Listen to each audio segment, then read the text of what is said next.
Well, a very good afternoon it is now. Welcome to Hove for day 2 of this county championship match between Sussex and Yorkshire. And the fact we're talking to you is good news because we're going to start play. We're just waiting for confirmation of exactly how many overs are left in the day. But I'm Adrian Harms. Jonathan Doige is sitting next to me. We've been sitting here looking at a drizzly overcast scene, but it's a lot brighter now. And fingers crossed, we're going to get a fair amount of cricket now, we hope.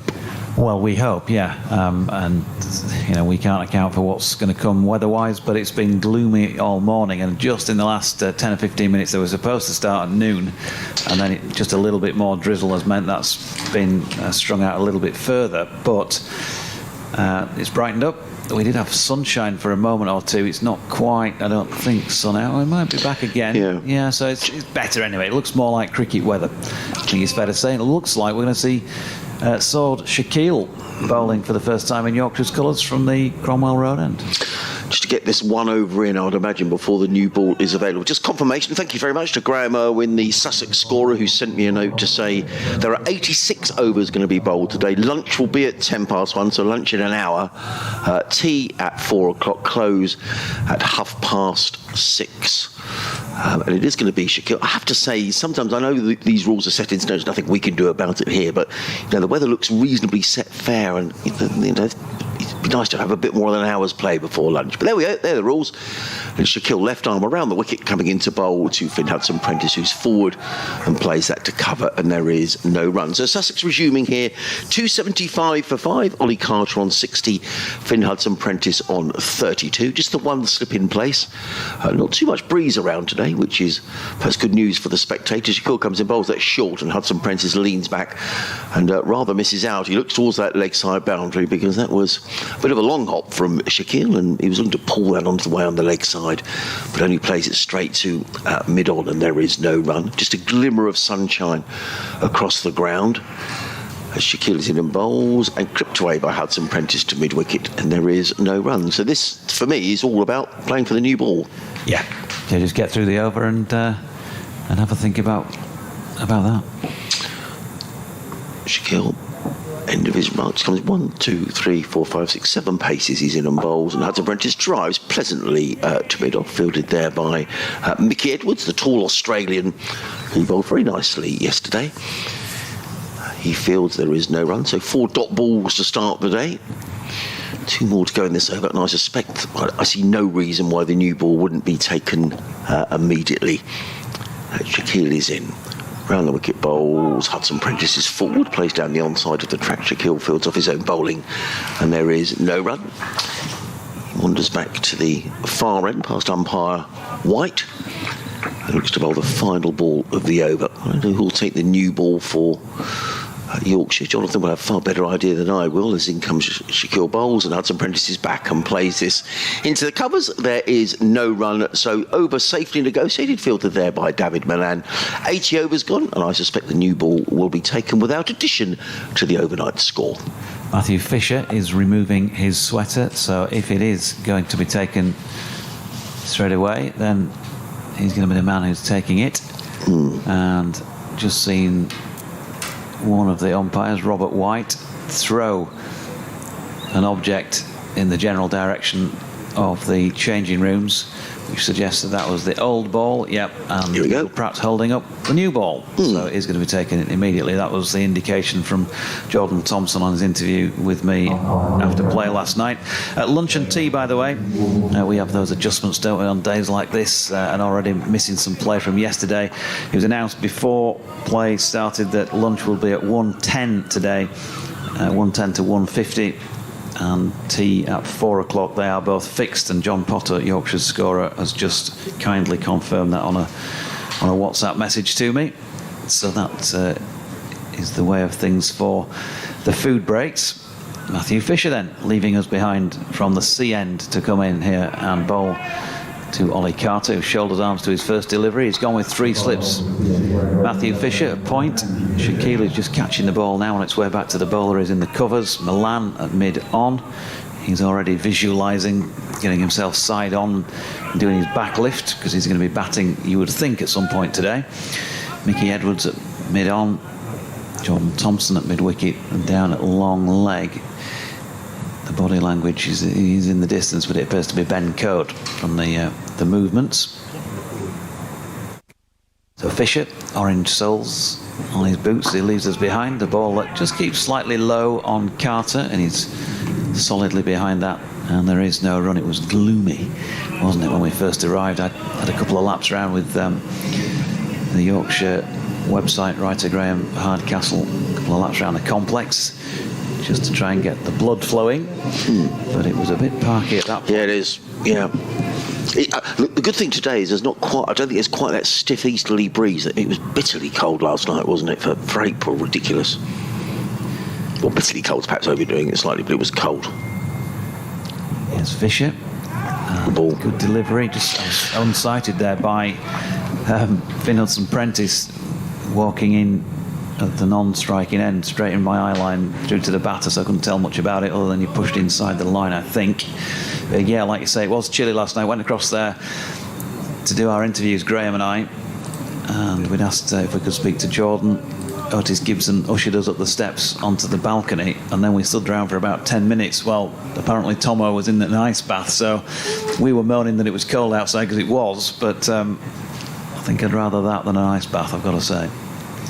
Fisher, right arm over, punched into the offside this time by Carter. Milan round to field and lobs the ball back over the top to Shy Hope, and there is no run. John Malone is our sort of regular weather forecaster in the east of the county. He's been in touch. He's a regular listener, so good morning to you, John.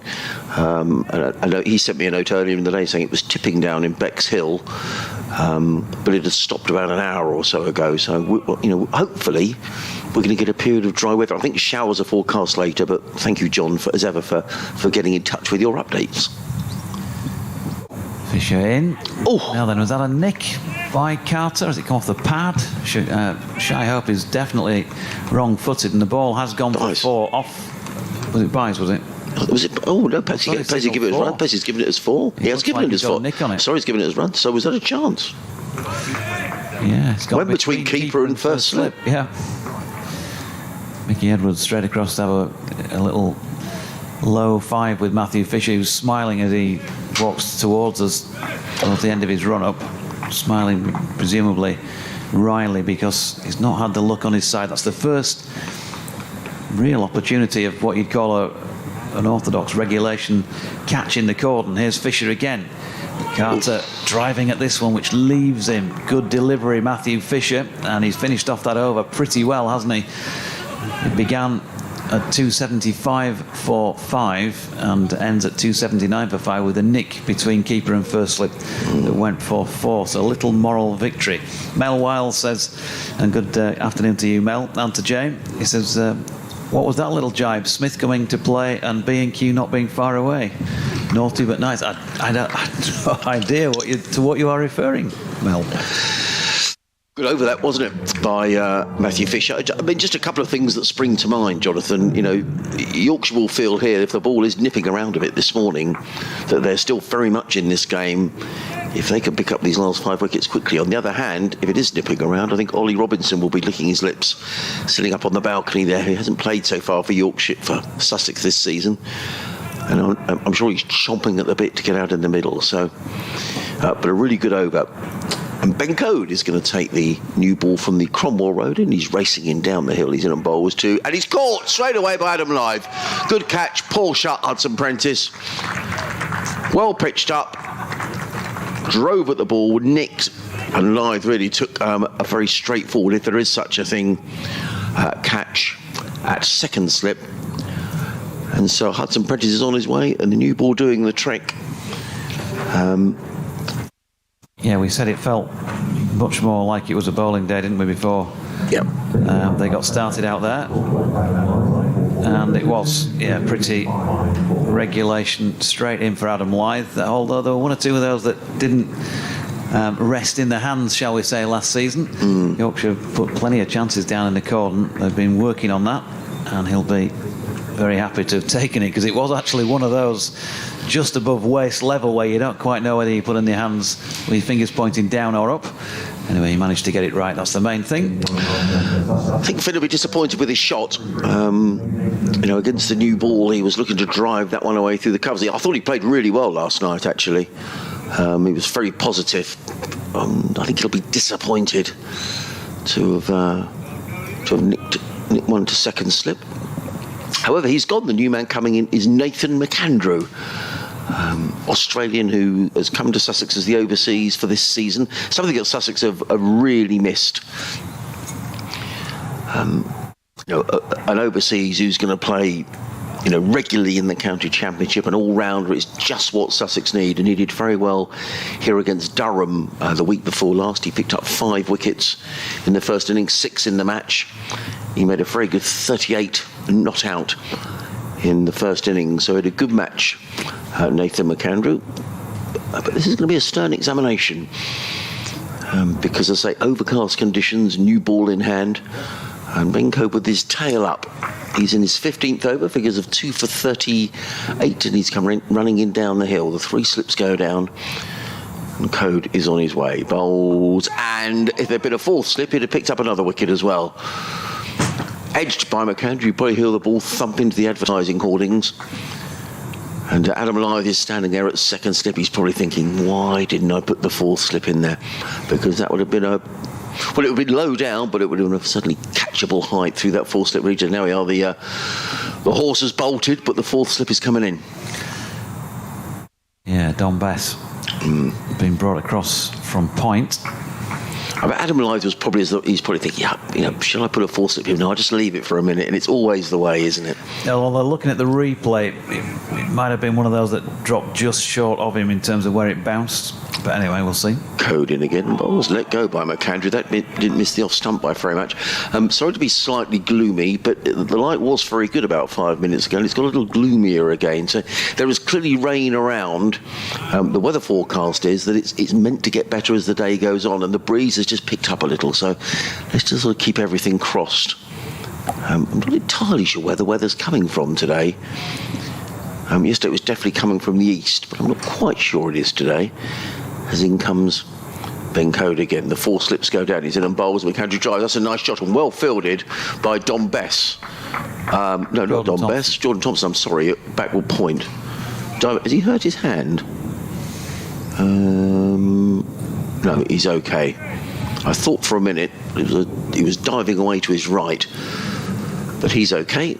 Yeah, it looks as though he probably caught it just at the heel of the hand, the thumb area, the way he's flexing it. Yeah, let's hope he's okay. Yeah, he's just examining his hand. He's just wringing his right hand.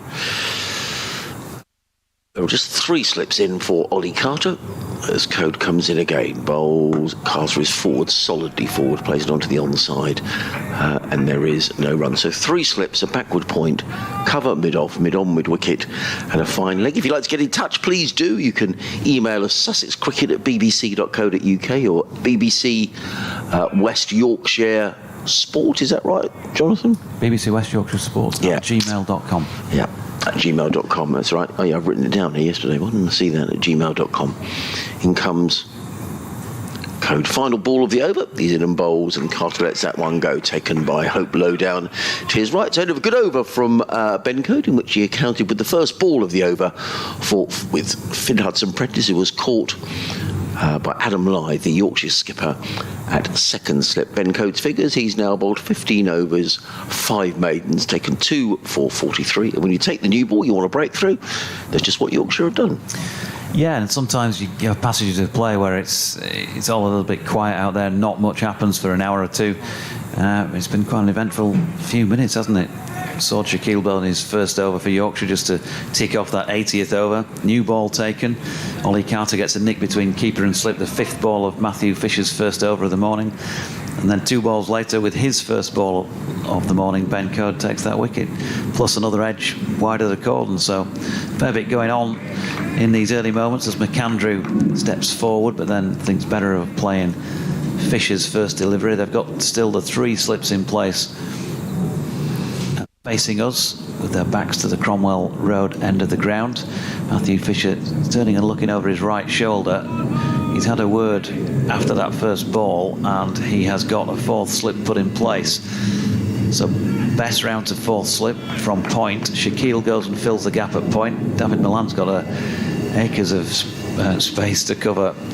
If the ball goes either side of him, he's at a wideish mid-off, so they've left the gap through the covers, which is something Matthew Fisher says he likes to do to attract the drive, but then he's been punched away through that very area and the ball just crossing the rope for 4, and he's annoyed with himself, and rightly so really, because he got that wrong. Having set the trap, he didn't really bowl the right length for starters, did he?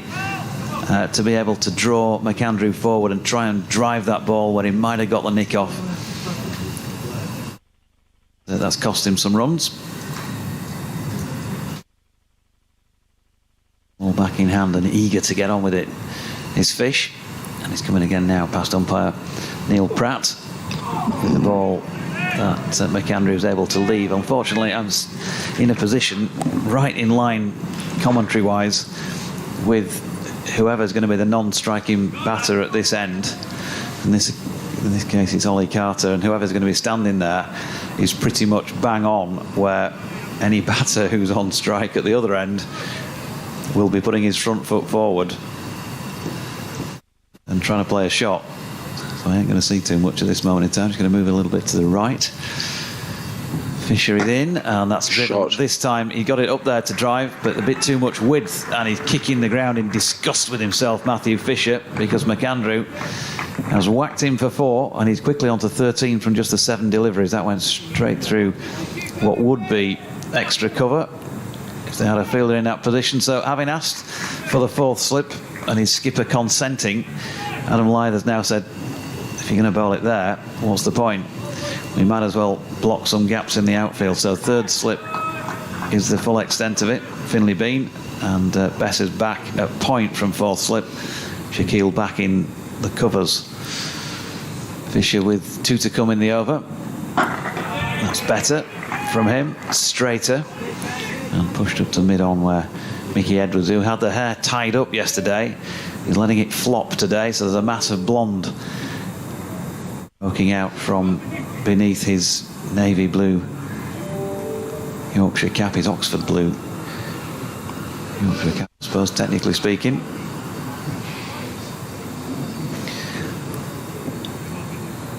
Fisher turns again then at the end of his run. In once more past umpire Pratt. It's just wide of off stump, and from the crease this time McAndrew doesn't get forward into that. He opens the face and pushes it out to Bess, which completes Fisher's 15th over of the match so far. Unusually for him, after 15 overs, he's wicketless, none for 59 from those 15 overs, 4 of which have been maidens. Ben Code, 15 overs, 5 maidens, 2 for 43. Has clearly been a little bit tighter.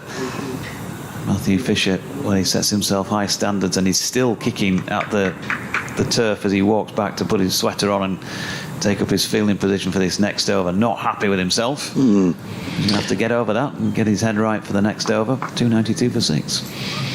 Well, he's made a very favourable impression here, Nathan McAndrew, and he has here already, moving on to 13 very quickly. So he's just what you want from your all-rounder, someone who can come in and perhaps put a bat on ball down the order, and Sussex have just missed that. In comes Code, comes in a bowl to Carter, and that did move away from the right-hander. Good delivery by Ben Code, and there's definitely movement here this morning. Yeah, just it sort of felt gentle movement somehow, and wasn't like he was really tempted to play at it, was it? But yeah, there was definite little bit of bite off the pitch. I learnt my lesson. Will be quite happy with that. Well, I was just going to say, I've learnt my lesson from yesterday of bigging people up too much. However, having watched Ollie Robinson bowl an awful lot over the last decade, he'll be looking forward to this, I think. That's none for 150 off 12 overs then. He comes Code and he beats Carter. So the off stop taken by Hope, and there is no run. Absolutely. I would say they are favourable seam bowling conditions. Yeah. And Ben Code, that was a good delivery to Carter. And from a Yorkshire point of view here, in this game, they'll feel if they could, as I say, Sussex do bat deep, but they'll feel if they can wrap this up reasonably quickly, they're right in this game. Including Ollie Robinson himself. Yep.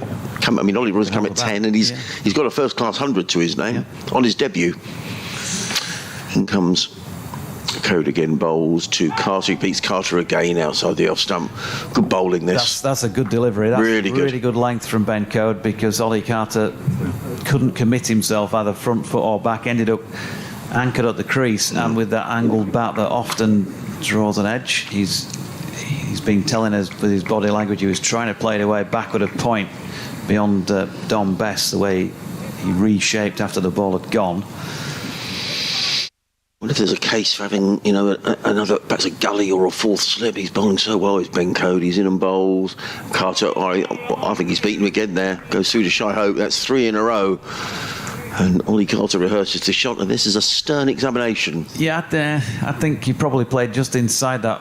Benefit of the doubt. Gun to the head job. I think he played just inside that rather than went at it, whereas he might have been more interested in a couple of the other ones early in the over. But yeah, still a good delivery. But you look at it out there, we're talking about Ollie Robinson. He's a class act, isn't he, with the ball when you watch him bowling in Test cricket. Code in again bowls, and Carter is forward, placed to mid-wicket. There is no run. I did quite a lot of commentaries for another service during the winter when he was playing out in Pakistan, and so you're watching obviously these players all the time, ball after ball after ball, and that sort of the way he sets batters up, the way he can get it to go both ways. One or two nervy moments for one or two of the Yorkshire batters to come today. He's on his way.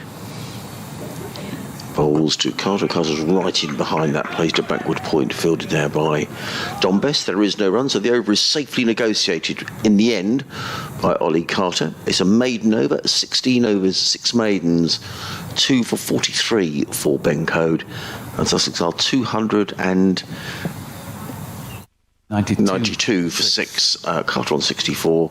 McAndrew on 13. David Coleman says, can he do an impression of Michael Caine so Yorkshire can get Carter? Not a lot of people know that.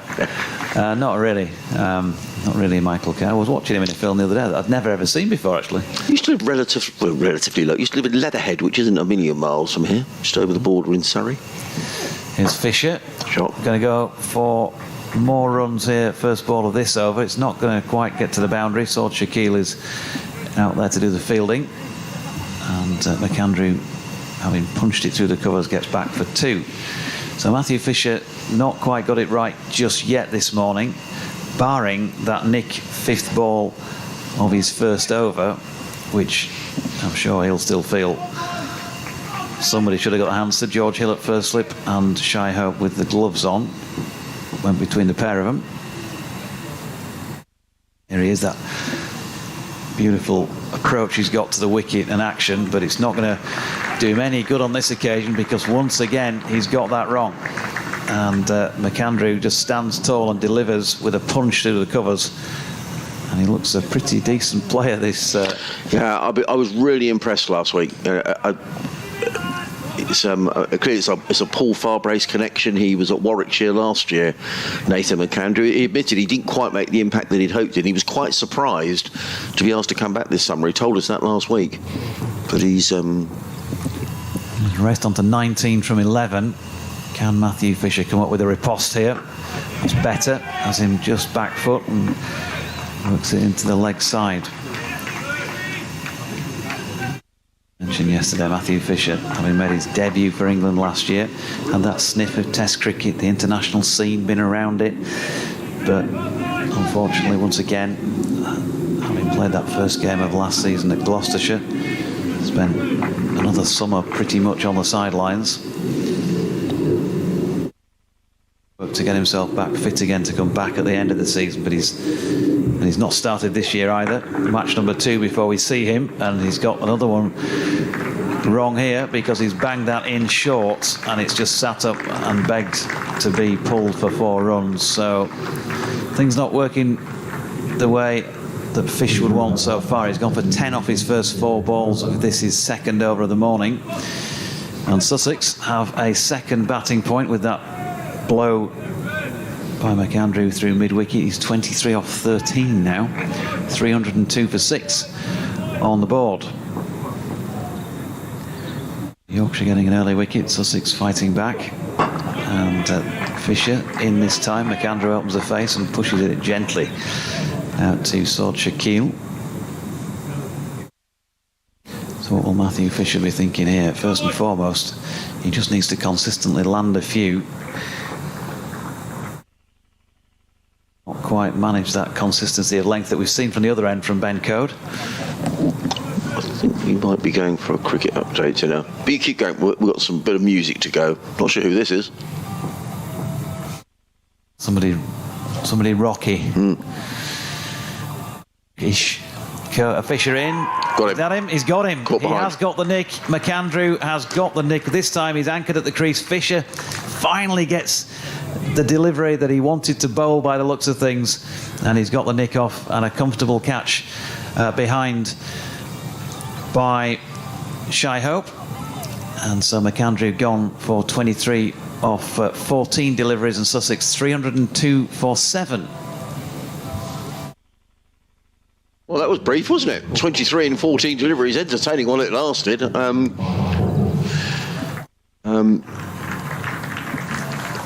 still think it looks a good acquisition for Sussex, Nathan McAndrew. And I'm sure we're going to see him score plenty of runs throughout the season. But the new ball has done its trick. I would imagine Jack Carlson is going to be the next man in for Sussex. But the ball is certainly nipping around a little bit. Jack Carlson, is that Jack Carlson? Yes. Making his way out from the pavilion, and means Ollie Robinson will be at number 10 as per the scorecard. So a wicket for Code, a wicket for Fisher this morning. I wonder whether Adam Lyth was thinking about taking Matthew Fisher off, because this happened yesterday, didn't it? Then Jordan Thompson came and bowled up the hill and picked up a wicket. Yeah, you would have thought that, sometimes if you just can't get into a rhythm, they might whip you out of the attack pretty quickly, but the wicket might just change that and extend his spell for at least one more over. He's having a chat now with his captain Matthew Fisher and with umpire Neil Pratt, strangely enough.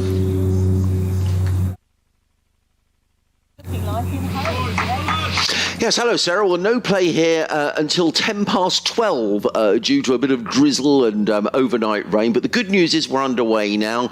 And Sussex have lost 2 wickets. Finn Hudson-Prentice out without adding to his overnight score. Yorkshire taking the new ball, and a loose shot from Hudson-Prentice caught at second slip by Adam Lyth for 32. And Nathan McAndrew, the Australian, he's just been dismissed in the last couple of moments. A very bright and breezy 23 he made off of just 14 deliveries before he was caught behind by Shy Hope off of the bowling of Matt Fisher. So 2 wickets have gone down this morning. Ollie Carter is still there. He's on 64, though, as I speak. Ollie Carter is out as well.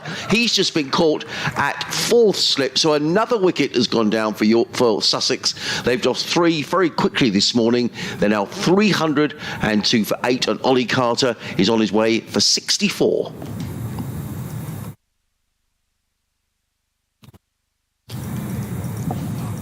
I wonder if they can still hear me. That's strange, isn't it? No backhand. No. I presume they've gone. Yeah. How odd. We're still going out, aren't we? Everything is still connected. Not the usual interplay. No. Bush might have said, oh, there's some...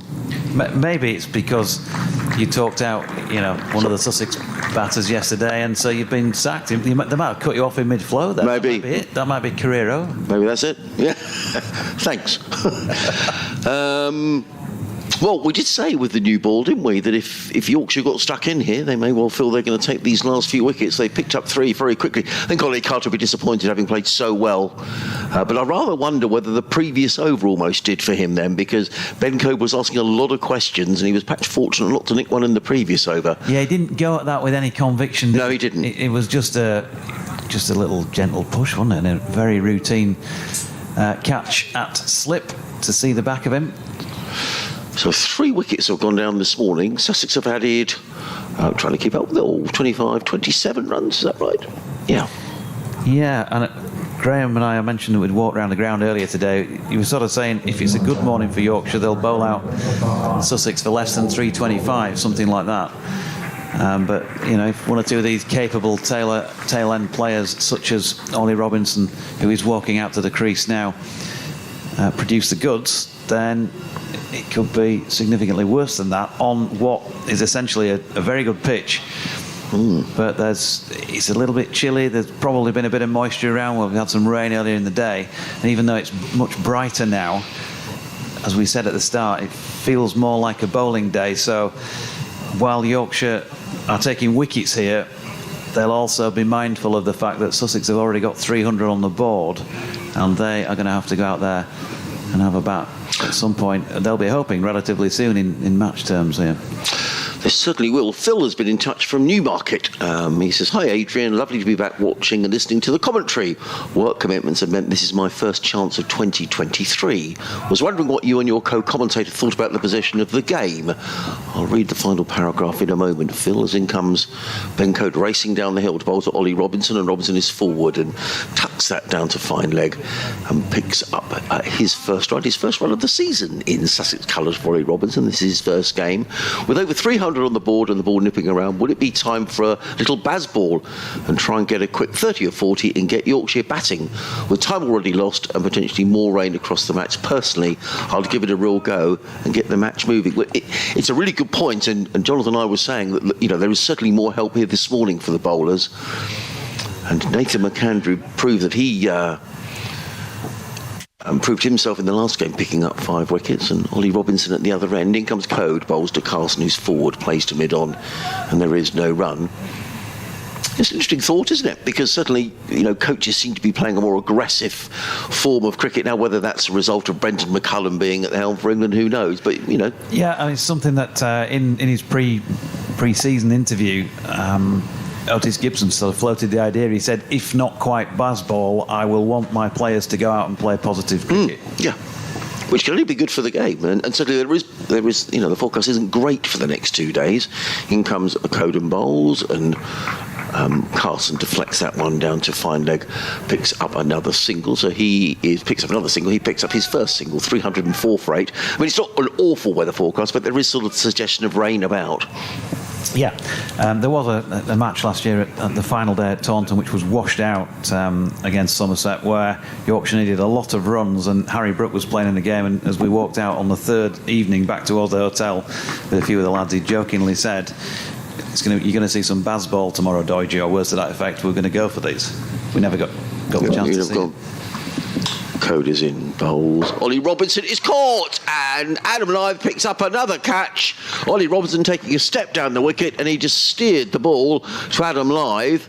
Another wicket goes down, and Sussex are 304 for 9, and we might well see, I wonder if we might see Yorkshire batting here before lunch, because lunch isn't until 1:10. So Sussex have lost 4 for 27 this morning, and Ollie Robinson just steered that into the hands of the first slip fielder. Adam Lyth picks up the catch, his second of the morning.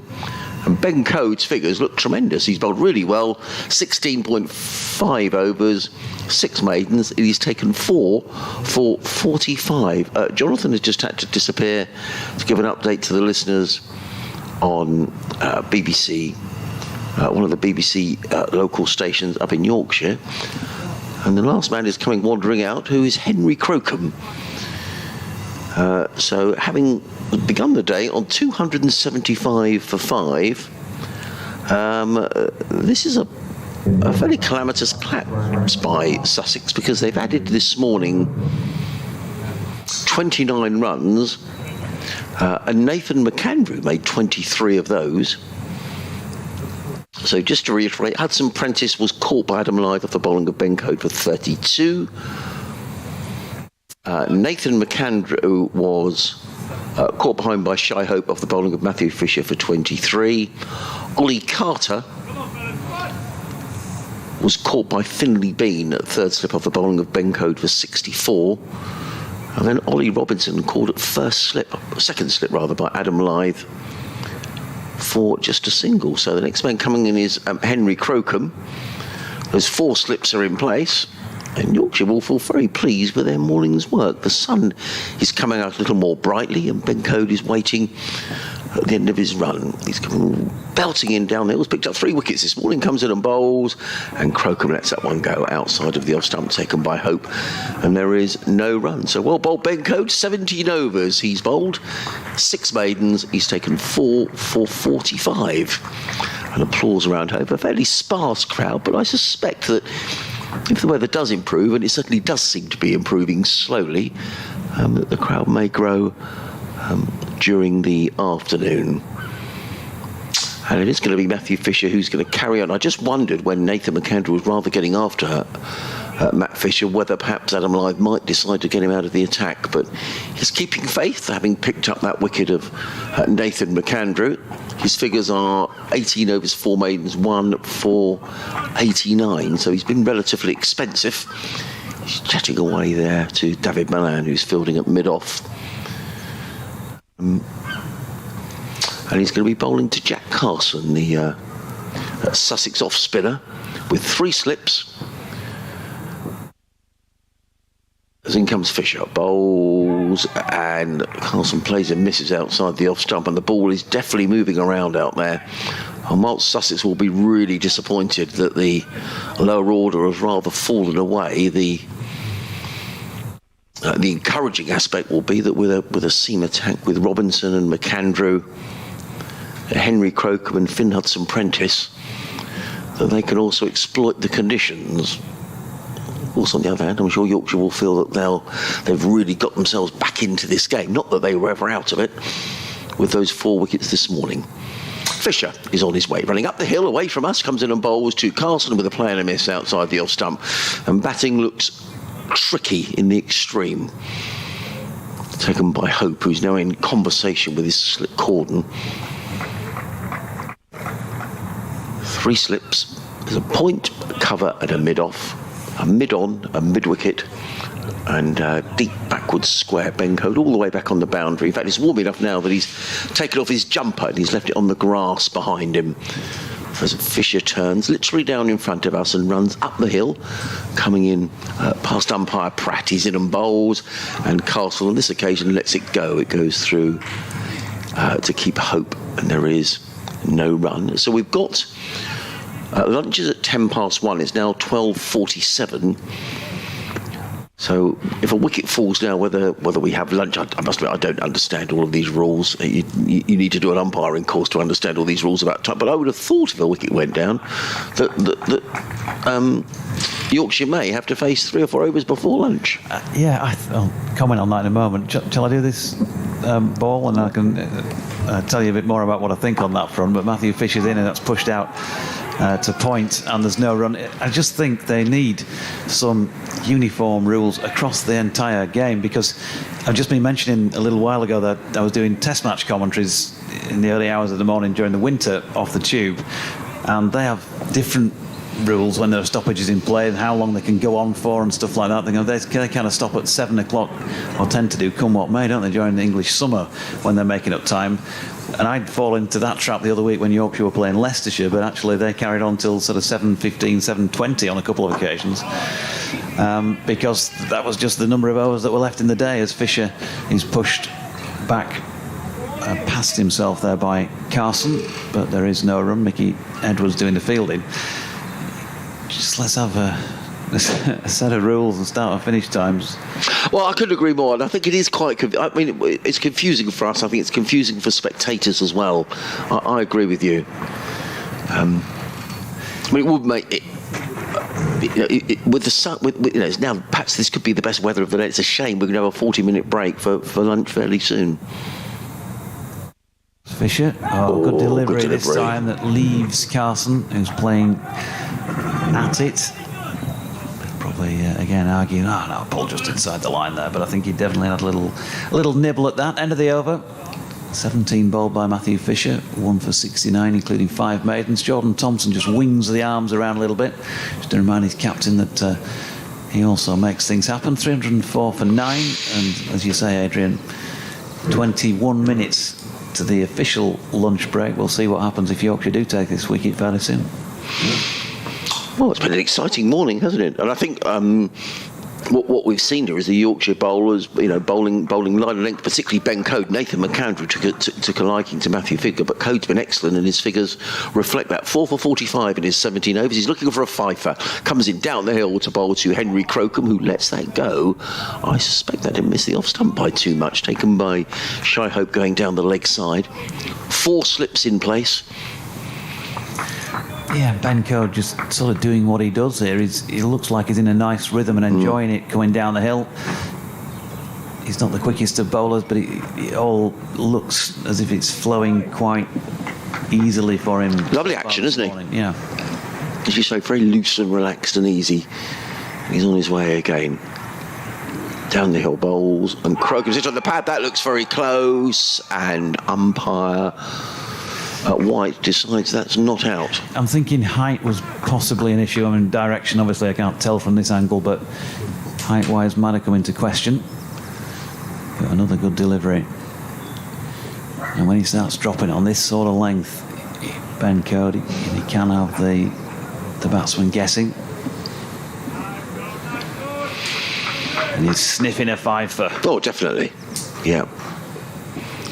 He wheels round at the Cromwell Road. He's coming down the hill to bowl to Henry Crocombe, who's in the Crocombe drives. Pleasantly enough, through, but obviously going to get runs here is Henry Crocombe. At least a couple of runs. Mike Edwards is chasing back towards the ice cream van, which is at the far end of the ground, and picks up a couple of runs, does Henry Crocombe. He's on his way. Sussex to 306 for 9. Sussex will be disappointed, I think. You're 275 for 5. They're probably thinking, let's see off this new ball and maybe get up towards 400, but they'll have their chance to bowl soon enough. In comes Code, bowls, and Crocombe's beaten outside the off stump. Good delivery by, but he's got the ball on a piece of string here, Doige, hasn't he? He's just moved away from the right hand. A lovely piece of bowling. Yeah, bowling really well. Just he's drawing Crocombe across the crease. That's one studied into the pads, but he's drawn him across there. You can maybe imagine that he might do the same again next delivery, and then try to bring one back. Even get the LBW into play, top of off stump, as Ben Code likes to say as well. 4 slips go down. He's in and bowls, and Crocombe is forward, solidly ploughs out into the offside. He's laid a single, is Henry Crocombe. He's reasonably pleased to be off the strike. He goes to 3, and Sussex to 307 for 9. The scoreboard digital clock is showing 12:52. So I think even if a wicket fell now, then you'd have 10 minutes. So Yorkshire may have to face an over or two before lunch. Jack Carlson has a little bit of gardening. The 4th slip has been withdrawn. Now 3 men saving 1 on the offside, but still 3 slips as in comes Code and bowls, and Carlson drives down the ground. More runs, no, it's not. Good bit of fielding. Very good bit of fielding by Shaquille, who's very quickly round from mid-on to field. But it's the end of Ben Code's over, and over that yielded 3 runs for Sussex. 18 overs. 6 maidens? I thought it was 6 maidens. It's showing us 5 maidens. It is 6, yeah. Yes, it is down there. 18 overs, 6 maidens, 4 for 48 for Ben Code. Sussex 307 for 9 here on BBC Radio Sussex, BBC Radio Yorkshire, various local radio stations in the fine county of Yorkshire. Myself, Adrian Harms, and Jonathan Doige. It always makes me laugh. Everybody, you are absolutely not alone. Everybody on the circuit, they can never remember, so they just say on all the Yorkshire stations or on various radios. It's not that difficult, really. It's just you tell me. Humberside, York, Leeds. York and Humberside take updates from me regularly. Okay. Leeds take updates from me regularly. And occasionally I'll do a piece for Sheffield on the evening at the end of play. I need to remember that. Fisher is in, good delivery. Wow. And Crocombe is squared up by that one, which makes its way eventually through to Shy Hope. Fisher, probably a little snarl there. He's had an up and down morning, hasn't he, Matthew Fisher? Uncharacteristically loose early on. He's gone for a few. He's got a nick that didn't find its way into the hand. He's got another nick that did. So a bit of a licorice all sorts morning, but he's still got a smile on his face, and he's never too far from it. Shirt hanging out as he he makes his way in past umpire Neil Pratt. This time it's a little wider and Crocombe is able to shoulder arms. Plenty of time to do so. It was a bit early this morning walking around in the cold for fancy and ice cream, but you could hear the engine running already up there. I think there were about 2 spectators in, so I'm not sure it would have done a roaring trade in those temperatures at that time of day. No. About 9:10.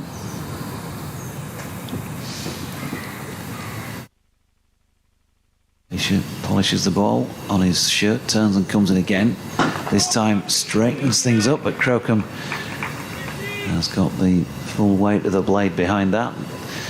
Even though it was gloomy, the floodlights have not been on, have they, at all this morning? We just thought we'd be playing on the floodlights. We did. No, we absolutely did. Just a quick message. Anybody around the ground looking for something to do at lunchtime, the excellent Sussex Museum is open. So please feel free to have a wander around and look at some of the really good exhibits in there. There's so much to see. You won't see it all in a lunchtime, but if you're down from Yorkshire or Sussex support today, go and have a wander around at lunch. Fisher in again and Crocombe stepping across and pushing it out to Dom Bess at point. Neil Pratt goes on a little wander. And if you're wondering where the museum is, well, it is just opposite the Clock Tower scoreboard in the Spend Karma Pavilion, just at one end of the pavilion, and there's a sign there that says museum. So go and have a little look around and look at some of the wonderful memorabilia that's been collected down the years. All sorts of almanacs and are you in it? All sorts of things. I might be after yesterday. Yeah, I can say there'll definitely be a little video clip of that one on loop. Yeah, this used to be the Sussex commentator. Fisher in and bowling here short. He ducks underneath this one. Doesn't need to do that, does he? I think if he pitches it up and bowls at the stumps, but perhaps just trying to unsettle Henry Crocombe. Get him on the back foot. Maybe for something with this ball in mind. I do think that who it was who put the clip up that went viral, because I think at one point last night there were about 130,000 views of that. Were there? I noticed, he should have had the 20 seconds leading up to it where you really really labour your point for you. Actually, he just put in the last few words. I hope he doesn't get out now. And he cut it off straight after the dismissal when you were apologising, as Fisher's final ball of the over was straighter and fuller, and Crocombe pushed into the offside and successfully defended it. 3 minutes before 1 o'clock, it's 307 for 9 after 89 overs of this Sussex first innings. I thought maybe an extra 20 seconds on the front end when you were just building up to the whole thing of saying, I think Well, I was reflecting on it on my dog walk this morning about what I'd said, and I was thinking that because it's 2 years ago since folk up in Yorkshire would have seen Ali Orr batting, and he made his debut in that game. He made 14. I think we looked it up yesterday. In quite he was in for a long period of time, and his game has just developed so much since then. And that was, but I sort of laboured the point a bit too much, really, and I thought I was digging myself a hole here, Adrian. But it happens all the time with all of us, doesn't it? At some point during the season. In comes Ben Code running in. Will he get his fifer? Comes in and bowls to Carson, who's solidly forward, plays to mid-off. And there is no run. Jack Carson played in that game at Headingley, and I remember there was a really good battle between him and David Milan. Milan, I think, made 199 in that game at Headingley, and it was a really good battle between Carson and Milan on the second or third day of that match. Lily, by the way, says, hi JD and Adrian, I'm listening on my way back to Malton from Leeds Bradford Airport. So we better give you a mention there, Lily. Code is in and bowls, and Carlton forward, plays to mid-on, and there is no run. Tom Egerton has been in touch from a very hot Philippines, where it's evening in the Philippines. I know it's only 2 matches in, but this Sussex side seems to have a lot more balance than the last few seasons. With players cementing their places and the signing of a competent bowling all-rounder, I have a lot of hope that we will see off the might that is Yorkshire and gather momentum for a promotion season, says Tom Egerton, listening over in the Philippines. Ben Code is running in bowls. Carson is forward, placed at mid-wicket, and there is no run. What I would say, Tom, is that there's a lot more optimism around at Sussex at the moment. I think a lot of that comes from winning a game. You win the first game of the season, and a game that perhaps last season Sussex might not have got over the line, and that's good news. I've already said about Nathan McAndrew. I think Sussex have sorely missed an overseas bowler who can take wickets. Sussex' problem has been they just cannot bowl sides out, or couldn't bowl sides out. So McAndrew's a really welcome addition. Code is in bowls, Carson drives to mid-on, and there is no run. And talking of bowling sides out, well, Yorkshire not yet done that, but they have got maximum bowling points with that 9th wicket. Good morning to you, or good afternoon to you, Tino. Tino, 1975, asking what the lager's like down here. Oh. He's been known to try out the odd half a lager here and there. In comes Code. Bowls. Oh, now did that go off the pad, or was there a bit of bat on that? Let's wait for the umpire signal. They are leg by. You probably heard the ball thump into the advertising hoarding literally just down below us. So 4 more to the Sussex total. Welcome runs. If you're just joining us, we didn't get underway. And his run up, Jordan Thompson, 14 overs, 3 maidens, 2 for 52 so far. I'm afraid I'm going to have to excuse myself again now and go and do a little update for BBC Humberside. It's quite all right. Jordan Thompson running away from us, picked up a couple of wickets yesterday. He's coming into bowl to Henry Crocombe, and Crocombe steers that to backward point, and there is no run. I think we can safely say that Yorkshire won't be batting now before lunch. The digital clock is showing 13:02, although it may well be this session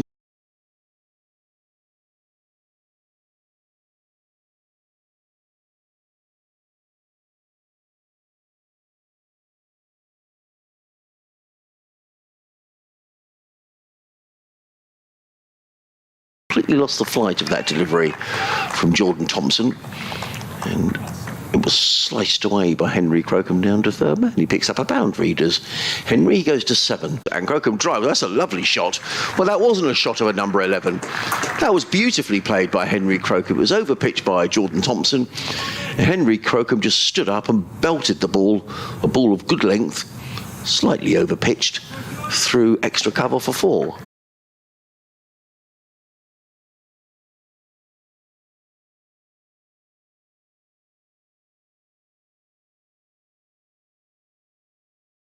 Digital clock is showing 13:06, so only 4 minutes to go until lunch. Doidgy will probably know better than I whether we will get an extension to the session. I think we probably will, with 9 wickets down, but we'll see. Ben Code comes down the hill to bowl to Jack Carson. He's in and bowls, and Carson's hit on the pad. There's a loud appeal. That looked a little high to me at first glance. And the ball ricochets down to third man, where it's fielded by Mickey Edwards, making his debut for Yorkshire in this match. And another 1 run goes on to the total, 320 for 9. Jack Carson remains on a single. It brings Henry Crocombe on strike. Just 3 slips in place. A third man, who is Edwards, away to my right-hand side as we look out from the sea end of the ground. And Ben Code is in the distance running towards us. He's in, and Henry Crocombe plays this confidently as well, this time turning a ball down to fine leg and picks up another single. Does Henry Crocombe? He goes to 12. And Sussex 321 for 9. Good to see Henry Crocombe back in action. He injured his shoulder in the penultimate game of last season up at Durham, chasing a ball around the boundary, and he dived and damaged his shoulder really quite badly. Missed the end of the season, but looks back to full fitness now, which is good to see. Code in and bowls. Carson is forward, a ball of good length, and Jack Carson puts his left foot right down the wicket and back close to pad and just plays it correctly down the track and rehearses the shot. There is no run. There's a little bit of pale blue sky around Hove now, still a lot of heavy cloud.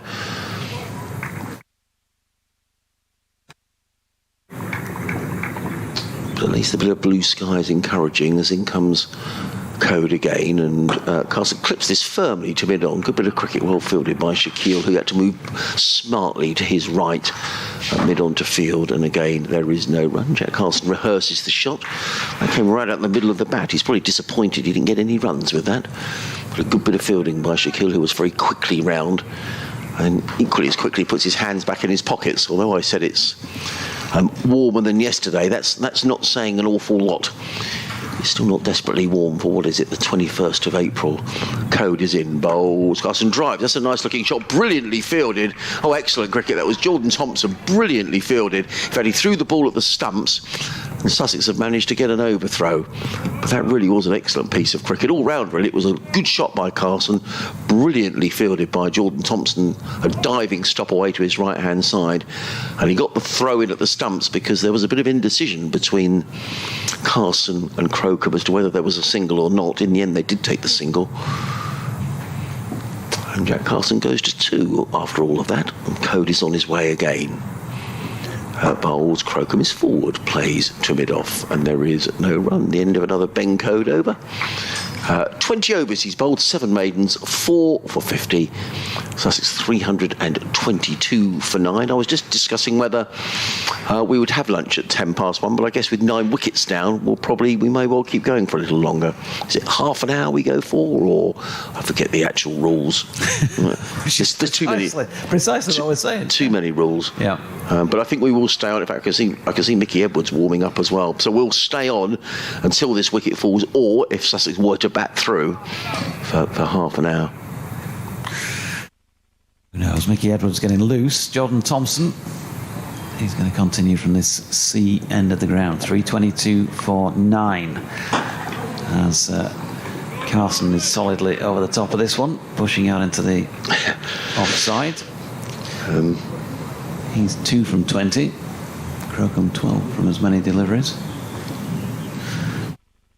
Got a tweet? No, I was just. They were just saying in the museum whenever lunch falls, the museum will be open. So it might be in the next. Could be after one more ball. It might be in half an hour. Jordan Thompson trying to make it just one more ball, but not with that delivery, which Carson is solidly behind. It's been a mixed morning, hasn't it, for Yorkshire supporters, because they had that little rash of wickets, I suppose. Yeah. 3 wickets inside 7 minutes, and just Sussex going from 302 for 6 to 304 for 9 at one stage, but then a bit of loose stuff from Matthew Fisher, in particular at one end, has meant that when runs have come in little pockets, they've come fairly quickly. And there's going to be some more. A loose delivery from Jordan Thompson. It's not the most convincing of shots Jack Carson will ever play. Floated it up really out through the covers. Milan is able to go and cut it off, and they get through for 2. So that 325 I was talking about with Graham this morning, they're on the cusp of that, Sussex. So still Yorkshire would say, having taken the 4 wickets from 275 for 5, that they'd be happy enough. They've been taking wickets at least. Could have been a little bit tighter as well, though, by the same token. They've been out there since 12 minutes past 12, so just about bang on an hour for the addition of those. In fact, it is bang on an hour. 49 runs and 4 wickets. Jordan Thompson has been smashed away square on the leg side, and this is the loose stuff that we're talking about. So he's gone for a few through with offside shots, hasn't he, earlier on? Wasn't particularly concentrating, I've got to say, when I went next door to do my update on what was coming out of the hand. But prior to that, and in this over alone, we've just seen him pushed through extra cover on one hand and now pulled in front of square on the leg side on the other.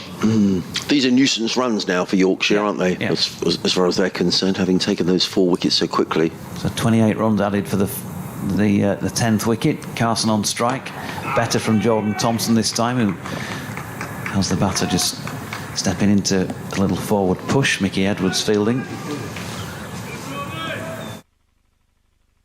Yorkshire lad asking who makes the best rock, Brighton or Scarbados? Oh, long time since I've had rock. Test would be would be good if the rain returned. Oh, we don't have any Scarborough rock down here, I'm aware of. With my teeth at the moment, probably not a great idea. No.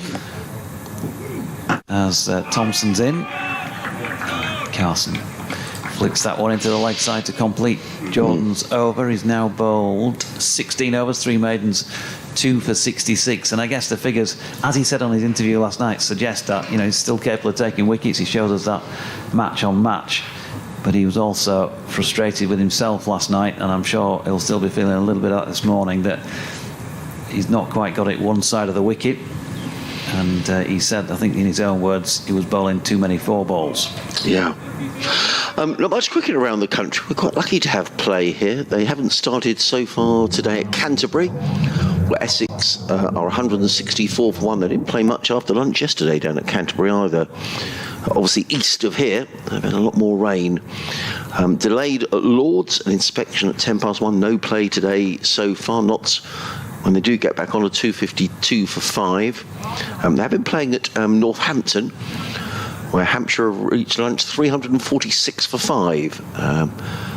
James Vince 134 not out, Ben Brown 19 not out, Nick Gubbins made 125. Hampshire looking to bounce back from defeat to Surrey last week.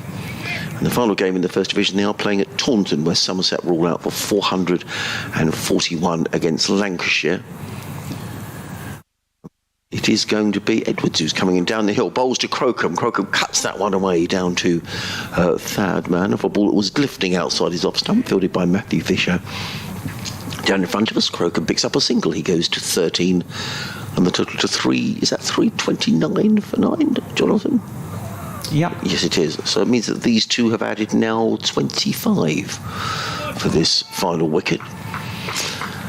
So that's the First Division scores. In the Second Division, no play so far in Cardiff, where Durham are 382 for 6. An inspection roundabout now there, and no play at Worcester either in the game between Worcester and Gloucestershire. In comes Edwards, bowls, and Carson looks to hammer that one away through backward point, doesn't time it, and the ball dribbles out into the covers, fielded by a rather irritated looking Jordan Thompson, who hurls the ball back in the direction of the bowler. So we're quite lucky to have some play here today. For those just joining us, didn't get underway until 12:10. Sussex losing those 4 very quick wickets, 3 of them to Ben Code, but since then a last wicket partnership offering some resistance for Sussex as Edwards is on his way down the hill. Bowls and Crocombe edges, and in fact Jack Carson edges, I'm sorry, just bounces in front of first slip, who's wringing his hands. Who's that in there? Is that Finlay Bean? George Hill. George Hill. Yeah, wrings his hands. That hurt. It bounced just in front of him. It was an edge from Carson. George Hill, who picked up the wicket just after tea yesterday of Tom Alsop for 95. Wonderful innings from Tom Alsop, who we spoke to after the close of play yesterday. Edwards in bowls, Carson with the play and a miss. He does bend his back, I've been impressed by him. I think, he's got a yard of pace as well. He has. For somebody who's not got a wicket, he's probably deserves some reward for his efforts in his first innings bowling for Yorkshire. Yeah, I spoke to Tom Alsop. He's such a nice guy, Tom Alsop, and I said, I bet you. Because a lot of players, when they've made 95, may not fancy coming out and having a natter after they're disappointed. And Tom was disappointed, but he was very happy to do the interview. So, 10 out of 10 for offering to do that. Absolutely, yeah. In comes Edwards, bowls, and Carson clips this through square leg. Now, that might go for 4 runs, actually, because finally it's got a long way to run around the boundary. He will get there. That's David Milan out there, but Jack Carson's manages to come back for a 3rd run. Good throw as well, actually, right over the top of the stumps, taken by Hope, who demolishes the stumps. But Henry Crocombe, who was running back to the danger end for the 3rd run, gets home just in time. But 3 to Jack Carson, he goes to 11, and Sussex are 332 for 9. So full marks to Tom Alsop. But then I said, he said, yeah, I was disappointed, but he said, to be honest, I had quite a lot of luck early on as well, and he said that's just the way the game goes. And he did actually. You think there was a couple of inside edges that could easily have gone onto his stumps early on. He got away with that, then he played beautifully, and then he holed out. But I just thought it was a refreshing attitude, really. He said, yeah, that's the way the game goes. And do you think? I think most players, the vast majority of players, are like that. They will talk. They, really have good. Good days, have bad days. They're prepared to talk when sometimes it's not been so good. Here comes Edwards bowls. Crocombe sets on the pad. Is that going to be his first wicket in Yorkshire colours? No, it's not. The ball bounces away on the offside. And it's a leg by. Turned down the appeal. Does umpire White. It is the end of the over. Edwards has now bowled 15 overs, no maidens, no wicket for 58. And Sussex are all the threes. 333 for 9. Castle on 11, Crocombe on 13. Yeah, I mean, you can just imagine, you don't want to say all footballers, but if a footballer had missed a penalty in a vital match, unlikely that he's going to want to be interviewed. But as you say, the vast amount of cricketers are very happy to come and have a natter, and well done Tom Alsop yesterday. Yeah, I do. I genuinely think that they're a pretty honest bunch. We tend to, as these things go, you and I tend to talk to these players when things have gone well, because it will be the fiver that produces the interview, won't it? It'll be the 100. Bit of all-round stuff maybe. Jordan Thompson in and bowling here to Crocombe, and pushed into the offside. No run in Yorkshire yesterday, having only taken the 5 wickets, had nothing spectacular to report with the ball. Mickey Edwards' shout for LBW on Crocombe, by the way, looked like it was going down leg. So we had a chat, Graham and I, and so we'll want to speak to Jordan. We've not spoken to him yet this season. He got a couple of wickets. But as I just said, it had been a mixed day for him, and he recognised that fact. Here he is now, bowling once again to Crocombe, who's just jabbing down on that as if it didn't quite bounce as much as he first thought. And we have gone well past that scheduled 1:10 lunch mark, so the extra half hour looks like it's been taken to try and get this final Sussex first innings wicket. The other situations where we obviously do speak to people when things have not gone great are following a defeat, when you've still got to do your post-match interviews, so you get a different viewpoint, different side of things. Here's Thompson again. Nicely played by Crocombe, who watched it well, got solidly behind it. He's on 13 from 25 deliveries. Jack Carson looking on with his back to us, number 16 on it, 11 from 29. Very useful runs, these. 29, these two have added. When you think the... Yeah, I mean, if they scrape together another 17 runs and get another batting point out of it, it'll be an excellent little late riposte from the home side. Thompson in again. Oh, now then, he does have a little push at this one. Henry Crocombe. Ball that clearly either just held its line angled in towards him, or maybe left him slightly. Not quite up to the task of getting a nick on it, though, unfortunately, for Jordan Thompson's sake. Yeah. When you think Sussex lost 4 for 29 with a new ball this morning, puts these 29 runs into context. Maybe it's not nipping around as much, but I thought there were some loose shots this morning from Sussex. Yeah. Jordan Thompson again. Crocombe gets one that's a little bit too wide of off stump, and also lengthwise enables him to just step back and push that through the offside. Don Best feels they get back for 2, but it's been better in this over by Jordan Thompson, more consistency. 4 dots and a 2. Not both sides of the wicket, so started to get into a bit of a rhythm. He's not happy, is he? He is shaking his head, yeah. As he looks at Mickey Edwards, who's fielding at mid-on with his hair now tied up and no cap on. Thompson again, and it's going to pierce the gap between Mickey Edwards and Jordan Thompson, and come straight down beneath our feet for 4 runs. Over pitching this time, Jordan. He's disgusted with himself because he's gone for another 4 ball, the final ball of the over, having bowled pretty well up that point. Bring it 339 for 9. They're starting to get frustrated, Yorkshire here. The most recent wicket, that of Ollie Robinson, was taken on the 5th ball of the 86th over, and now 95 are now complete on the scoreboard. High score 46, Henry Crocombe, which he made here against Northamptonshire back in 2021. I remember that. That was a nice shot down the ground. I mean, he just sort of stands and delivers, doesn't he? If the ball's in his half, he's going to put his foot down the wicket and drive the ball. He's played a couple of very pleasant shots. Yeah, and as you say, if Sussex could get to another batting point, I think tot up. In comes Edwards, racing in down the hill, comes in and bowls to Carson, who flicks this one away down to 5 leg. That's going to be another boundary. That was a little wide from Edwards, and Jack Carson was able to help it on its way. It was erring down the leg side, got a bit of bat on it, and the ball fair whistled away down to 5 leg for 4 more. Carson goes to 15. Not a great delivery. David Coleman says, we know that the county song here is Sussex by the Sea. Other than Hove, Blackpool and Scarborough, what are the other grounds that offer first-class cricket set by the sea in the UK? In the UK, I wouldn't know about Northern Ireland, really. Well, I would say, I guess Swansea used to be. Yeah, I wouldn't know much about Scotland either. In comes Edwards, bowls. Oh, and Carson was looking to uppercut that. That was a good delivery. It was short and it was veering towards Jack Carson. He tried to uppercut it over the slips, but the ball rattled through into the gloves of Hope, and there is no run. I don't know whether Glamorgan still play. Is it St Helens in Swansea? Not seen it listed as a... No.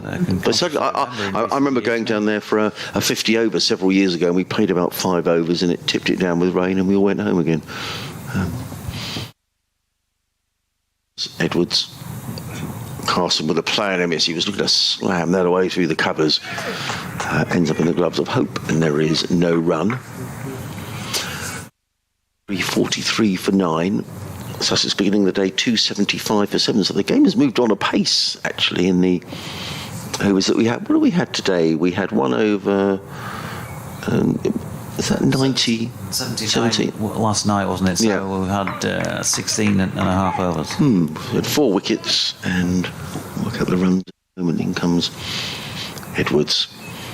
Bowls, and Carson's at it again. He likes to try that uppercut, doesn't he, Jack Carson? Again, he misses out. Again, good carry. We were talking yesterday in the early stages of the match about perhaps it was keeping a little low, but again, that was good carry on that. Hope took that, sort of almost shoulder high, and it really thumped into the gloves as well. Yeah, when he bowls them like that, Mickey Edwards, he feels like he's the quickest bowler in the side. Yeah.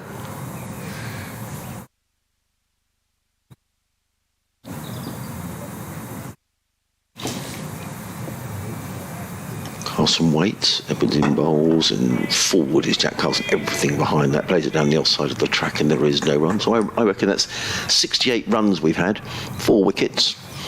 So Sussex rattling on about 4 all over.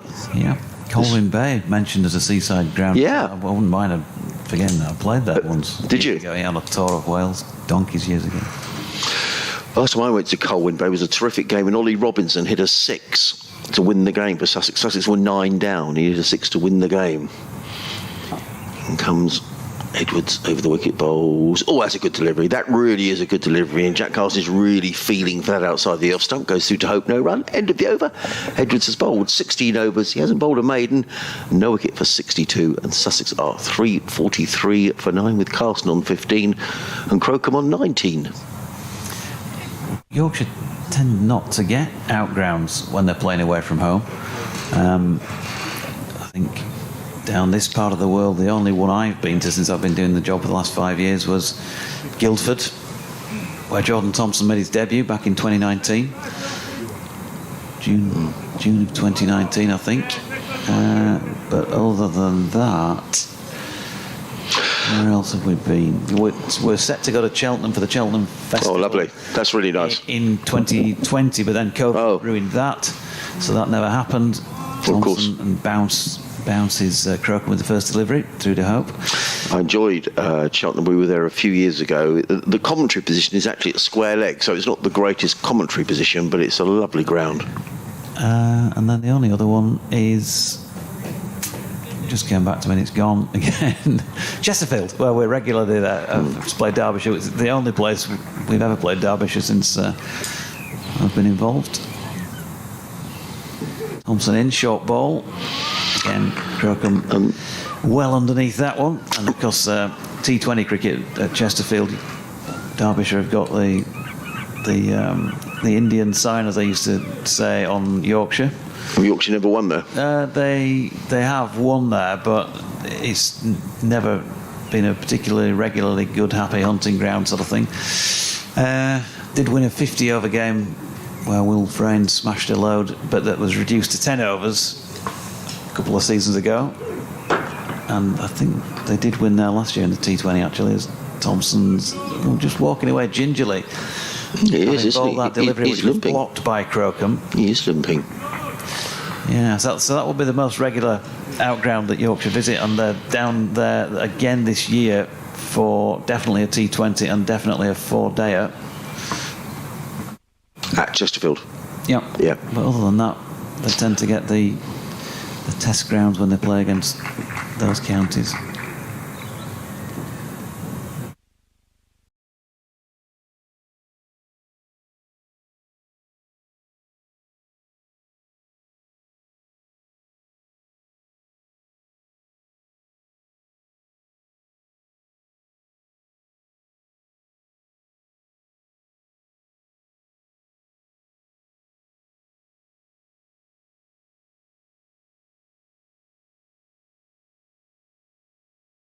But for guys like you and I, double-edged sword really, isn't it? As It's a challenge. Thompson's in, that's pushed into the offside where Milan fields, end of the over, 343 for 9, 20 minutes of the extra 30 for this Ground cricket since COVID. Normally they would go to Arundel for a 4-day, latterly, and they'll play a T20 there as well. Latterly, they've been to Eastbourne. Horsham was always on the circuit, but that dropped off in the last few years. But they were due to go and play a 50 over there as well. Right. And Yorkshire played 2 one-day games. They have also played a championship game at York Cricket Club. Edwards in bowls. Oh, Carson's beat. That was quick. That was quick. And you could see it really thumped into the gloves of Hope behind the stumps. I'm just wondering if he's doing much with it. He's obviously got a little bit more zip than some others. Update now with the latest cricket.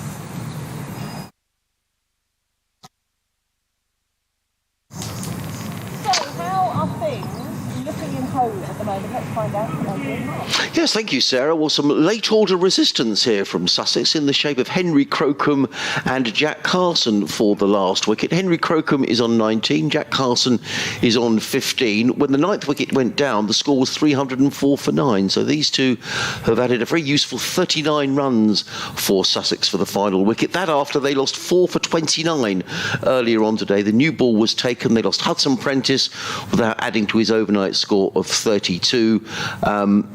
Ollie Carter was out for 64, Nathan McAndrew 23, and Ollie Robinson for just a single. So late order resistance, Sussex now 343 for 9.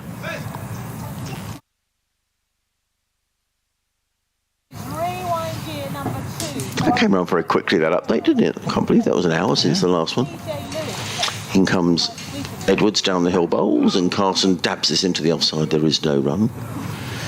Yeah, so 2 matches for Yorkshire at York Cricket Club again this year in the RL50 or whatever it's called these days, and obviously Scarborough's used for 10 days a year as well. 2 4-day games and 2 of the 1-day games have been played there. Yeah. And Yorkies always love going over there. Bit of seaside cricket. Yeah. Truro has been mentioned as well on the correspondence. You can get in touch at Jonathan Doidge, at Adrian Harms. BBC West Yorkshire Sport at gmail.com. It's Katie who says County Grounds by the Sea. Truro is used occasionally. Edwards in bowls, and Carson looking to get him to play that one down towards fine leg, misses out, taken again by Hope, and there is no run. And is surrounded on 3 sides by the foul estuary. Oh, that sounds lovely. Where the play can be stopped for too much sea spray, even when it's not raining.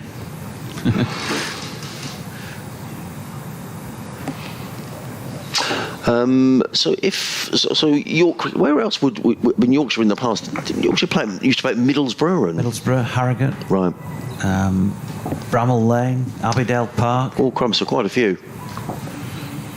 Edwards in, 3 slips go down, he's in on bowls. Carson with a play and a miss outside the off stump. Ball goes through to Hope. There is no run. The light is better now than pretty much any time during today's play. It's made over from Edwards, who's now bowled. I think it's going to kick over to 17 overs. Hasn't bowled and made 0 for 62. Carson on 13, Crocombe on 19, Sussex 343 for 9, and on we go.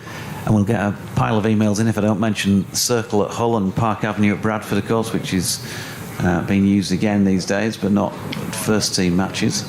343 for 9. Useful runs these for Sussex, not least, as you say, because they're now just 7 runs short of another batting point. Yeah, this is a good move. Matthew Fisher coming back on again at this end, the C end, to replace Jordan Thompson. Just thinking that in Jordan's previous over, maybe it's just, they just need to take a wicket, don't they? It's got to find a wicket-taking ball, and if it's not going for you, then make the change. 1 for 69 for Fish. He was a bit loose early on, as we've said a few times, and his first delivery is wide of off stump, and Crocombe has opened the face and run that down backward of point, and they're going to pick up a couple of runs. Don Bess out there doing the fielding. Haven't seen Bess with the ball today, understandably, I guess, in the sense that they took the second new ball after just 1 over, but they have used it now for 18 overs, and he, of course, came on after 17 in the match itself. So this ball is a little older than it was when he got hold of it first time around. Yeah. But it has looked like seam all the way this morning in terms of who's going to do the damage. Here's Fisher again. Crocombe has seen 36 deliveries now, and you can tell really by the way he's playing. He's pushed that out into the offside and picked up another single. Well, I have to say, with the way that the Sussex late middle order just collapsed, really, I didn't hold out great hopes when Henry Crocombe and Jack Carson were together, but they both showed that if you play straight and you're patient, and you know, when the bad balls come along, they've made it count, and these are just useful and annoyance runs for Yorkshire. That's probably more the thing at the moment. Yeah, you'd have to agree with that. 2 slips in place now. An extra fielder has been sent out into the offside. Fisher bowling again here to Carson. He takes one from the crease and pushes it out into the covers. Best round to field, and they'll pick up 1. Yeah, they are nuisance runs. I think, I mean, I don't know. This conversation didn't take place. And players are never, ever want to commit themselves as to what might be a good score tomorrow. What would you be happy with wrapping them up for? So, little point in asking Jordan Thompson that. But you'd have thought 5 down, if they'd have been presented with something like this on the scoreboard at lunch, 347 for 9, they'd have thought that's not been too bad a shortened session. But having taken those 4 wickets at 304, there will be just that element of tinged with disappointment now, won't there, they've not managed to wrap it up that bit sooner. I thought less than 320, fewer than 325 would be a pretty good morning's work, and it looked like they might get there. Another dot ball worked into the leg side by Crocombe. Brian's been in touch. He says, I'm trying to think of cricket grounds here in the US near the sea. He says Central Broward Park in Florida is 15 kilometres from the Atlantic. Idlewood Park in Queens, New York is separated from the Atlantic by 11 kilometres. The airport and Rockaway Beach, he said, that's all I can think of. It's going to be T20 in America. Here's Fisher, full, worked off the leg square, and that is just about going to get there, is it? Ben Code has dived and stopped it. He also did make contact with the rope. Will there be the question? Returned it, and he's also hurt himself. His left-hand side. And they got back 4. How many? Not quite sure. The applause you're hearing in the background is because Sussex have made it to a 3rd batting point now with 350 on the board. So this pair have done a fine job. They really have. 46 runs they've added for the final wicket. They really have. And it was a 3, so 211.3. Matthew Fisher has gone for 7 in this over so far. On his back as he runs away from us once again. And this time he induces an outside edge from Carson, and he's very disappointed not to have picked up a wicket from it, and he's gone for 4 more runs. So the change was made. I thought it was a pretty good idea. Thought he might be able to come up with a wicket-taking delivery. That's the 50 partnership. Yeah, he's gone for 11 in the over. And as Adrian says, 50-run partnership, 79 balls and 55 minutes it's taken the pair of them since that most recent wicket was taken. And there will be time for just 1 more over before the lunch break. It looks as though Mickey Edwards is going to continue at the Cromwell Road end. And Yorkshire probably, well, they'd clearly like to take a wicket in this next 6 deliveries, but probably quite happy to get off for a breather and regroup and try and come back strongly and whip out the last man the other side of lunch fairly quickly if they can't do it. Yeah. In these next 6 deliveries. Matthew Fisher walking down to our right to take up his position on the third man boundary. Not a happy chappy at the moment. No, he's not. You heard him yell, didn't you? And he was just so frustrated that that delivery was wide of the off stump and they would have eased away down to the boundary. In comes Edwards, running in, comes into bowl to Henry Croker, who very nearly plays on. He pushes forward and the ball loops over the top of the stumps. And Crocombe survives. But he's done a good job here, Henry Crocombe, coming in at number 11. He's on 25.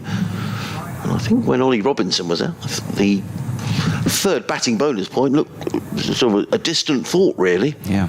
David Coleman says, when they were founded, Yorkshire first played at Darnall in the east side of Sheffield, where I was born over 62 years ago, and also where I first picked up a cricket bat. Now no county cricket at all in South Yorkshire. A great shame. Edwards again. Bowls, and that's come off the thigh pad, I suspect. We'll wait for umpire White to make a signal, and the signal is indeed a leg by, fielded here down at fine leg. One more to the total. Andrew Young says, cricket grounds by the sea, there's more on the other side. Blackpool and Liverpool. Right, yes. I've never been to either of those grounds. Well, I've been to Aigburth, and the first game I commentated on for Sussex was actually at Aigburth. That was Steve McGoffin's debut as well. Freezing cold in April. It was Grand National weekend. Couldn't get a hotel in Liverpool for love nor money. In comes Edwards, bowls, and Carlson plays this through point. He's going to pick up one. They're going to come back for a second run. They'll need to be quick. In fact, they decide not to, and that's a very good bit of fielding by Jordan Thompson, who was back really quickly. And the fact that he'd fielded the ball, he is limping, isn't he, Jordan Thompson? But another single to Jack Carlson, who goes to 21. Sussex to 256 for 9. Brings Henry Croker on strike. We've got just 3 balls to go until lunch. 3 slips in place. Adam Lythe, hands in pockets.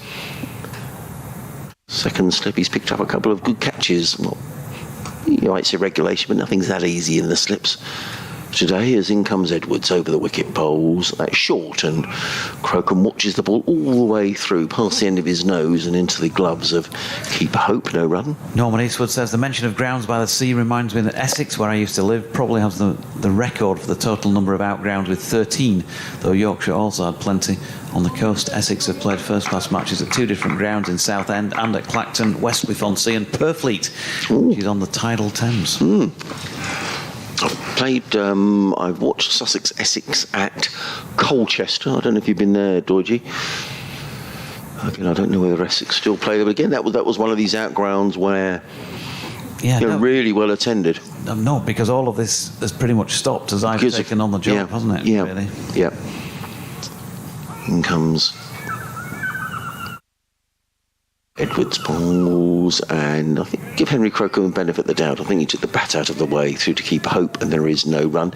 And it's interesting there, you talk about broadcast facilities, and from our point of view, sometimes it is more difficult. You're quite right at outgrounds. Often the Wi-Fi isn't very good and that sort of thing. It's not only that, but it's your position on the ground. I mean, we're on the first floor, but the elevation is good enough to get a good overview.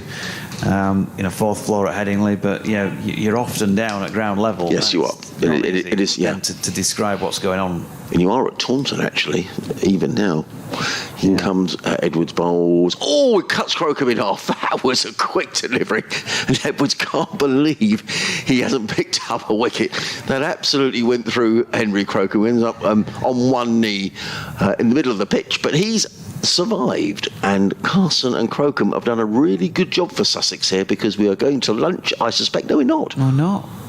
Now I don't understand the rules. No, I don't understand the rules. I don't know if anybody else does. I thought we played for half an hour after the wicket had fallen, but we're carrying on, and the clock says 1:45. And I thought lunch was meant to be at 1:10. There we go. Cricket confusion yet again. Yeah, see, and I think that's when the rules, if you got you and I commentating on the game, and we're assuming it's lunch, and it's not lunch, so the spectators, I mean, I'm sure the spectators don't mind because they're enjoying the game, but that just seems crazy to me. Anyway, Sussex carry on their merry way. Fisher is also carrying on his merry, well, not so merry morning really, 1 for 80 off 19. And his first delivery solidly blocked by Jack Carson. If any of you players out there have got your headsets in and you want to pop over to the box and tell us what time you think you might be eating, that'd be wonderful. Yeah. Advance and all that. Well, let's see if we can get a message to the scorers and see if we can understand when lunch might be. My stomach's certainly hoping it's going to be soon. Fisher, short ball. And Carson. Plenty of time to get down and below that one. Hoping at some point later today that we might get Matthew Revis or Jonathan Tattersall or James Wharton, who knows? Maybe all three, or two of the three, here into the com box to sit down and have a chat with us. Three who've travelled with Yorkshire but are not in the starting 11 here. Earlier on this morning when they were netting, Fisher is in, and that's pushed into the offside by Jack Carson for a single with the man set back. Don Bess sweeping. There's an easy push for one out there into the offside. If the bowler offers batter a little bit of width, there's some pretty leaden grey cloud just drifting in slowly, and as Adrian, as he said earlier on today, the wind nothing like as strong today as it was yesterday. In fact, the Sussex flag of the two on the poles out to our right over by the clock is limp and hanging around the flagpole. Short ball here from Fisher and a little fend at that from Crocombe. Unfortunately for Sussex, didn't get a nick on it, made its way through to Shy Hope. So whatever we get in terms of weather, it'll be moving in slowly, but it will also be moving away equally as slowly. And as I say, it is leaden sky. There's a very small peak of blue in a gap in the cloud almost immediately overhead, but other than that. And I just thought, actually, I just wondered where the ground staff are. I thought I'd have a look, and I looked out the window, and they're sitting right below us by the covers. But they don't seem overly concerned at the moment. In actual playing level, it's bright enough at the moment, no problem, as Fisher bowls another short ball here to Crocombe. And it feels like he's trying to set him up for something with a couple of those. There is one delivery left in the over. Jack Carson has just walked down, presumably had a little word in the shell like of Henry Crocombe, and doing a bit of gardening into the bargain. 357 for 9, so disappointing start for Sussex, but they've fought back really well through this last pairing, and the flip of that really for Yorkshire. Fisher in, and he's going short again, and Crocombe plays from the crease, stands tall and pushes it into point, no run. Now then, Shy Hope's turned and walked off the general direction of the dressing rooms, and therefore we are now going to have lunch at 1:48. Go figure, I think is the expression. But Carson 22, Crocombe 25, 357 for 9, Sussex in their first innings. And at 1:48 p.m, we're going to take a 40-minute break. Lunch. We will, yeah. I have no idea. We'll see if we can get some clarification as to what the ruling is in terms of time played, etc. But I would say, from a Sussex perspective, well played to Crocombe and Henry Crocombe and Jack Carson, really, because at 304 for 9, you were thinking we might have seen almost Yorkshire batting before lunch, but these two have added a half-century partnership.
Well, you can tell by the announcement over the PA from the Sussex scorer Graham Irwin that we're back, about to resume the afternoon session here at Hove in lovely sunshine, which we hope clearly remains for the rest of the day. The weather forecast suggests there may be a shower or two, but at the minute the sun is out. There's a bit of blue sky around, so let's keep our fingers crossed. For those of you joining us for the first time in the match, my name is Adrian Harms.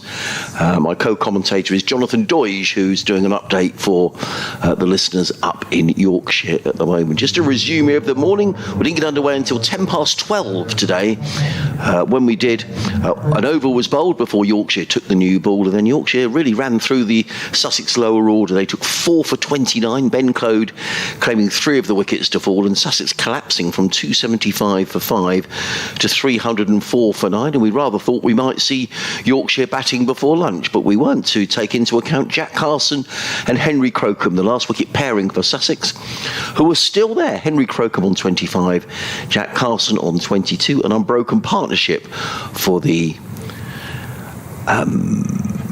10th wicket for Sussex. An unbroken half-century partnership has extended this Sussex innings, and they've now picked up their 3rd batting bonus point. That partnership now worth 54. As running down the hill is Ben Code, coming into bowl to Jack Carson, who's solidly forward a ball of good length and punches it away into the covers, where it's fielded by Jordan Thompson. Certainly with the new ball, the Yorkshire bowlers, particularly Ben Code, got a bit of movement.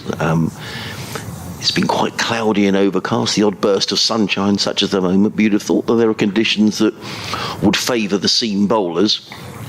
And Yorkshire bowled very well with that new ball, but now they've been really frustrated by this last wicket pair. As in comes Code over the wicket bowls, and Carson again is forward to ball of good length, and on this occasion Code fields off his own bowling, and there is no run. At the field, there are 3 slips in place. George Hill is at first, Adam Lyth, the skipper, is at second, and Finlay Bean is at third. Syed Shakil is at backward point, going through some stretching exercises. There's also a cover, a mid-off, mid-onward wicket, and a fine leg as in comes Code again. Bowls and driven firmly by Carson into the covers, fielded by Jordan Thompson, and there is no run. So those 4 wickets to fall this morning. Finn Hudson-Prentice didn't add to his overnight score. He was caught by Adam Lyth at second slip of the bowling of Ben Code for 32. Then Nathan McAndrew came in and played a little cameo. 23 he made of just 14 deliveries before he was caught behind by Hope of the Fisher of the bowling of Fisher for 23. As in comes Code bowls, and Carson rather feels for that outside of the off stump. The ball goes through to Hope, and there is no run. Ollie Carter, who batted so well yesterday, added 4 to his overnight score before he was caught in the slips by Finlay Bean of the bowling of Ben Code for 64. Then Ollie Robinson, looking to get down the wicket to Ben Code, only succeeded in deflecting the ball to second slip, where Adam Lyth took his second catch of the session. Ollie Robinson out for a single. In comes Code, down the hill bowls, and Carson again plays very straight, firmly to mid-off. And again, there is no run. Ben Code is in his 21st over. Excellent figures of 4 for 58, I think that says on the scoreboard away to my right-hand side. Give you confirmation of that in a couple of moments' time. But these are real nuisance runs as far as... 4 for 50, I apologise. And he's in again. Bowls, and Carson in behind a shorter delivery this time, plays it straight back down the track, and Ben Code starts out after lunch with a maiden over.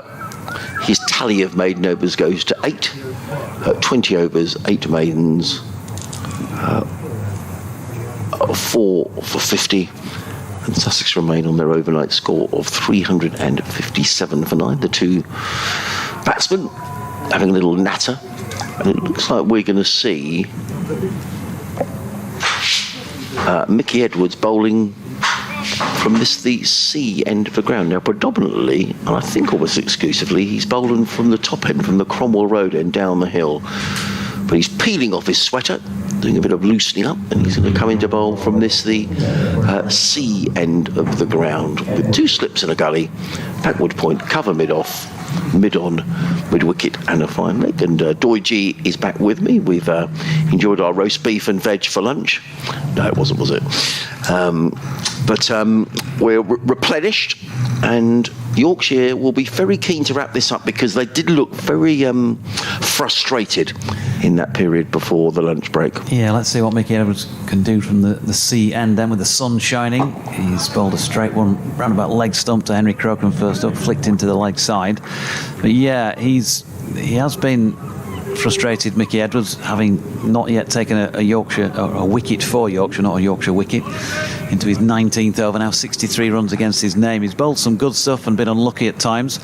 He's bowled some loose stuff, just like most of the Yorkshire bowlers have at times as well, and gone for a few.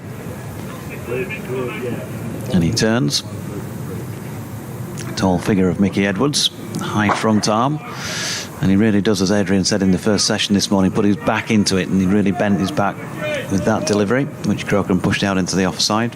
I've just been asked by my BBC Radio Leeds afternoon show presenter Richard Stead. He wants to run a score across the away grounds in terms of lunches and teas. And so he asked me how I would score Sussex.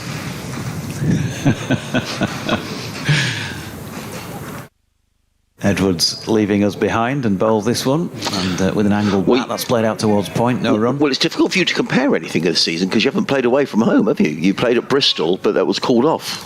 Yeah, that was called off, and I think there was lunch provided on day 1 there. Right. You could stay around if you wanted to be fed, or you could obviously disappear, and then I didn't even get to the ground on day 2 because it was so bad. And as I was about to set off, I got the phone call saying don't even bother because it's already off. Right. And then day 3, of course, it was abandoned anyway. Edwards, short of length, good delivery. He's appealing for a caught behind here. Crocombe did have a little nibble at it, but Edwards the only person who did appeal. No voice heard from the direction of the cordon. Certainly not Shea Hope. Little touch of gloves between Crocombe and Carson, who walked a long way down to have a chat and does a bit of the usual gardening on the way back. And Edwards turns then and makes his way away from us. This time strays down the leg side, loose delivery, but Crocombe misses out on a little flick that would have brought him at least a run, possibly 4. Ben Code's off down at long leg at the moment. Jordan Thompson's going through his bowling action in slow-mo at mid-wicket. There's a few stretches going on as well at mid-on from Matthew Fisher. David Milan's just giving the ball a shine at mid-off. Saw Shaquille has his hands in his pockets, a short extra cover. Don Bess is deepish at point, but not on the boundary. It'd be a good 10 to 15 metres in from it. Finley Bean at gully, and then Hill at first slip and Lythe at second, as Edwards is in again, but neither come into play because he fires another one down the leg side. So while it will show that in the history of cricket that was Mickey Edwards' second maiden over for Yorkshire, 19 overs, 2 maidens, none for 63. He'll bowl better overs, you would have thought. Yeah, absolutely. He's, he has been wholehearted, and I've been impressed with the way these bodies just occasionally those loose deliveries go down the leg side, but he bowls with good pace. Yeah, I like that description actually, wholehearted. He does look like he's putting effort in, but then shouldn't they all? Of course. Well, Ben Code has picked up wickets, 4, and he's bowled beautifully. Comes running in down the hill in bright sunshine. Now comes in and bowls to Carson, who eases that to backward point, fielded by Shaquille. And there is no run. Still got those 3 slips in place. It's strange. As soon as the new ball was taken, and I don't know whether it was because the new ball and we think, oh, it is going to move around, but all of a sudden you think, oh, it is nipping it. But I think it did nip around a little bit, to be honest. Yep, I agree. And all of a sudden, Sussex lost those 4 wickets for 29. It's those observations that got you the CMJ. Yeah, okay. In comes Code running in and bowls. Carson drives down there. Good shot by Jack Carson. That's going to be 4 runs. Now that's a lovely shot, slightly overpitched on about middle and leg and driven straight down the ground by Jack Carson all the way along the floor. Lovely shot. He goes to 26 and Sussex to 361 for 9. I didn't even know. No, I'm asking a serious question here. No, you're not. No, I am. I don't actually know how. Well, you clearly get the award because you're very good, but how do you even enter for the award? I've never even seen an entry form. Right, okay. No. Yeah, there is an entry that comes out at the end of every season. So I'll send it to you. in comes Code over the wicket bowl. Oh, he's just on the pad now. That looks close and he's given out. And Jack Carson is on his way. And I think he knew as soon as it hit the pad, Jack Carson, that he was on his way. He was neither forward nor back. Rather caught on the crease was Jack after a lovely shot for a boundary with the previous delivery. And that is that for Sussex. All out for 361. But nonetheless, a very useful, in fact, a more than useful last wicket partnership of 57 between Jack Carson and Henry Crocombe comes to an end. Henry Crocombe remains undefeated on 25. So we shall see how much there is in this wicket, because we're about to see Ollie Robinson and Nathan McAndrew in action. Yeah, and from this position, which is of course about second slip to the right-hander, it looked absolutely stone dead plumb, Adrian. Yeah. What it is, we should definitely mention, is a very good day at the office for Ben Code, who's finished with figures of 21.3 overs, 8 maidens, 5 for 45 at a good economy rate of 2.51 as well. And I make that his 10th 5-wicket haul in first class 63. He'll bowl worse and take wickets. Don Bess, 17 overs, 3 maidens, 1 for 60. George Hill, 7 overs, 1 maiden, 1 for 23, but a vital partnership break for him. And Saud Shakil, just that 1 token over, which was a maiden when they were heading towards the second new ball. So 361. I don't think you'd be unhappy with that score, and certainly from 304 for 9. 3 batting points for Sussex, and of course all 3 bowling points for Yorkshire as well, who are going to have some work to do, I think, with the bat on what still feels like a bowling day, and particularly with the new ball and with the likes of Ollie Robinson with that in his hand. Fair to say, when you look at the Yorkshire batting lineup, that they have got batting. Adam Lyth, Finlay Beans obviously started the season in good nick and has had 100 already. Saud Shakil's been brought in at number 3. David Milan, we know his quality. Shai Hope got runs at Headingley. George Hill's had centuries to his name, as has Don Bess. So there's a fair bit of batting in the Yorkshire ranks as well, but they'd want to, you would think, just tread a little bit carefully early doors, and it might be pretty tricky against the new ball. If they can see that off without too much in the way of a loss on the scoreboard, or wickets down, then on a good pitch, they could be. They may be able to extend well on beyond Sussex. Who knows? We shall see, because first innings runs has been one of the major grumbles by Yorkshire supporters at their team in recent seasons. And that's interesting. It'll be the first chance, as I say, we don't want to pretend that Ollie Robinson to come here and take a stack of wickets, but Ollie will have been chomping at the bit, I'm sure. We spoke to Ollie Robinson pre-season. We were expecting him to play last week in the game against Durham, but he didn't do so. And Ollie was saying he just feels better when he's one of these bowlers who just wants to bowl. So I'm sure he'll be chomping at the bit. And these do seem to be fairly favourable conditions for the bowlers. So it'll be interesting to see what he gets out of this pitch. So we're just going to have a breather for a couple of minutes, and we'll be back with you. We'll leave the effects mic bubbling away to see how Yorkshire get on when they come out to bat.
umpires White and Pratt are making their way out to the middle. The ground staff are coming off with their assortment of brushes and pots of paint and all the rest of it. One of the ground staff carrying a green bucket with it looks like a dustpan and brush inside it. It's funny actually, because if you're at a county ground or if you're at your local village cricket club, the sort of paraphernalia the groundsman carries in is still the same. It's still a long piece of wood to remark the crease and everything. And you'll see that at plenty of grounds tomorrow, I expect, as leagues get underway around the county. And that's the sort of standard groundsman's kit, really. Yeah, and it's the same sort of principle, isn't it? Although you don't have a ground team who will usually be decked in the home colours like we've got with most county grounds. You'll still get your regulars who turn up every week, who go out and sweep and mark at half time, at lunchtime, and at tea time in a local cricket game. And having played many of those over the years, and particularly when you're skippering a side, is such a massive help to have those few people just on hand to help you, because when you are doing that sort of job in local cricket, you tend to end up you've got to organise all that yourself. Oh. There might be another place where there's no food left by the time you get into the clubhouse. I used to find, I think, when we used to finish our games of cricket, and the groundsman, who, all people do it voluntarily, don't they? Would say, right, if we all go into the park and someone collect the boundary markers, and can you put the ropes around the square, and right, but it's always the same people who does it. Anyway, the applause around the ground is Ollie Robinson's going to bowl down from the Cromwell Road end. And he's bowling with 1, 2, 3, 4 slips, a point, extra cover, a mid-on, mid-wicket, and a fine leg. So the first chance we've seen Ollie Robinson in action for Sussex this season. A season which he'll be hoping to cement a place in the Ashes side. A lot of competition in there this summer, so Ollie will be very keen to make an impression on the England selectors as he's running in down the hill over the wicket. He's in and bowls, and good pace from Ollie Robinson, let go by Lyth outside the off-stump. Good carry as well, straight through to the gloves of Ollie Carter. Yeah, very much, as I suppose you'd expect. New ball first up again, a bit of rolling taking place, and these two will know each other reasonably well, I guess, from Ollie Robinson's time up at Headingley. Probably bowled at Lythy quite a bit back in those days. Yeah, before Ollie came down here and he's done a great job. And a lot of people, I think, down here, I'll just break off for a minute as Robinson is on his way. The sun has gone in and Robinson is in and bowled. So Lyth, the first run's clipped nicely off his toes by Adam Lyth. They take him on, they'll think about 2, but there isn't a second there because Henry Crocombe is quickly in from fine leg to field and there is no run. And certainly watching him from the commentary box, there were times when you'd watch Ollie bowl and just wonder why on earth he wasn't getting that England recognition before he got it. I think people felt a couple of seasons before down here, and certainly I did, that he should have had an opportunity. I remember you saying, in fact, when we came down a couple of years ago. Yeah, he's just bowled well down here, consistently well for a number of years. But he's very much in the England setup now. And he's coming into bowl to the left-handed Finlay Bean, who I haven't seen back before, so this will be good to see as Robinson is in bowls and Bean lets that one go outside the off-stump. And there is no run. I'm sure, not all the Sussex supporters would have read their sort of cricket almanac. So tell us about Finlay Bean. Is he new into the side? Because it's not a name that I particularly recognise. Quite a tall man. He fielded in the slips a lot of the time. He's retaking his guard, actually, from umpire White. Certainly the first time I'm sure he would have played at this ground. And Ollie Robinson is changing the angle of attack to Finlay Bean. And Ali Orr, who was standing at 4th slip, is now going to be fielding at leg slip. Here's Ali Orr. He's the best leg slip fielder probably in the world, Ali Orr. Let's see if he can take a catch. I'm only winding you up, Jonathan. In comes Robinson, bowls, and Orr forward comes. I think you're supposed to, at that point, and you're not supposed to say, as special as it is, Ali Orr, he's the worst leg slip fielder in the world, and the ball goes straight to him off Finlay Bean's bat the next ball. If we're going on what happened when he was back. Yeah, bit of extra lift there from Ollie Robinson, and Bean had to jack down on that one quite quickly. So Ollie Robinson straight onto a good line and length. Yeah, so Finlay Bean, Harrogate born, learned his cricket with the Studley Royal Cricket Club, which, if you ever get a chance, if you're ever up our way, come a day early and head yourself up there in the Ripon area. Robinson bowls, and Bean is on his way, and he could well get 4 here as he edges it down towards third man. Hudson Prentice in hot pursuit, and he does well, actually. He manages to stop that going for a boundary. That was a very good bit of fielding by Finn Hudson Prentice. It was undoubtedly one of those that we'd been seeing 5, 6, 7 times if the cameras were here, because there was some contact with the rope, but given the benefit of the doubt. Yeah.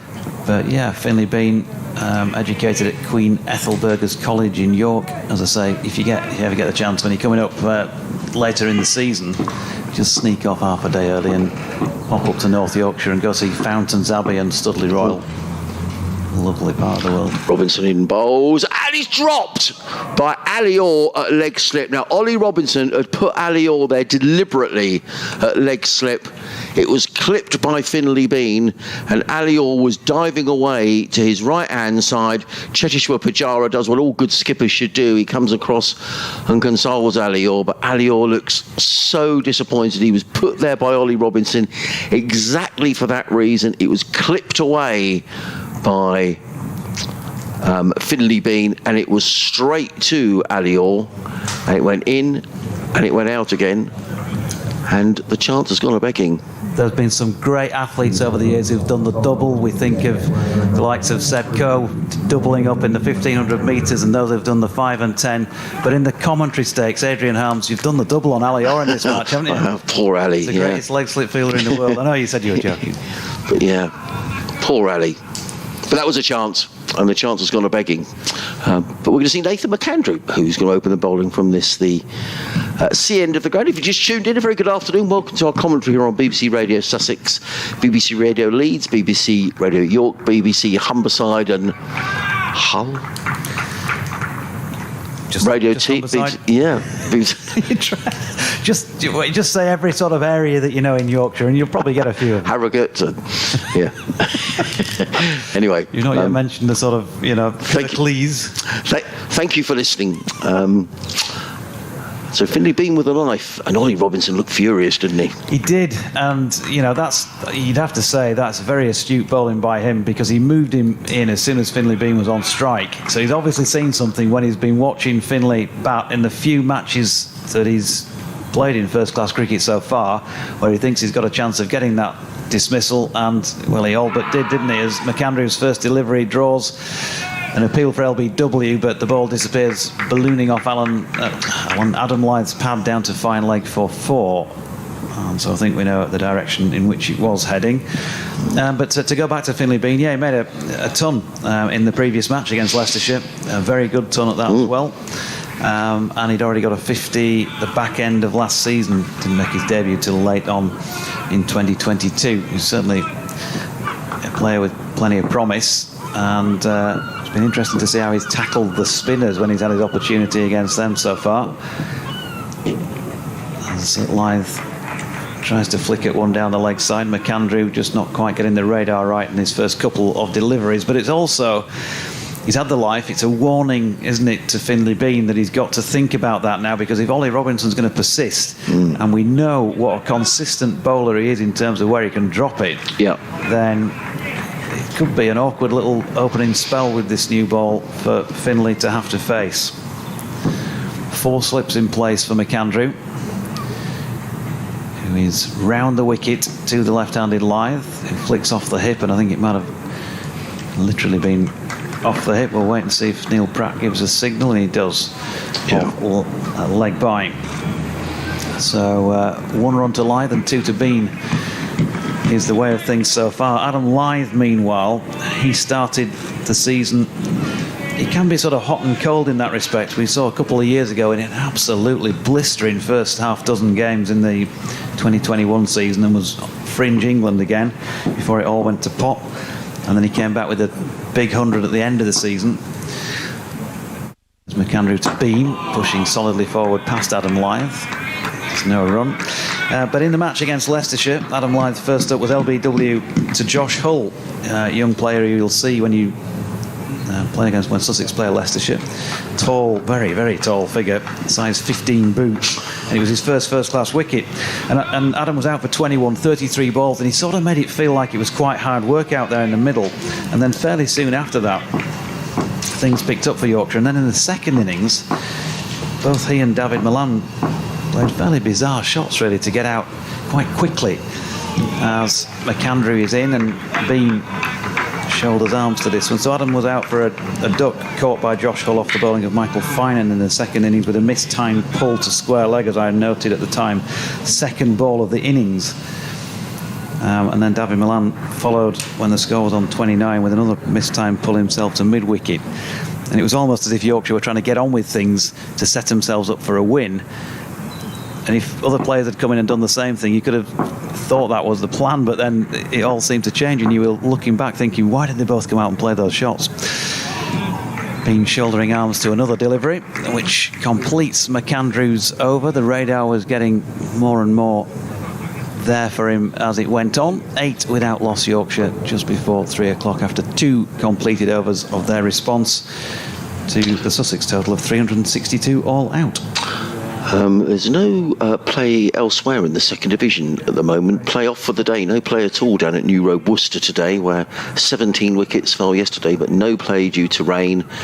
And a delayed start in Cardiff as well, where Durham are 382 for 6. So this is the only game in Division 2 where there is play. There is play, or there will be play, in all of the games in the first division. In a moment I'll give you those scores, but in comes Ollie Robinson running in down the hill for the Cromwell Road, in bowls to Adam Lyth, pitching around middle and leg, and Lyth pushes forward to mid on. Immediately Ollie Robinson wants a change in the field, and immediately that fourth slip, who is Ali Orr, is coming across to leg slip.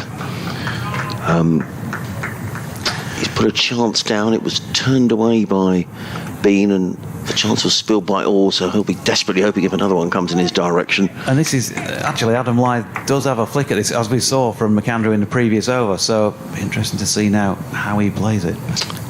Robinson, slightly gloomy here at Hove, in and bowls, and Lyth tickles that one down to fine leg, fielded down on the boundary by Henry Crocombe. 1 more to the total. What I would say is seeing these players quite a lot, obviously, is that Adam Lyth is very, very strong off his legs, but sometimes is that strength can always be a weakness thing. So he'll still have a tickle at one. Yes. Maybe sometimes he shouldn't. Yep.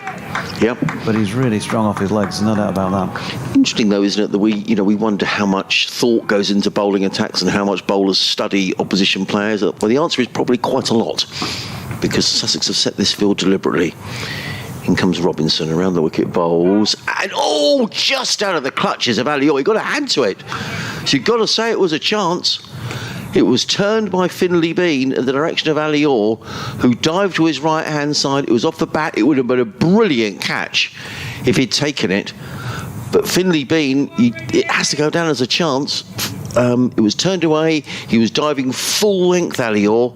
He got a hand to it, but he couldn't cling on.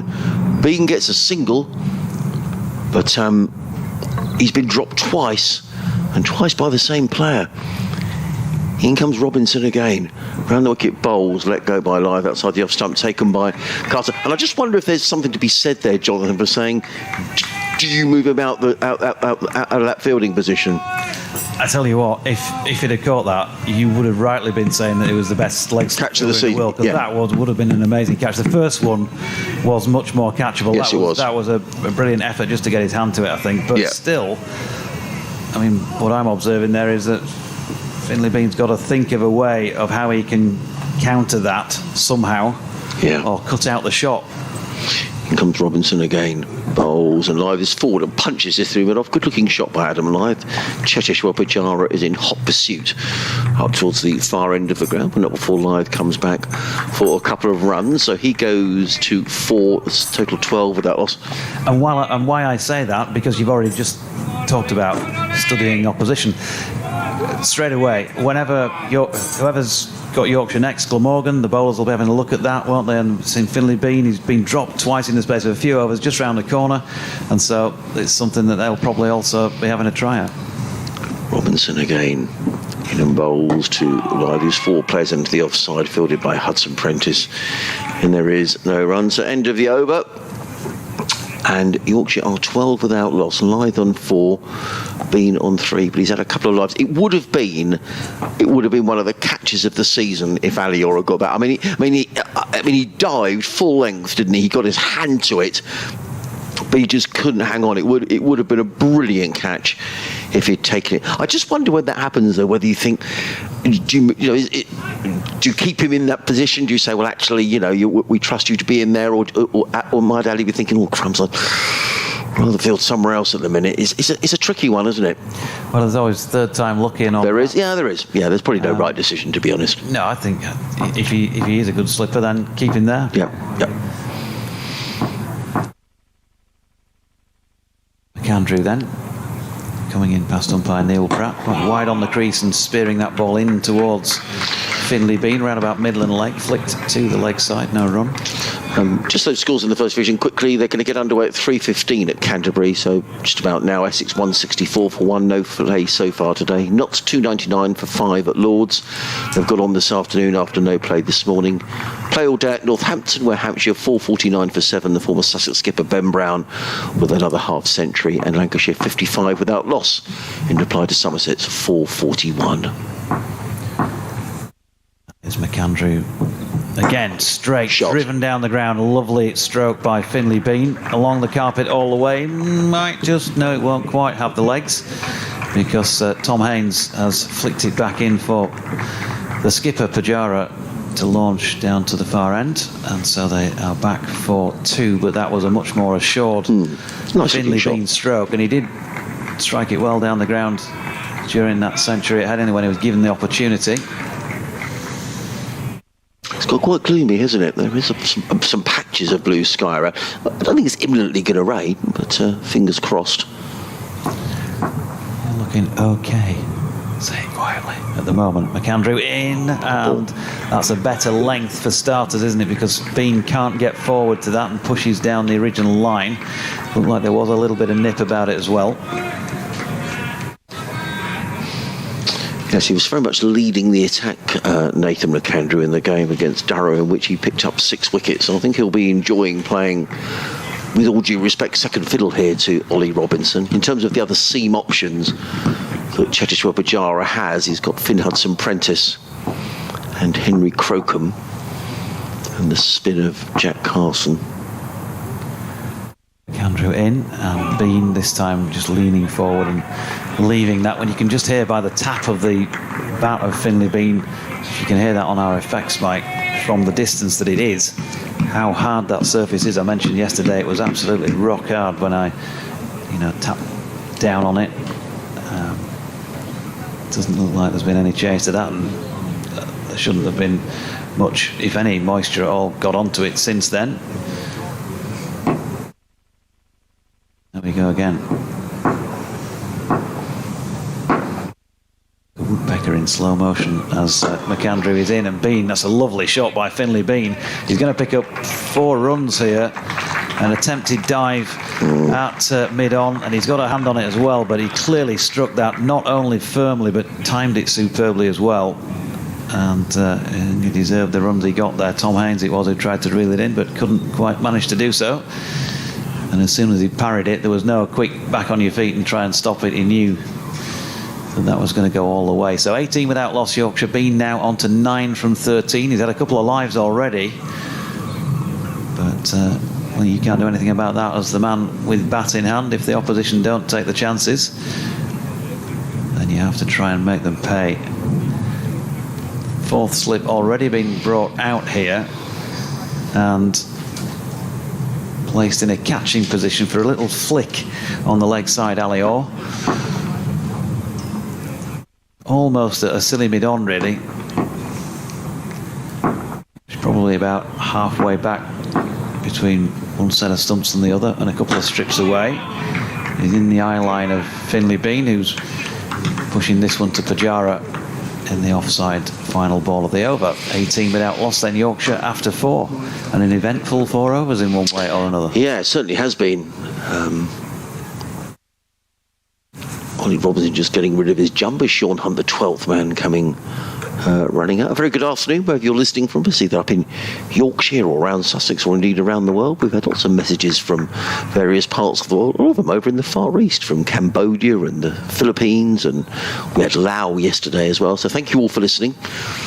If you're watching on the live stream, you'll see it's pretty gloomy here at Hove. There is some blue sky directly above the ground, but some heavier cloud is sort of drifting around, and the forecast is for the odd shower this afternoon, but mercifully that stayed away. We didn't get underway until 10 past 12 today, but here comes Ollie Robinson down the hill, bowls to live, beats him outside the off stump. He looks to be in a good rhythm here, Ollie Robinson. He's an enjoyable bowler to watch. Yeah. I know Yorkshire supporters will be cringing at me saying that, but he is, isn't he? It's just good to see somebody with that sheer accuracy, because we know even at this level, as we've seen from Yorkshire's bowlers this morning, even from somebody who's played international cricket like Matthew Fisher, they have those days where they don't control it any better than a club cricketer would in some respects, and to see that sort of metronomic feel to it. Here comes Robinson, bowls and live, works this one past four slip. He's got a race away towards the boundary. I don't think Finn Hudson-Prentice, quick though he is, will catch up with this one. And no, he doesn't. Once the ball gets away from the fielders down the slope here at Hove, it's very difficult to cut off. No third man in place, and hard though Hudson-Prentice sprinted, and I think he's probably the quickest fielder in the Sussex side. He couldn't cut it off on a boundary to Lyth, who goes to 8 and Yorkshire to 22 without loss. Yeah, it's a shot he plays well. Adam Lyth just opened the face and relied on some timing. Forever Dormo says that wasn't an example of commentator's curse Mark II, was it? Ali Orr is probably the world's best leg slip. Well, we were slightly jesting after what we were being caught out yesterday with Ali, but sadly he has dropped a couple of chances. The second one would have been a brilliant catch. Let's be honest. In comes Robinson, bowls. Oh, well, that kept a little low, I think, and Lyth plays it out onto the offside, fielded by Pujara, and there is no run. I think I should say, folks, that Adrian's agent has been on the phone in the last couple of hours. He's been onto the Palladium, all the big venues. I think Broadway's been involved, and he's going to be taking it on the road.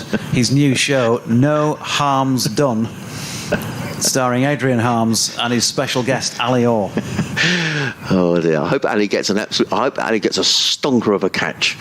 He's moved from leg slip, so that little ploy has now changed, and they've got Ali Orr now at fourth slip, so no leg slippers. In comes Robinson, bowls, and covering up his beam, plays down the offside, and there is no run. Actually, I was saying to you a little earlier on, and much excitement down on the south coast because the Albion are in this FA Cup semi-final at the weekend, and I was listening to the radio this morning on the way down, and they had Gordon Smith, who is famous for that, and Smith must score in 1983, and he didn't. And apparently a book has just come out, and it's called Smith Did Score, because Gordon Smith did score in that final, the first goal for the Albion. And it was really good to hear Gordon Smith this morning.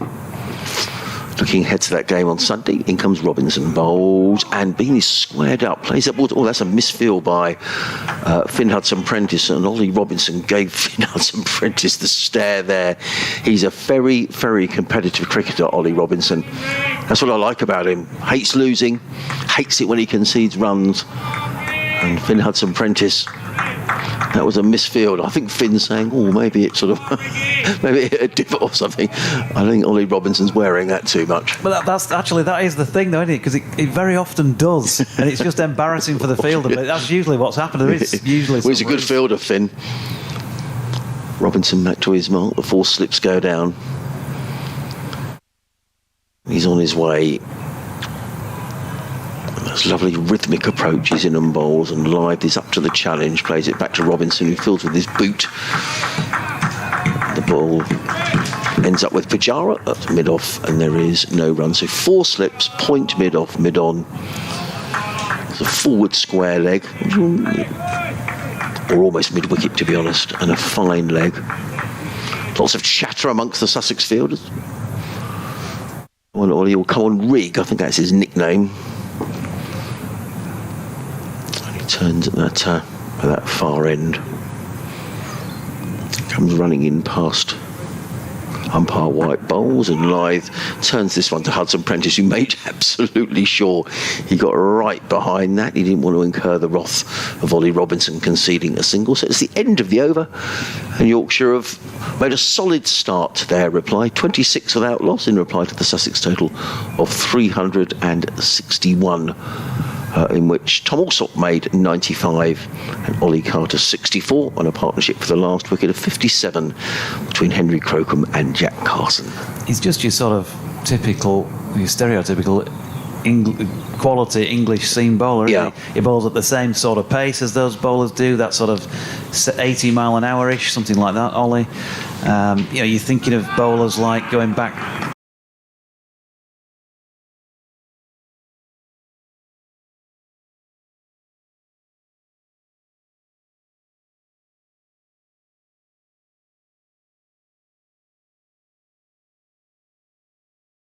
the area beyond the boundary rope. McAndrew Shot. in.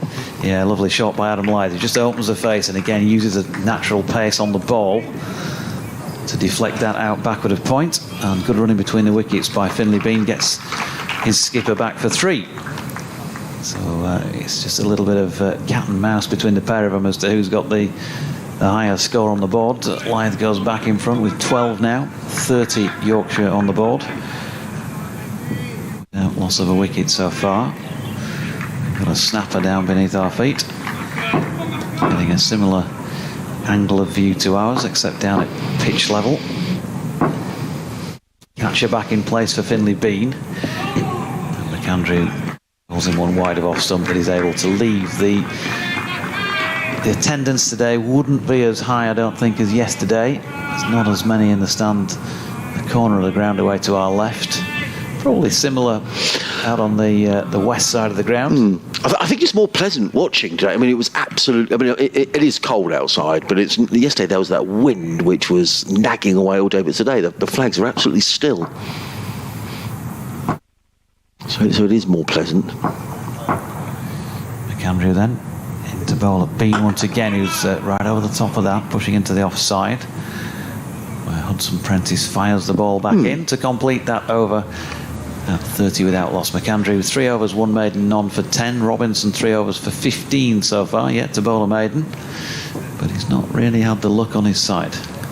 He hasn't. Live cricket on the BBC. Adrian Holmes and Jonathan George. Don't forget every ball of every game of every county. That's easy for you to say. Yeah, throughout the season on the BBC. And if you're listening to us via the internet or if you're watching the live stream, a very good afternoon, and you'll see that Yorkshire made a solid reply. They've had a little bit of luck. Finlay Bean with a couple of chances, one which was should have been taken, another which would have been a brilliant catch. And now Sussex are redeploying that leg slip. So Ali Orr going in at leg slip. There's also a fine leg, 3 slips in place, and Ollie Robinson is coming down the hill from the Cromwell Road end of the ground. Around the wicket comes in and bowls. That's a lovely shot. That's going to be at least a couple of runs. Hudson Prentice is in hot pursuit towards the backward point boundary, but that's all he's going to get. Nice looking shot though, nicely timed, and he looks in good form here, Adam Lyth. That was a nice shot, confident shot, punched away through backward point. He goes to 14 and Yorkshire to 32 without loss. Yeah, played it on length, didn't it? It was one of those, it was a rare delivery that was a little bit wider from Ollie Robinson. Wasn't asking questions really of the batter. And he executed it well. Changing the field, Cheteshwar Pujara has gone to cover. Tom Haynes has come across from mid-on to mid-off. So there's just one fielder in front of square on the leg side at mid-on. I think that's Nathan McAndrew who's there. And then Ali Orr at leg slip, Henry Crocombe at fine leg. In comes Robinson, bowls, let go by Lyth outside the off stump, taken by Ollie Carter low down, and there's no run. Randy Baldwin been in touch to say, where's the commentary gone? Well, it should still be coming out, so not entirely sure what has happened. Let's just see whether it's going out on the stream, see if I can get a message up to Jack, let's see if is Jack watching us? Just see if he can give us a little wave to let us know the commentary is going out loud and clear. Robinson wheels around, comes in round the wicket, bowls, Lyth is forward, plays it back to Robinson, and there is no run. So I don't know if Jack is listening at the back of the box there as to whether the commentary is going out. He's not making any sign, so let's just we'll have to leave you, Doige, for a minute just to investigate what's going on. Okay. Not that I've videoed that at all. Armsy sprawled across the desk.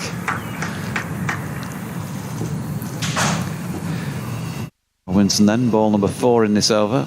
Round the wicket towards Lyth, who gets one full on leg stump, and he will not miss out on those, Adam Lyth. And that's beautifully executed. Flick off the legs along the carpet all the way through square leg for 4. Takes him on to 18, Yorkshire on to 36 without loss. 21 runs against his name. Armsley, after his acrobatics, he's just having a massage now at the back of the box.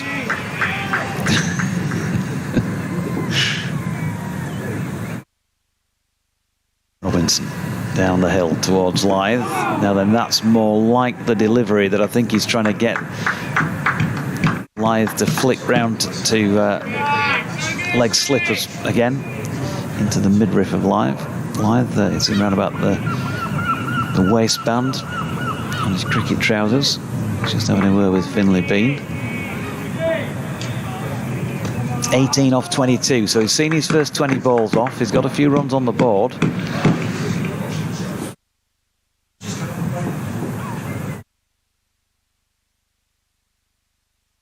Again, Lyth watches one go by, which is called as a no ball by Ollie Robinson. So another couple to the total. 38 without loss. We have a couple of Yorkies in the box as well. Pull up some. Well, not many chairs now because they all got nicked yesterday, lads. I'm afraid. James Wharton and Matthew Revis joining us. They can go have a cup of tea now. Right. Yeah. Well, we'll probably give Watts a set of cans for a few minutes, and then we'll let you do your 3:30. Ollie Robinson in and bowling to Lyth, who's able to watch one go by, and that is the final legitimate ball of that over. So Ollie Robinson 4 overs, or is it another no ball? Looks like it might be called that. Yeah. 1, 2, 3, 4, 5, 6 balls showing on the scoreboard, plus the no ball, so that should be over. I didn't hear the call, didn't see the signal, but maybe that's been adjusted. I think they're just having a look. The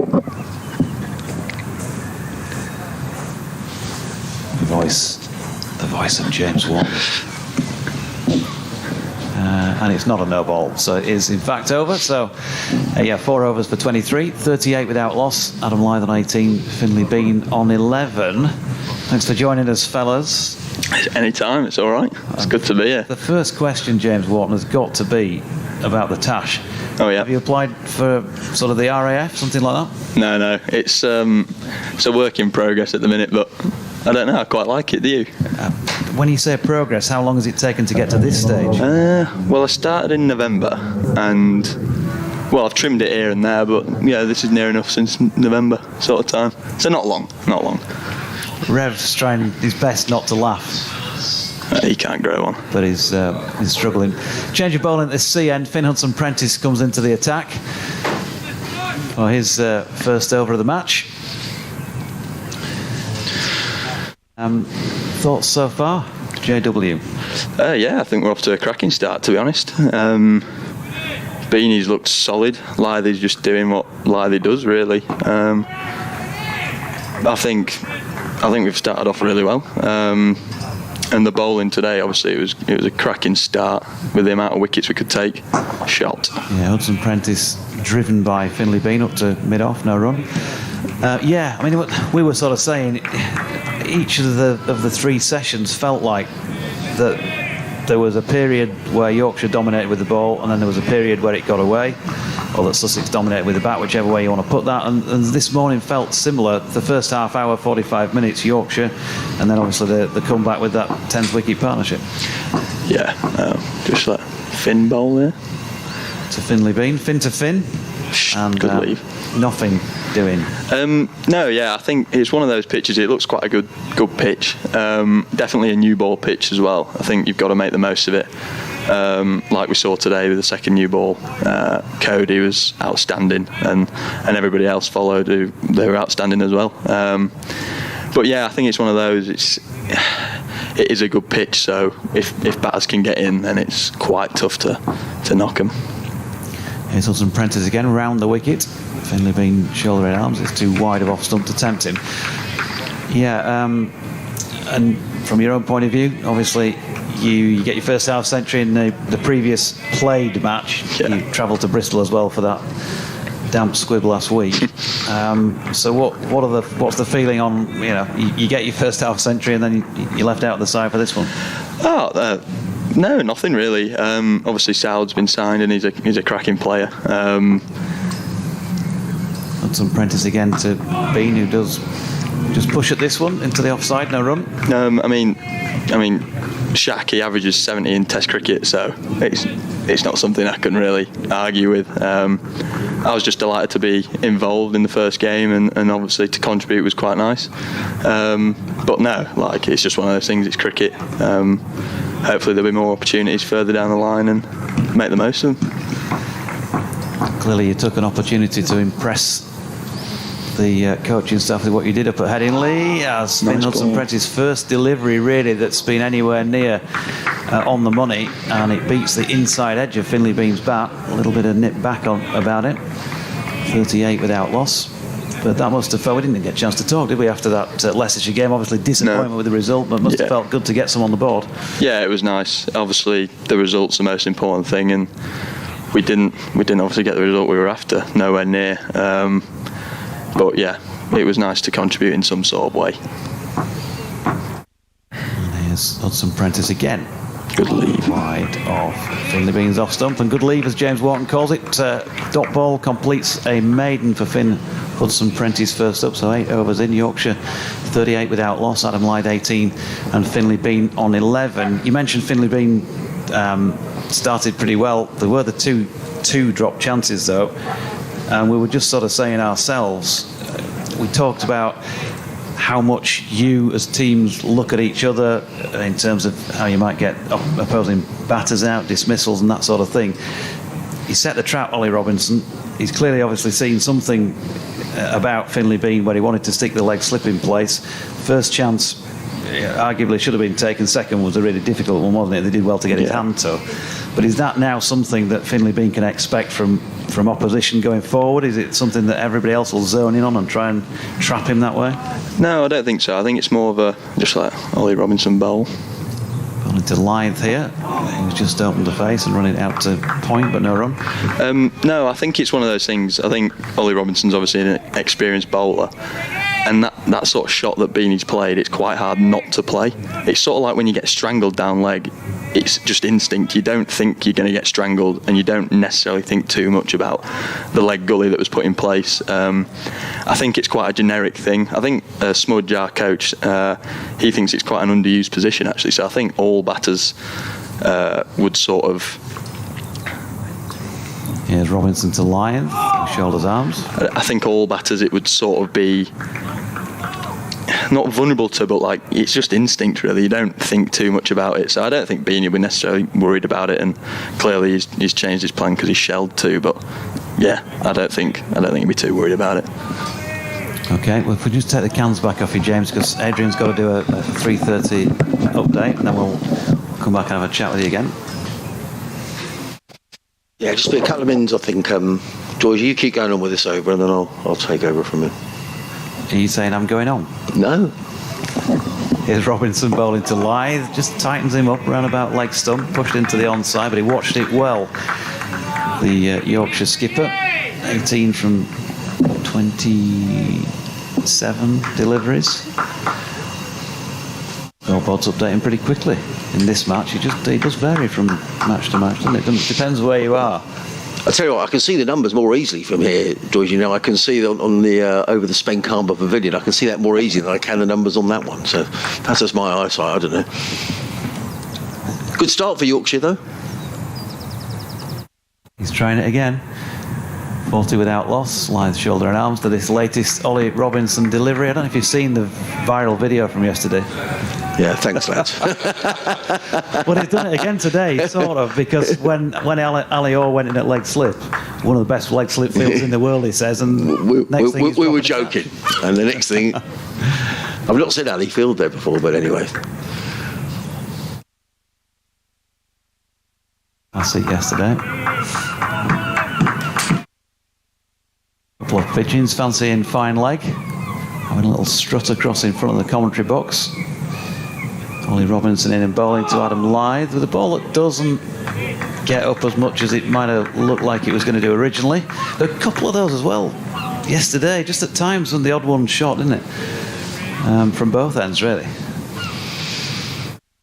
Just to say, George, they are playing in every game in Division 1 now. So playing at Canterbury now, eventually Essex 180 for 1, Notts 326 for 6 at Lords, Hampshire 454 for 7, it's tea at Northampton, Lancashire 102 without loss at Taunton. Luke Wells, formerly of this parish, 66 not out. Ben Brown making a half century for Hampshire today as well. Final ball of this, Ollie Robinson over. Adam Lyth is doubled in two. They're appealing for court, and he's not out. I wondered if he was going to walk over, and there might have been some umpire debate going on there, but no, not out. According to umpire Rob White, standing at the Cromwell Road end of the ground. So Adam Lyth survives, and he's just telling Tom Haynes all about what exactly it did hit on its way to the fielder. Good catch, actually, by Tom Alsop in there at first slip, except it wasn't a catch. Finn Hudson-Prentice is going to carry on from the C end of the ground. He's going to be bowling up the hill. So we'll give an update to the listeners to BBC Radio Sussex in a couple of moments, then hand you back to Jonathan and the lads as Hudson-Prentice just wheels around in front of us. He's bowling around the wicket, coming into bowl to Finley Bean. 2 slips and a gully, backward point, cover mid-off, mid-on, mid-wicket, and a fine leg as Hudson-Prentice races in and bowls, and that's a lovely flowing cover drive, followed by Pujara at cover, and there is no run.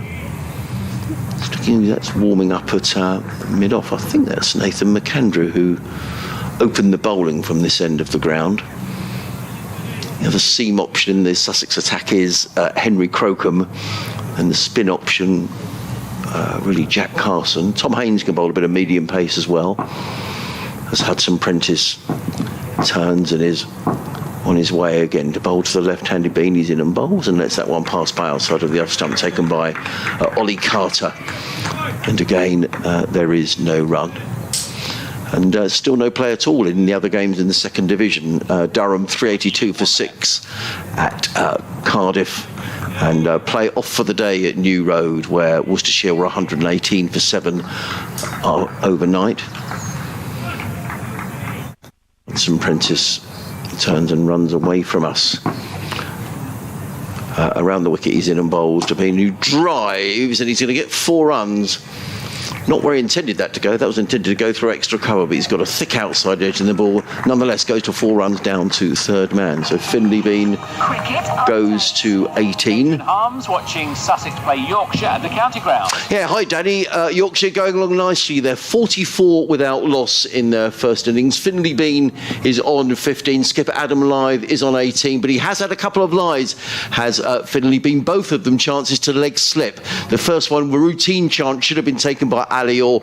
The second, a brilliant attempt at diving catch, but he couldn't cling on, and the chance went to begging. Earlier on today, Sussex bowled out for 361. Tom Alsop's top scoring with 95, but a good last wicket partnership of 57 between Henry Crocombe and Jack Carson saw Sussex to that total. But in reply, Yorkshire going along nicely. They're 44 without loss. And with you and your co-commentators, what's the thought about that score? 3-6-1 for Sussex. Yeah. Reach ball by Yorkshire? Yeah, I mean, I think that's a good score. It's a good wicket. I mean, Sussex at one stage this morning, when the new ball was taken, Danny lost 4 for 29, and it looked as if Sussex might be bowled out for around about the 300 mark. So it was a good recovery by the old order, particularly by Henry Crocombe and Jack Carson. I think with Ollie Robinson in the side, Sussex would have hoped for some early wickets, but it's a good wicket, and Sussex will need to take wickets with this new ball because otherwise batting does get a lot easier as time progresses. Adrian, back with you later. Ball by ball commentary on the BBC Sport website and app.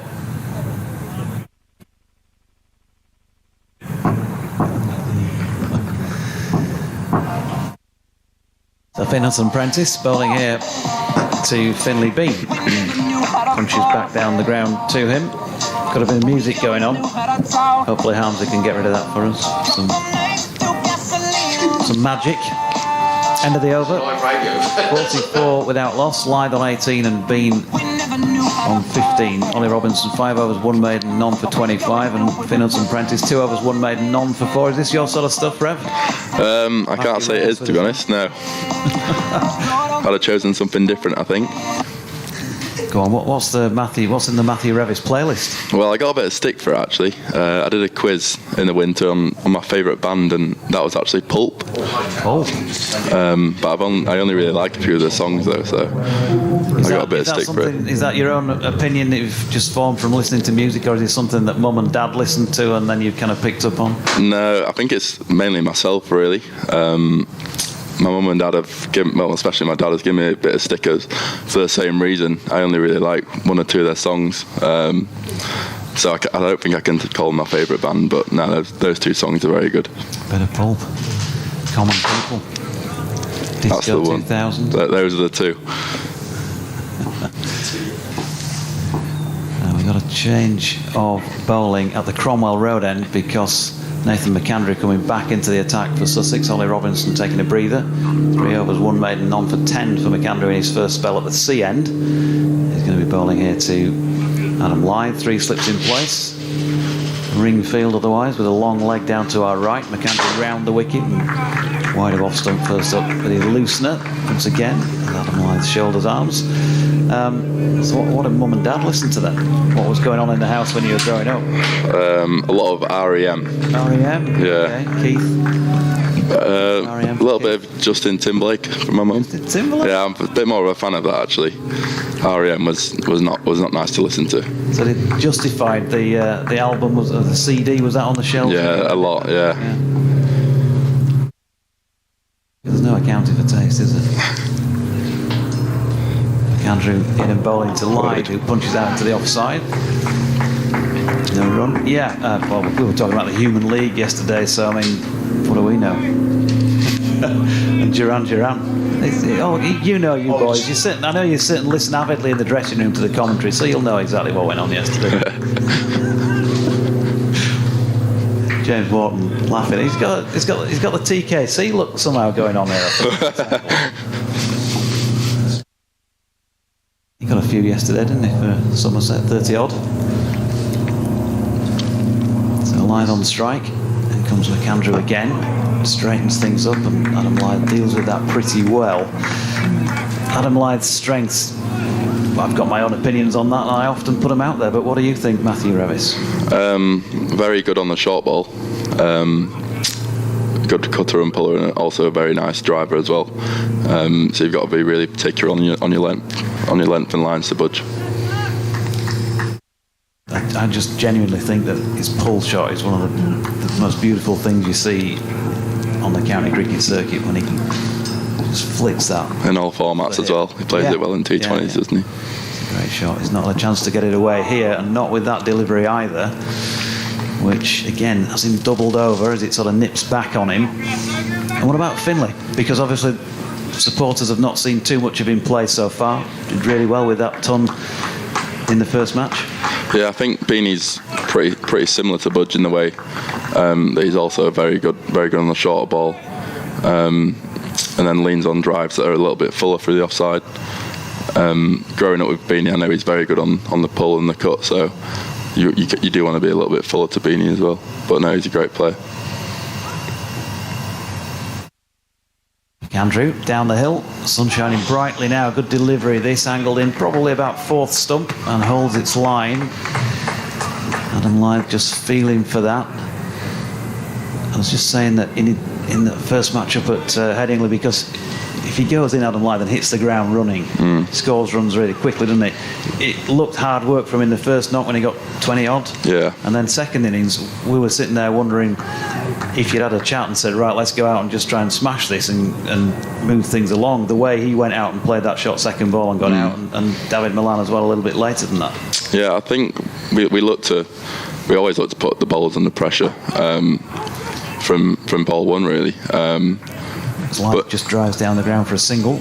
But yeah, I think that's going to come with trying to put people under pressure, the odd false shot, but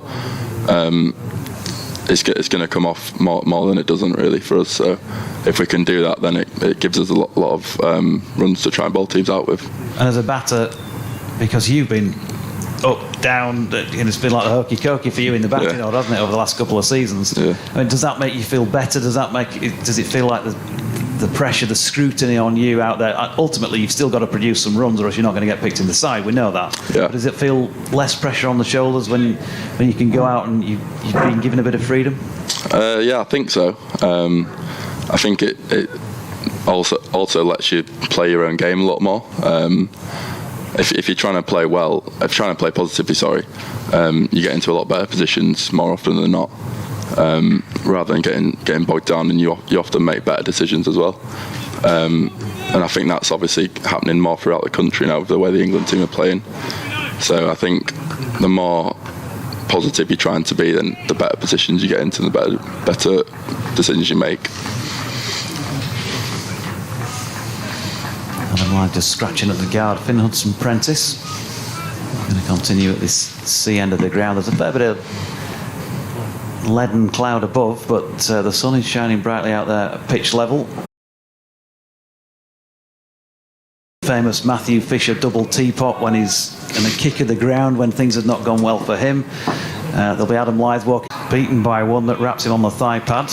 Yeah, I think when bowling, if you're bowling well and you're bowling tight lines, and then one kind of just slips away and it's four and it's pressure off, that's when it kind of gets to you most. And then, like, as you say, that's maybe when the hands are on the hips for the next over or so. Because you come across when we chat like this as just quite a laid back character. Are you going to corroborate that, Walt? Is he like that generally? Yeah. Most of the time, yeah. Okay. Hudson-Prentice to Finlay Bean, who drives firmly but straight back and forth for him. Finn Hudson-Prentice. So it's just frustration because you know you can do it and you want to do it better than you just did it. Yeah, 100%. Yeah. I think as well, like if you've got someone like Cody or someone like that, the other end being economical, you also want to do that at the other end as well. And then if you have two balls up from your over that go to the boundary, then it doesn't only have an impact on yourself but the whole team as well.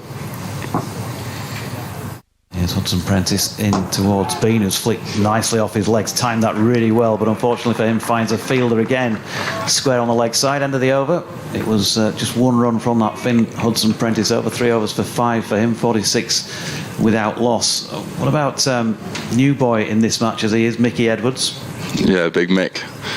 I think he bowled really well. I think he was unlucky not to take his first wicket for Yorkshire, but he had a lot of inside edges go for 4, a few outside edges, and he looked to hit the pitch really hard and gave the bowling attack something different to use. So no, I think he went well. And you sit here and you're watching people bowl, and you like we all do, you form your own impression of who might be, got this pace and that pace and where they relate to each other. You'll have probably faced them in the nets now. Yeah. Does that ball come on quicker from Mickey than, say, from Fish? I haven't actually faced Mickey yet. Ah, right. Okay. So I can't tell you on that one. But no, Fish hits a bit hard.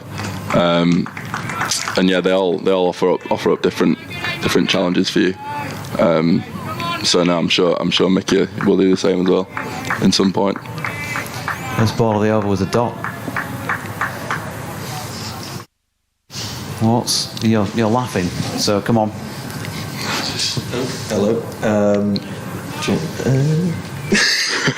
We've caught him on the hop there. He's having a giggle, he's panicked. Caught me off guard. And he blew the tash off as well. McAndrew into Lyth, that again tightens him up round about off stump, and he's dealt with it well, pushed into the offside. So, for you, Waltz, when you're in the nets, have you faced Mickey for a start? Yeah. You have faced him, and how does he compare then pace-wise to Fish before we think about anything else? We've got a few quick lads, Leachy as well. I think his point of difference is the bounce. Obviously, he's 6 foot, whatever, a million. So he just gets that bit of extra bounce, and it does sort of I think it makes him feel a little bit quicker as well. But he's sharp. He's a long-haired man. But no, Fish is a bit different. He's like he's like your traditional swing bowler with his effort ball, bumper sort of thing. So they both do bowl slightly differently. I think Mickey's probably a bit more slam the pitch. Fish is a bit more swing, I'd say. Another dot ball from Adam Lyth during that beautifully put description by James Walton. Second attempt. McAndrew back to his mark.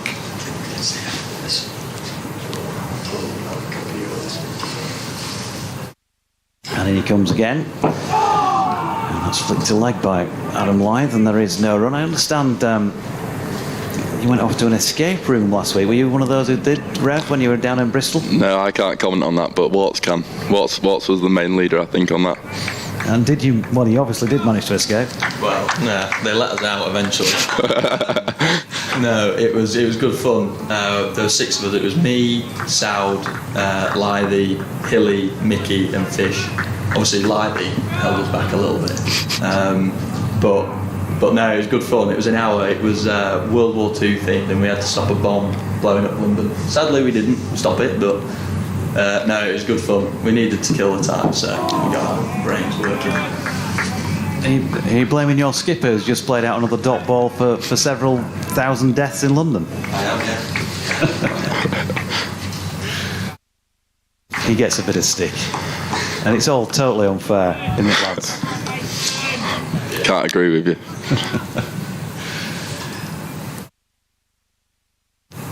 Just does a bit of gardening as they walk off down towards square leg. Adam Lyth on 20 from 43. McAndrew is in and bowling to him again. And here we go. There is the first chance we've seen to see that Adam Lyth pull shot. This one's gone through mid-wicket, but it's produced the same result as many of them do through square leg. And I think he's looking at the bat to say, might have timed it even a little bit better than he did, but still, he's got himself 4 runs onto 24 and Yorkshire onto 50. Nicely played. Yeah, that's exactly what I was speaking about when, for his strengths, cutting and pulling, and like you said, he can play that through mid-wicket, or he can help it through square leg, or even hook it over fine leg in all formats of the game. So, no, very well played there. Let's talk about your batting, because you've done a lot of work with Martin Spate. I've talked to Martin about all of you that work with him, and obviously in particular with what's been going on over the last few months about Harry Brook. And he talks about Harry wanting to get his setup right, and when he coaches him, 20 minutes, that sort of thing, to get the right feel before he then starts to work on whatever it is he wants to work on. What's important to you when you first walk into the net? I think a big thing for me is alignment. With me being so tall, if I'm getting everything going straight down the pitch, I'm always halfway there to being where I want to be. And then just trusting your instincts, like most good batters do. I think if you start trying to guess what the bowler's going to do, then you're already a step behind. But if you go out there with a calm, relaxed mind and just trust yourself to make the right decision, I think you're giving yourself the best chance. It's got a slight break in play here because the ball disappeared off out near my car, in actual fact, somewhere near the scoreboard. I don't think it had the legs to do any damage, but then again, who knows?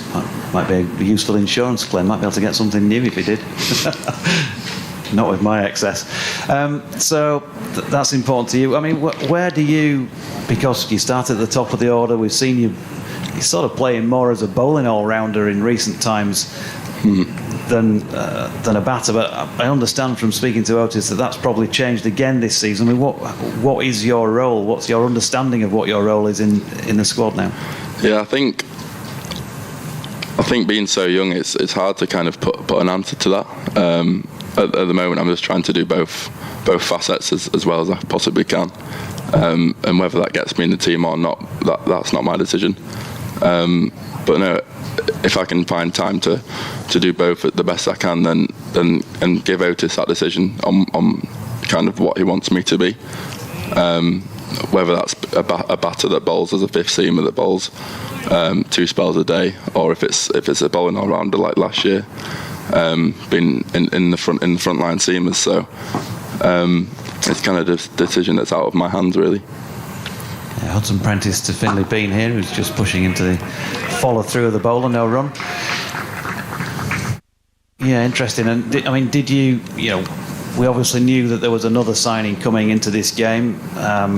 The team hadn't managed to take 20 wickets against Leicestershire in the first match. Were you half expecting not to be in the starting 11 for this? Adam Lyth did say to me at the toss that it was a very difficult decision to leave you out of the side.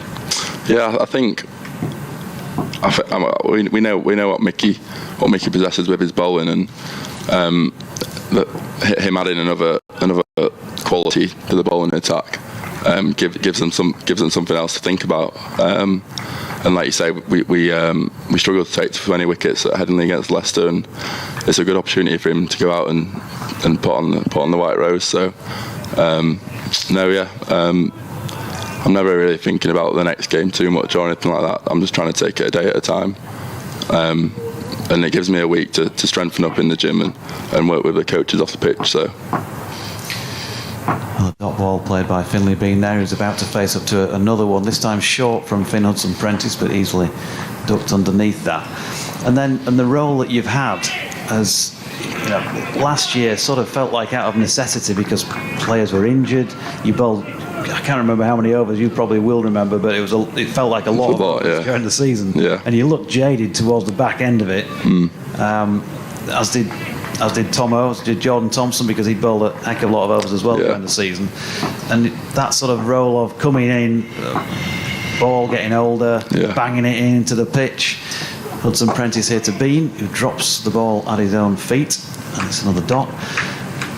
Is that something you're happy to take on at the moment? Or is there more to you, Matthew Revis, as a bowler than we often are able to see because of maybe what the game plan is when you're out there? I think you've put it pretty well there. In terms of, I'm kind of bowling what's needed from the team at that point. We've got obviously great bowlers like Cody, Tomo, Fish, who use the new ball really well. And I wouldn't say I'm just like an enforcer kind of thing. I can swing the ball.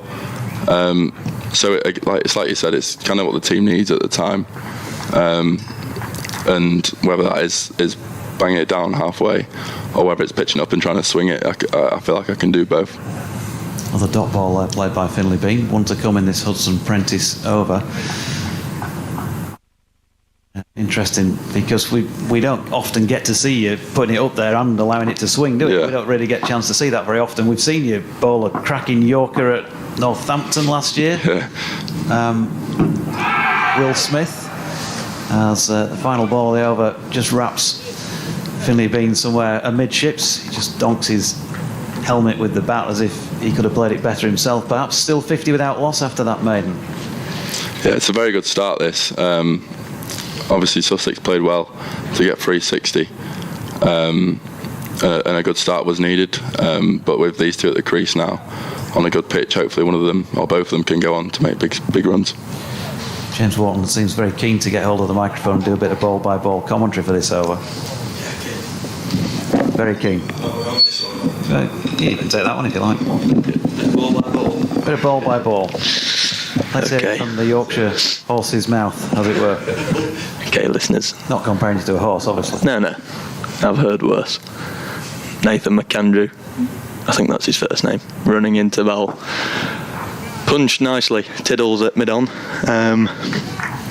So what have you made of today's play then, Doigi? Tiddles at mid-on? Yeah, he fumbled it. Oh, right, okay. We also, it's nice to know the name of the batter who struck the ball as well. Oh, Adam Lyth, number 9. Okay, we'll get there. Sorry. On-the-job training here. Yeah, I'm out of breath.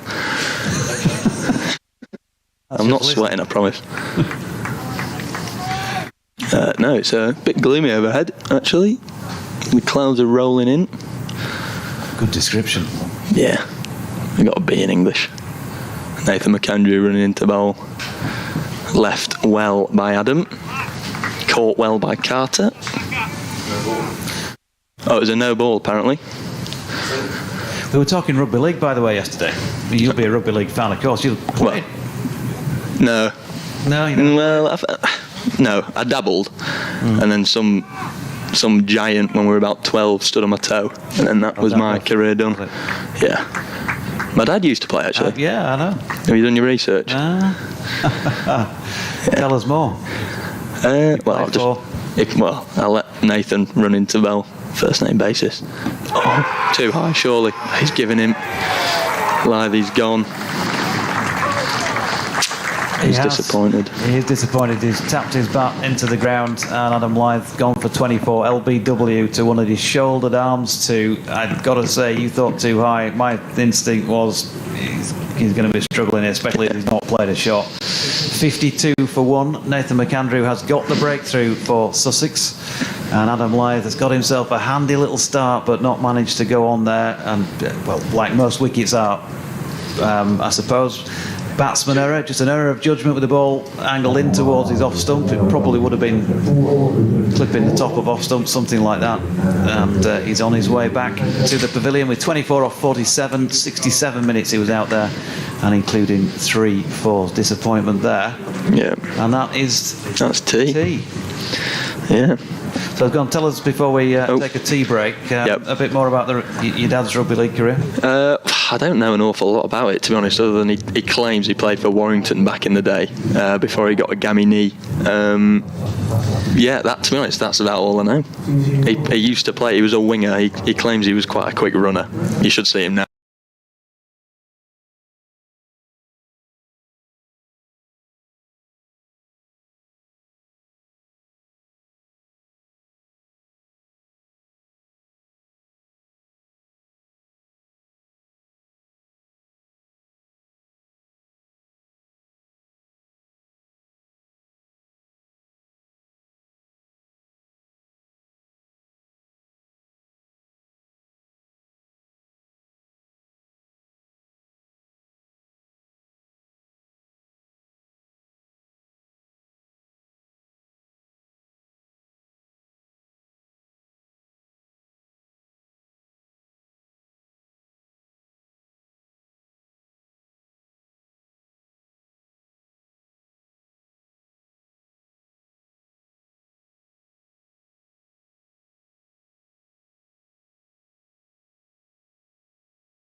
to Sussex like McAndrew.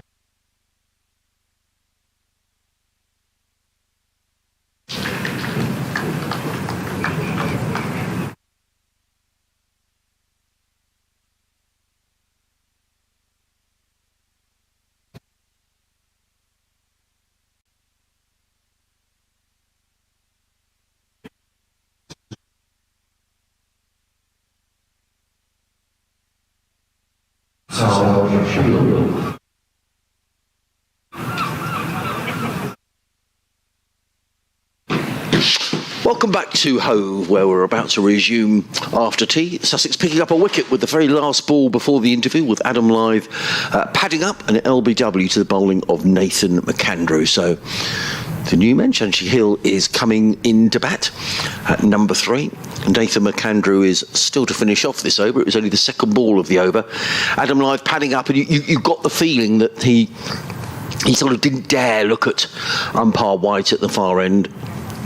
Realised he'd made an error of judgment, and certainly from where we were watching, and we're on no means wicket to wicket here, but it did look a very good shout and upheld by umpire White. So Sussex with a welcome wicket as far as they're concerned just before tea, and it's going to be Nathan McAndrew who's going to continue the attack from the Cromwell Road end, bowling to the left-handed Shaquille, and he's running in now down the hill bowls, and Shaquille is straight on his way with a beautifully timed shot off his hip.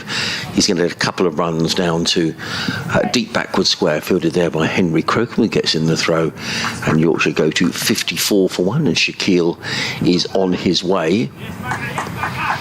Looking at the scoreboard, there are 44 overs to be bowled after this tonight. I think there's absolutely no chance we're going to get 44 overs in, not least because it's already quite gloomy.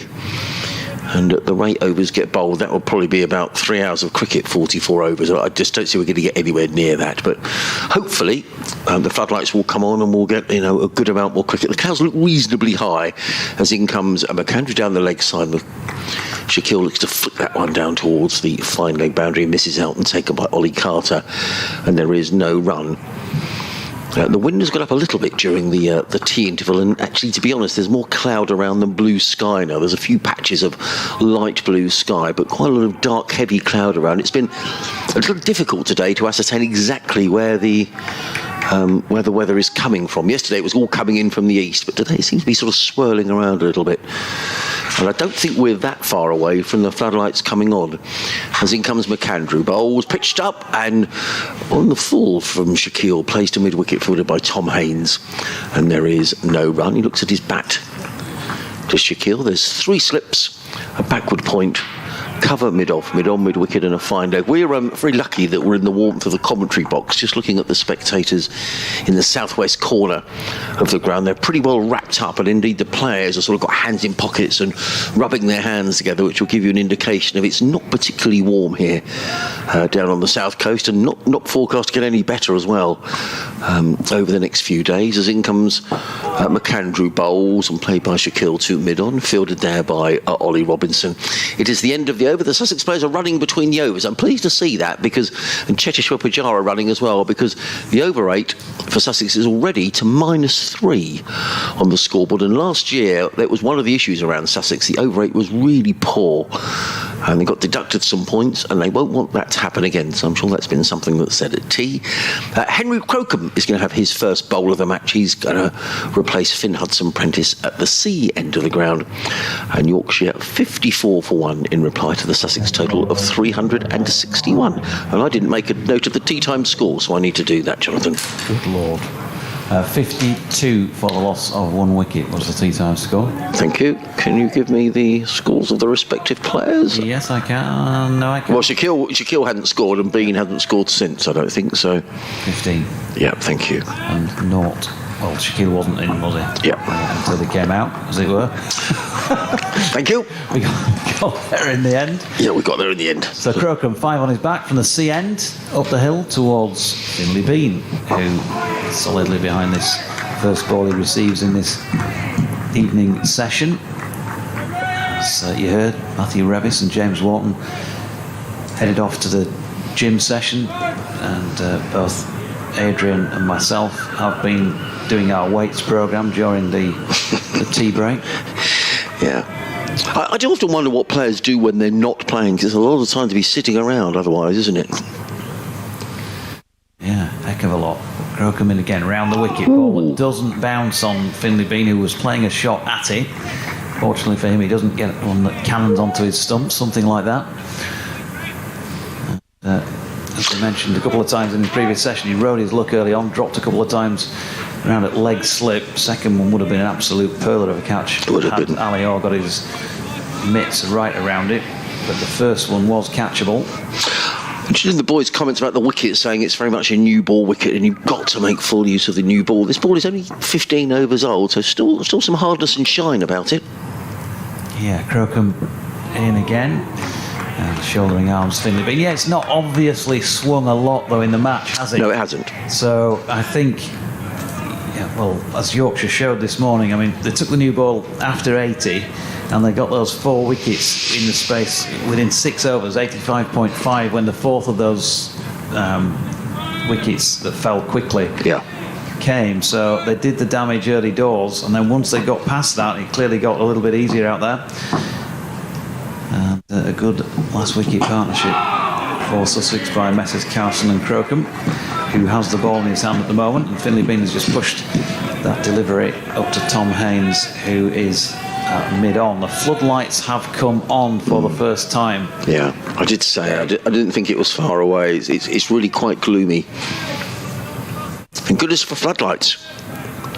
Yeah, or else you know what will be happening right now. Yeah, we'd have light meters and we'd be probably leaving the field. Crocombe in again. Bean again pushing this time once more to Haynes at mid-on. Each side has 3 points apiece. Yorkshire 54 for 1. Shaquille at the non-striking end, just leaning on his bat. Strip away to the left as I'm looking at it from the commentary box. Ollie Robinson looks cold there at mid-off, doesn't he? Yeah, just blown on his hands. He's put his hands in his pockets. They'll have those hand warmers in there, no doubt, as Crocombe's final ball of the over is solidly dealt with by Finlay Bean, who remains 15, having played out that maiden. And over 1 maiden, none for none, Henry Crocombe. Paul Farbrace has definitely had a word at tea, hasn't he? Because the Sussex lads are racing around in the field. They're all ready for McAndrew's. Oh, McAndrew hadn't quite got the message, I don't think, because the slips are already there. And now Nathan McAndrew is ready. I mean, it's a bugbear of mine. I see no reason why you can't bowl 16 overs an hour. I think you just need to get on with it, and a lot of the fiddling around is completely unnecessary. Here comes McAndrew around the wicket, bowls to Shaquille, who pretty comfortably turns it onto the leg side, fielded by Tom Haynes, gets in the throw to Ollie Carter, and Shaquille picks up another single. Looks very compact and confident. Good player, as the lads were saying. He's 3 not out, and Yorkshire 55 for 1 here on the BBC Sussex, BBC Leeds, BBC York, BBC Humber. How am I doing, Jonathan? Humberside, please. Okay, BBC Humberside. There's the left-handed Finlay Bean, much the taller of the two. Waits, and Nathan McAndrew, the Australian, is in and bowls. Round the wicket bowls, and Bean is forward. Solid defence. Plays it gun barrel straight, and it hits the stumps at the far end of the ground, and means that umpire White has to just bend over and pick up the bails. And there is no run. 4 slips in place, a backward point, cover mid-off, mid-on, mid-wicket, and a fine leg. I'm sorry, there isn't a mid-off. I thought Ollie Robinson was wandering across to mid-off, so there's just a point, an extra cover, mid-on, mid-wicket, and a fine leg. As in comes Ollie Robinson. I mean, Nathan McAndrew bowls, and hit on the pad is Finlay Bean. Has allowed it. I thought I had a bit of bat on that. Yeah, I did as well. The ball ended up with Finn Hudson-Prentice at backward point, but there was a loud appeal from McAndrew, whether it was pad onto bat, but it sounded like a definite noise. You got your wires all caught up.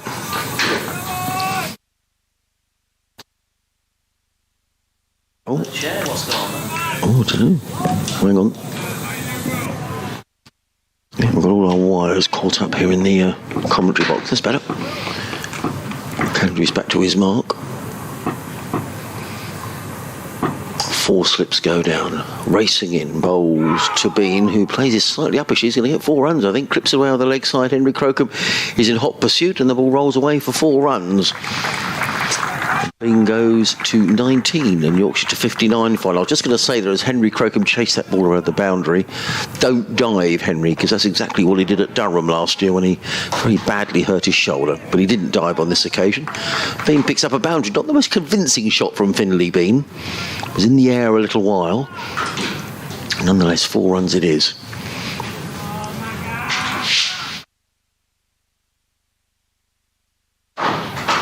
McAndrew in again, bowls and Bean edges this. He's going to get more runs. A couple down to third man. Hudson Prentice is in hot pursuit. Gets in the throw, but not before Bean comes back for his 21st run. And Yorkshire to 61 for 1. But neither of those 2 shots from Finley Bean were totally convincing. And that will give Nathan McAndrew cause for optimism. Floodlights on. A gloomy late afternoon on the south coast as in comes Nathan McAndrew running around the wicket past umpire White bowls. So that's a much better shot from Finley Bean. He certainly intended that. He's clipped that away off his toes out through a wideish mid-wicket, almost mid-on, and picks up a couple of runs. So good shot to finish the over. 9 runs from that Nathan McAndrew over. And Yorkshire in pursuit of the 361 Sussex first innings lead have moved on to 63 for 1 with Shaquille on 3 and Finley Bean on 23. And it's going to be Henry Crocombe who's going to carry on from this, the C end of the ground, and he's going to come around the wicket to Shaquille, who takes guard for the first time.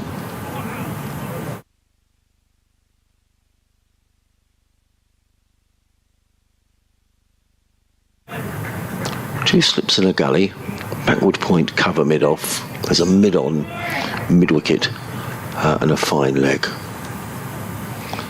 And he's on his way.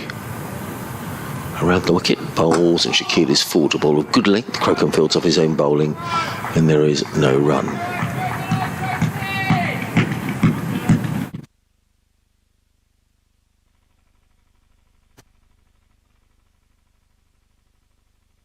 Lots of encouragement from Ollie Carter behind the stumps.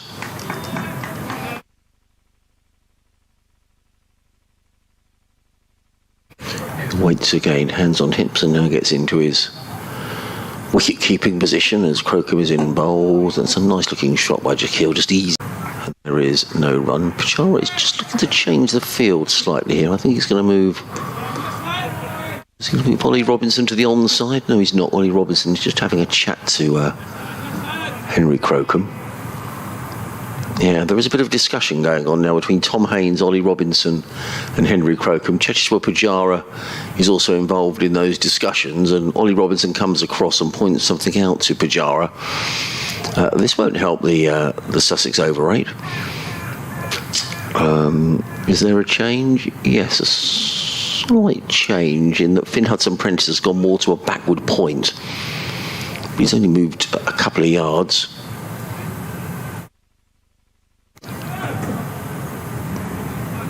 Obviously, Ollie had noticed something there, and in comes Crocombe. Over the wicket bowls. Shaquille is forward, covering up, plays into the offside, fielded by Ollie Robinson. And again, there is no run. Nice and tidy from Henry Crocombe. He's in his second over. Hasn't conceded a run so far. His first was a maiden over, and the first three balls of this over were dot balls as well. A radio update coming in a few minutes' time to listeners on BBC Radio Sussex, as in comes Crocombe running into bowl to Shaquille, and that's wide of the off stump and going away from the left-hander to an extent that Carter almost took that ball in front of Tom Alsop at first slip. Total remains 63 for 1. Floodlights on. That being said, there is a little bit more blue sky above Hove, so which is encouraging. Crocombe sets off on his run, very straight approach from the sea end up the hill, bowls, and good delivery again, pitching around middle and off, and Shaquille is forward with a high right elbow and just plays deftly into the offside, fielded by in the covers by Pujara, and there is no run. So one more ball, and Henry Crocombe will have bowled back-to-back maidens to start off his spell from the sea end of the ground. He's running into bowl to the left-handed Shaquille. He's in and bowls. Shaquille is forward and plays that to backward point, fielded by Finn Hudson-Prentice. It is indeed a maiden over for Henry Crocombe, so 2 overs, 2 maidens. For Henry Crocombe, 63 for 1. Our Yorkshire in reply to the Sussex total of 361. The man out there, skipper Adam Lythe, who was LBW on the stroke of tea to Nathan McAndrew for 52. Sussex playing Yorkshire at the county ground in Hove, being watched by Adrian Hahn. Yeah, floodlights on here, Danny. It's quite gloomy and grey, but we're still playing is the good news. The other good news is that Sussex have picked up a wicket. Yorkshire are 63 for 1 in reply to the Sussex total of 361. The man out there, skipper Adam Lythe, who was LBW to the final ball before tea to the Australian Nathan McAndrew. So Yorkshire 63 for 1 earlier, Sussex making 361. Tom Alsop's top scoring with 95. And so just a bit more of an overview of the season, Adrian. So we started the county championship nice and early. It's already been going for a couple of weeks, hasn't it? So how does the season shape up from here? Yeah, we play a lot of championship cricket in the next few weeks. So Sussex will have championship games over the next 4 weeks, Danny. So by the time we get to the middle part of May, they'd have played 6 county championship fixtures. Thereafter, we then go into the T20, which is the 20 over a side competition. Lots of evening matches here at Hove, which are always great fun. There's a bit of championship cricket, then into the 50 over competition, and then back to the county championship to finish. It's not an ideal schedule, Danny. It's something that's been a lot of talk in the winter about changes to the schedule, but it's what we've got. Does Sussex get a wicket? Do they? No, they don't. The umpire gives it not out. So yeah, so a lot of championship cricket, and of course one of the dangers of starting this early, Danny, is it's cold and it's damp, and they're not ideal cricketing conditions. And certainly for the spectators here this week, you've got to wrap up because it's pretty chilly watching cricket at this time of year. Yeah, floodlights at 4:30 is not exactly what you were hoping for. Adrian, back with you later. Thanks. The ball-by-ball commentary. So just to describe that delivery from Nathan McAndrew, it's had Finley been in all sorts of trouble. A good take by Ollie Carter down the leg side. McAndrew in again, bowled. Oh, and he beats Finley Bean. All ends up outside of the off stump. Good delivery by Nathan McAndrew, who in the previous over induced a couple of false shots from Finley Bean. There was a shot which actually went for 4 as he clipped through the onside, but it was in the air a long time. McAndrew was just probing away here. Finley Bean's on 23. He's faced 56 deliveries. Ollie Carter claps his gloves together behind the stumps. He made 64 in the Sussex first innings. McAndrew asking questions. Comes in around the wicket, bowls to Bean, who clips this one firmly to mid-on. More confident shot by Finley Bean. Straight to Ollie Robinson, fielding at mid-on. And there is no run. Ollie Robinson opening the bowling for Sussex. But not picking up a wicket so far.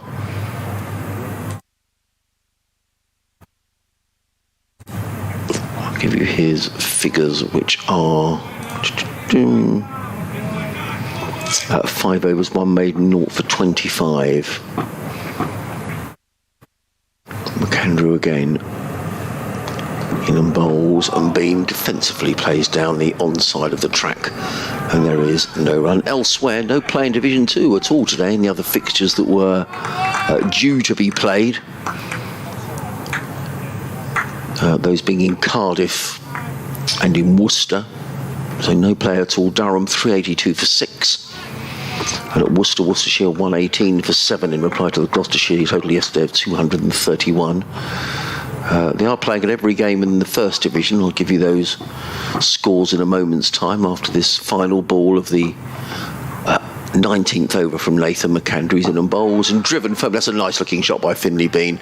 Nicely played, over pitched by Nathan McAndrew and driven through mid off by Bean. He picks up a couple of runs. He goes to 25 and Yorkshire to 65 for 1 at the end of the over. Bean on 25, Shaquille is on 3. Elsewhere, Essex 239 for 1 across the border in Kent. That game being played at Canterbury on day 2. There was a lot of play yesterday and more today. Nottinghamshire 360 for 8 at Lords against Middlesex. Ben Duckett warming up for what's going to be an eventful summer for him. I'm sure he's 177 not out, an innings including 17 fours and a 6. So Ben Duckett in good form. Northamptonshire have lost an early wicket at Wantage Road. They're 3 for 1 in reply to Hampshire's 482 for 8. As in comes Crocombe to bowl to Shaquille. Shaquille is forward, plays down the track. Crocombe fields off his own bowling and there is no run. And Lancashire 165 for 1 in reply to this Somerset total of 441. Luke Wells, former Sussex player, out for 82. An innings that included 3 sixes and 13 fours. Crocombe is back to his mark, just down in front of us and runs away from us under the floodlights. Bowls to Shaquille, who clips to Alior, who feels at square leg. There is no run. Henry Crocombe's bowled 14 balls so far and this spell and hasn't conceded a run. So nice tidy stuff by the young Sussex quick bowler. A second change today. Henry Crocombe, Finn Hudson-Prentice was first change. He replaced McAndrew, who started off bowling up the hill, has since switched to bowling down. As in comes Crocombe, bowls and let go by Shaquille, goes through to keeper Carter. And there is no run.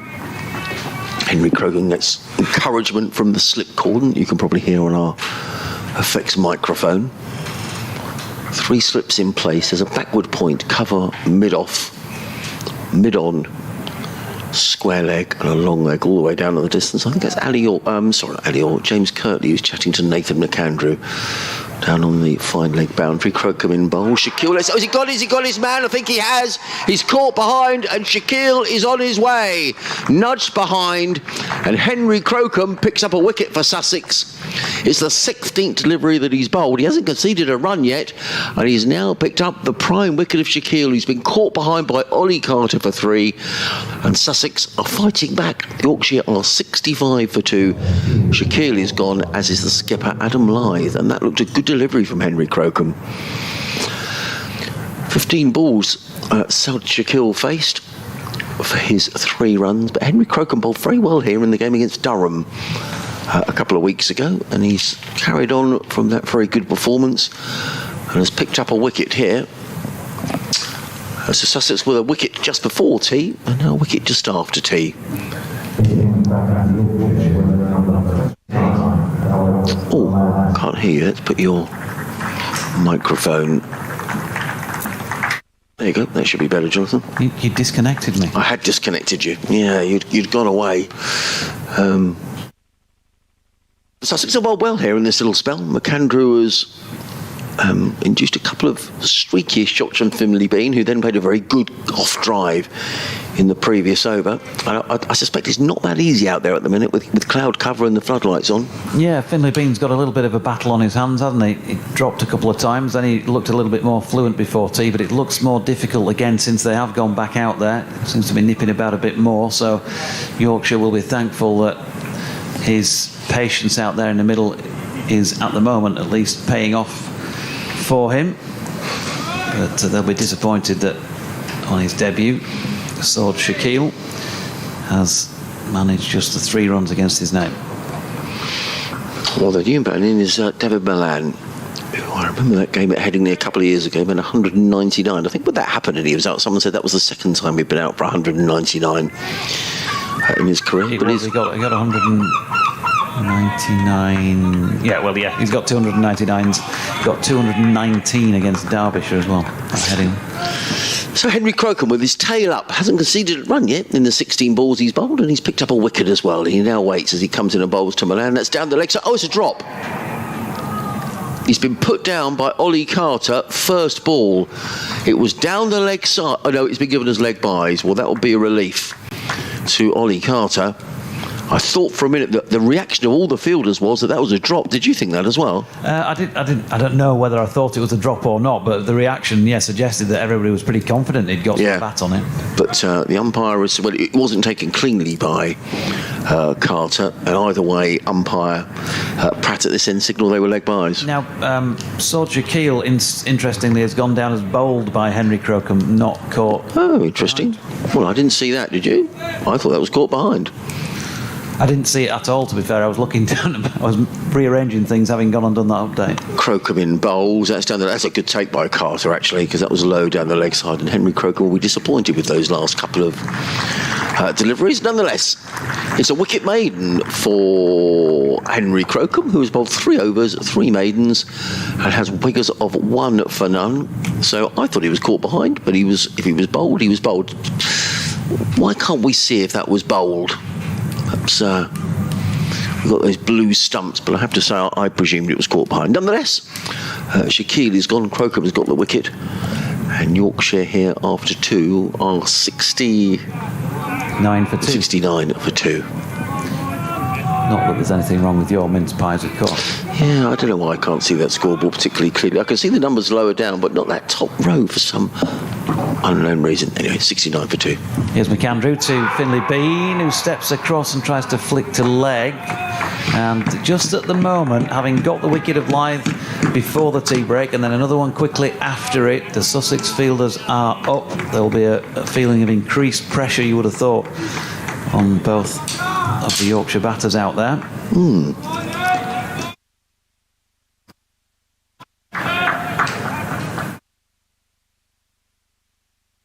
Chris seems to be saying that for some reason getting access to the commentary seems to be hit and miss, not showing as an option on the BBC page. That was a while ago, probably an hour or so ago now. I haven't seen it before now, I'm afraid. Nathan McAndrew is in, that's wide of off stump, and Finlay Bean shoulders arms. David Coleman says that tomorrow at Bradford City it's a bring a mate for a 5 a day, so I think Ben Code qualified after his haul. Matthew Revis should like that one as a Bradford City fan. He follows up. He's getting busy on the keyboard, is David Coleman. He's sent in about 30 tweets today. Nice to hear Pulp getting a shout out after yesterday's Human League stories. Just mentioned Richard Hawley, Joe Cocker, Arctic Monkeys, and we'll have a full house for Sheffield. Good music from South Yorkshire, even if no longer county cricket there. As McAndrew's latest delivery is played around the corner by Bean, and they're going to get back for 2 well taken runs. I was at Alfred, my apologies, just to say, Alfred Minns-Pad says, hi Dodgy, I think Shaquille played on as he drew his bat away. Thank you very much. Well, we presumed he'd been caught behind, and I didn't have the benefit of a replay, so we will cross out caught Carter. He wasn't got by Carter. No. 71 for 2, and Finlay Bean on 27 and on strike, doing an important job here. Again, Neil McAndrew targeting his stumps. Nathan McAndrew even, not Neil, and that's pushed into the onside. I was in Exalted Company at Ellen Road a couple of weeks ago when Brighton played there, because one of the summarisers for BBC Leeds was one of the Kaiser Chiefs, I think. I'm not sure who. It's not a band I'm familiar with particularly.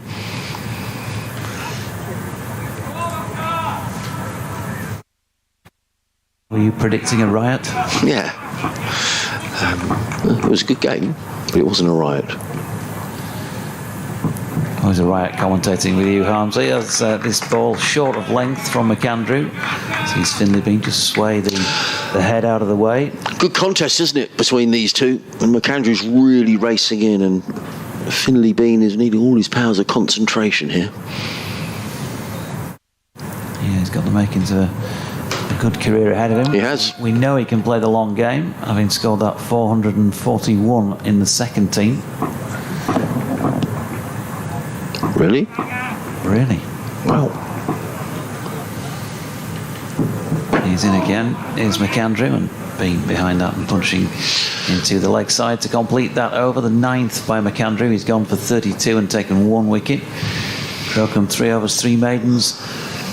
No runs and 1 wicket against his name. It's been an excellent start to his match with the ball. And Yorkshire 71 for 2 in response to Sussex's 361 all out first time around. I'm never quite sure when an England player plays for their county whether there's any kind of restriction on the amount of overs they can bowl or whether it's left up to the club. But I wouldn't be surprised to see Ollie Robinson back into the attack fairly soon. There we are, right on cue. Ollie warms up down in front of us.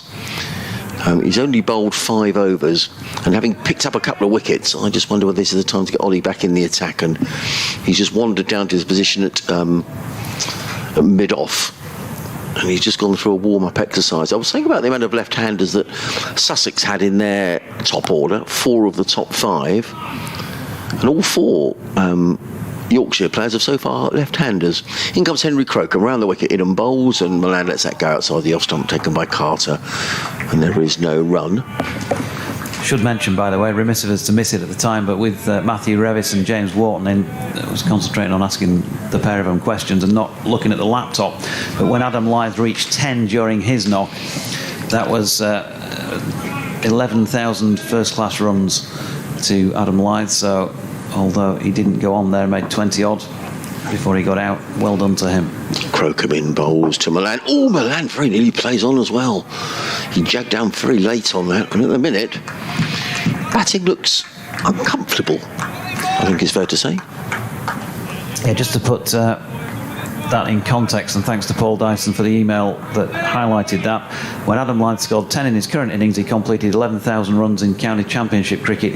He's only the 4th player whose debut came in the last 40 years to have passed the target, the other 3 being Crocombe in bowls, and Milan tucks this one nicely away on the leg side and picks up a single alley or chasing back from square leg fields, and Milan is on his way. Anthony McGrath, 13,575 runs. Richard Blakey, 11,972 runs. And David Bias, 11,599 runs. Thanks, Paul. And well done, Adam Lyth. Yeah, it's some exalted company to join. Crocombe. Come on, Croaks, is the cry from somewhere on the field. That's the first run that Henry Crocombe has conceded, and he's in his 4th over, so it's been a good spell by the young seamer who runs away from us. He's in and bowls, and Bean is forward defensively again, all fields on the leg side, and there is no run. The floodlights are on. There's a bit more blue sky seems to be drifting in, which is encouraging news. It's all quite gloomy to the west of the ground, but if the weather is coming from the east, and we're not at all sure, it's been a bit strange today, but there is certainly some brighter skies around Hove. So, and this is absorbing cricket. 3 slips go down. Crocombe in bowls and covering up his Bean, plays it down the track, fielded by Crocombe, and there is no run. Gone. Howard Ray has emailed. Hi Deutsche, very frustrating watching the stream due to constant interruptions due to the picture freezing and blank screens. The commentary is also a bit hit and miss at times as well. All in all, one of the worst streams I've seen, he says. No criticism of you or your colleagues, of course, but I'm afraid you've driven me to the pub. Oh, that's not more. We ought to let the lads know that, actually, in all seriousness, because I'm sure the boys would like to know if it is fading in and out. In comes Crocombe, round the wicket, bowls. Oh, and is that a chance? It's a flash outside the off stump from Finley Bean. He's going to get 4 runs down to 3rd man, but he wasn't in control of the shot. The ball flashed probably where about 3rd or 4th slip would have been, raced away for a boundary, so it wasn't a chance, but a full shot. Yorkshire 76 for 2, Finley Bean 31, David Milan is on 1. I'm just going to have a quick word to the lads operating the stream. Yeah, any excuse for Howard, by the way, to go to the pub, so I don't think it'll be that bad. Malcolm Palmer says, hi JD, enjoying the day's play. Shame Lyth got himself out. As to their innings, I wonder why we're so reluctant to throw the ball to George Hill. He can swing it, he's accurate, economical, but always seems to be the last resort. Change of bowling at the Cromwell Road end, and down the hill once again will come Ollie Robinson, who has 5 overs, 1 maiden, none for 25 to his name. I don't think there's any coincidence And he's back into the attack as David Milan has gone out there, because Sussex, as Adrian was just saying a few moments ago, know to their cost how dangerous a player he can be. The 199 in the big win at Headingley a couple of years ago. And he just flicks his first ball from Robinson into the leg side, and there is no run. Good contest this now. Robinson against Milan. 2 international players. I've just had a word to the lads operating the stream. As far as we can ascertain, things seem to be okay this end. The guys are monitoring the stream saying it's all right, so I don't know whether it's a problem with the listener or if others are experienced. But please, if you are experiencing problems, let us know, because then we can speak to the club and see what can be done. Here is Robinson in again. Stifled appeal off the legs of Milan down to fine leg, and that is going to be given as a leg bye. Gary Longhorn says, re Ali Orr, I'm no John Cooper Clarke, but this idea did spring to mind. Please, commentators, say no more about the best leg slip fielder, Ali Orr. Adrian was not happy just to jinx his batting, and now no seems to be hiding because Ali is going to slap him. Can we take Adrian with us everywhere, he says. And on the streaming front, I did take the call this morning, didn't I, from Audrey Woodhouse as well. Yeah. She mentioned that she'd had issues with it. Yeah, she did. Yeah, so I know the guys do monitor it, and so hopefully there's not too many more problems. Robinson down the hill, round the wicket, bowling to the left-handed Finlay Bean, who's right behind that and pushing up to mid-on. They've got 3 slips in place, a point, a cover, well, extra cover really, Pajara, because there's a yawning gap between the straight and point. Only the Sussex skipper in that space. And there's a mid-on, there's a man in a catching position. He'd be just about precisely 4 strips to the leg side of Finlay Bean and just in front of square. He's crouching as if he's in a catching position, plus a mid-wicket on the one and a long leg as Robinson bowls another one round about off stump, which is pushed into the offside. The light's improving actually, Jonathan. I know we've got the floodlights on, but those lighter skies are drifting in, I think, from the east, so the light is definitely improving. Rick Piper has sent an email. I'll read you the email at the end of the over. Rick, thank you very much. Sussex Cricket at bbc.co.uk. Robinson in again. Bean pushes into the offside, and there is no run. And also Stephen Bell says, live stream, just to let you know, I've got the same issues as your earlier correspondent, freezing, sometimes stopping altogether and sound disappearing. It's been going on all day. Right, well, thank you. Well, I'm sure the guys will pick that up who are listening to our commentary. So thank you, everybody, for letting us know. It's the only way we can make things improve. But as Jonathan said yesterday, the stream itself is nothing to do with our commentary. We just set that alongside the live pictures. Robinson, straight delivery, tentative little push this time from Finlay Bean. I think that's got to be credit to the bowler, who managed to get him to play a little bit of a false shot along the ground into the cordon. He'll be learning plenty out there, Finlay Bean, against a high-quality bowler. He's 31 not out from 72, and his team are 77 for 2. Rick says, good afternoon, Adrian. Subject to the weather forecast, I'm hoping to be along on Saturday on the train from Bickley in South London. I don't know Bickley, I know a Brockley in South East London, to Hove. I always enjoy Yorkshire at Hove. They were the visitors at the first game I ever watched from the deck chairs back in May 1960. Brian Close, Railingworth and Fred Truman. For Sussex, young Jim Parks, and 2 Cambridge Blues, Lord Ted Dexter and Robin Marler. Both went on to be Sussex presidents and presidents of the MCC. In comes Crocombe and bowls, and Milan tucks that onto the onside, picks up a single through mid-wicket.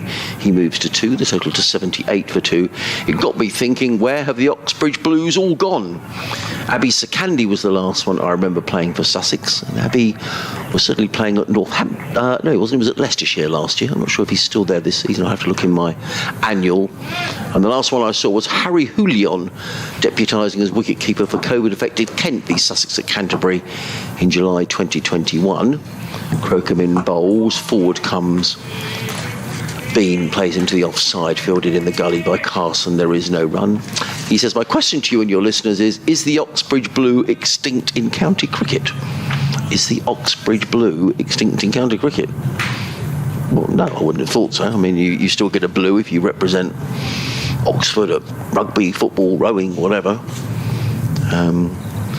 So you can still get them. Whether there's any actually playing, I don't know, is the answer to that question. There probably is one somewhere. Crocombe back to his mark. They're just discussing fielding changes here, and there is going to be a change in the field. So that's an interesting position. Jack Carson was in the gully, and he's now been brought out to also almost not a silly point, but very square of the wicket. A point, in comes Crocombe bowls, and that's worked a backwards point, fielded there by Hudson Prentice. In some ways, cricket's changed a lot since those days of the Oxford and Cambridge Blues, and in some ways, it hasn't changed at all. So have a look and see if Abby Sakandi is still at Leicestershire. He's not shown in the who's who.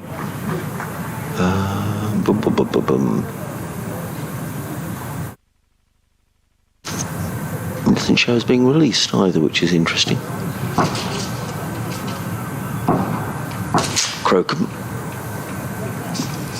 in on bowls, pulled, and is it going to be caught? Oh, it's just short of Alior. The ball is following Alior around the field today. It was short, it was pulled away, it wasn't timed at all by Finley Bean, and Alior was fielding it squarely. He came racing in, but he just couldn't get his hand under the ball. So I don't think we can call that a chance, but it was fortunate for Finley Bean, who looks at his bat. It was short from Henry Crocombe. And there's just a bit of pressure building out there. Yeah, it was just a case of, oh no, from Ali. Poor Ali, the ball's followed him around, hasn't it, in the field today? But that wasn't a chance.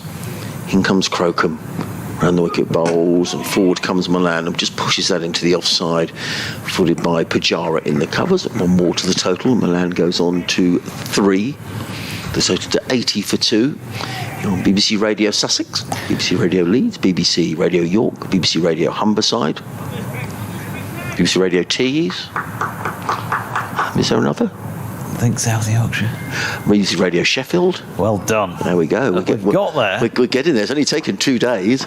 Lots of BBC local radio stations around Yorkshire. Henry Crocombe. I think the sun's coming out, you know.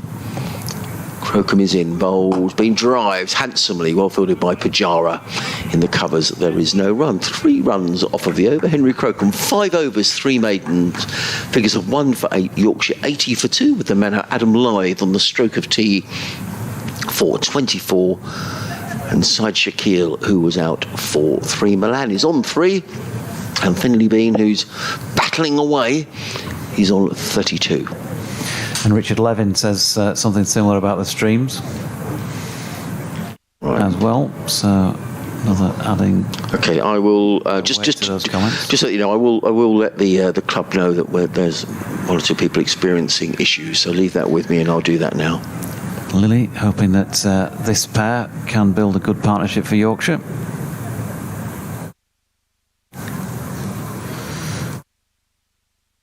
Just got Ollie Robinson down. It looked like he might have been the stud key, something like that, to either put one back in or tighten one up.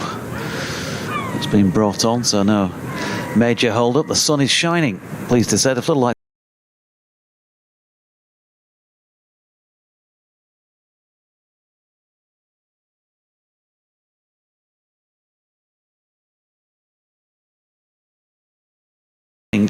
plenty about each other, this pair. Mentioned David Milan's 199. It was against Sussex at Headingley in June of 21, and I came up with some stats on behalf of who asked me to work out his average against Yorkshire for Yorkshire against Robinson into Milan, who cuts this one beautifully backward of point. That's a super cricket shot up on his tiptoes. And played that really well, and he plays very strongly through that area. Back to those scores. April of 2022 got 152 against Kent, a Division 1 side at Headingley, and against Lancashire in May of last year, 23 and 23. And then 132 in his first knock of the season against the Division 2 side in Leicestershire. That was up to the end of that first innings of that match. So averaging 41 against Division 1 sides and 144 against Division 2 sides. He's dangerous against anybody, but particularly when he's playing at this level. And he's just had another one from Ollie Robinson that had too much width on it, and it has been duly dispatched through point for 4 more. So beginning to get going, David Milan. They'll be very pleased, won't they, Yorkshire, to see the sun coming out, which it is. It's shining. We don't need the floodlights at the moment. Cheshire Pachara is just going to have a word with Ollie Robinson, maybe about reinforcing that offside field. Are they going to take one of the slips out? Yes, they are. Jack Carson is going to go to point. And Hudson Prentice to cover. 2 good shots by David Milan.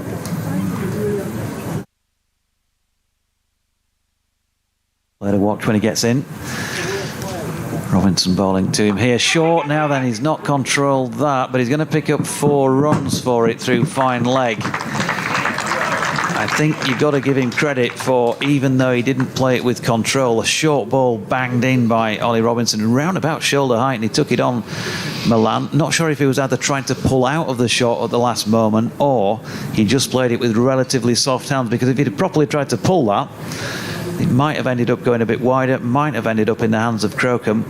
As it is, he's got it finer with a slightly gentler touch. So 15 to him with that boundary from as many deliveries. 92 for 2 Yorkshire after 25 overs. Yeah, in fact, Ollie's, I don't know what Ollie's record is against David Milan. I think it's probably pretty good, because there was a while whenever Sussex seemed to bowl at Lords, Ollie got a stack of wickets against Middlesex, either here at Hove or up at Lords. In comes Henry Crocombe around the wicket, racing in, bowls to Finley Bean, and Bean is more confidently forward this time, plays onto the onside, fielded at mid-wicket by, who's that there? Jack Carson, and there is no run, just the 2 slips in place. Backward point, extra cover, mid-off, mid-on, mid-wicket, a deep square leg and a fine leg. Back in front of the players' pavilion in the corner of the ground. Floodlights still on, they don't need to be because it's sunny now. Crocombe is in around the wicket, bowls, and forward comes Bean and punches that to mid-wicket, fielded not by Crocombe, he's just bowled by Cheshire Pajara. There is no run.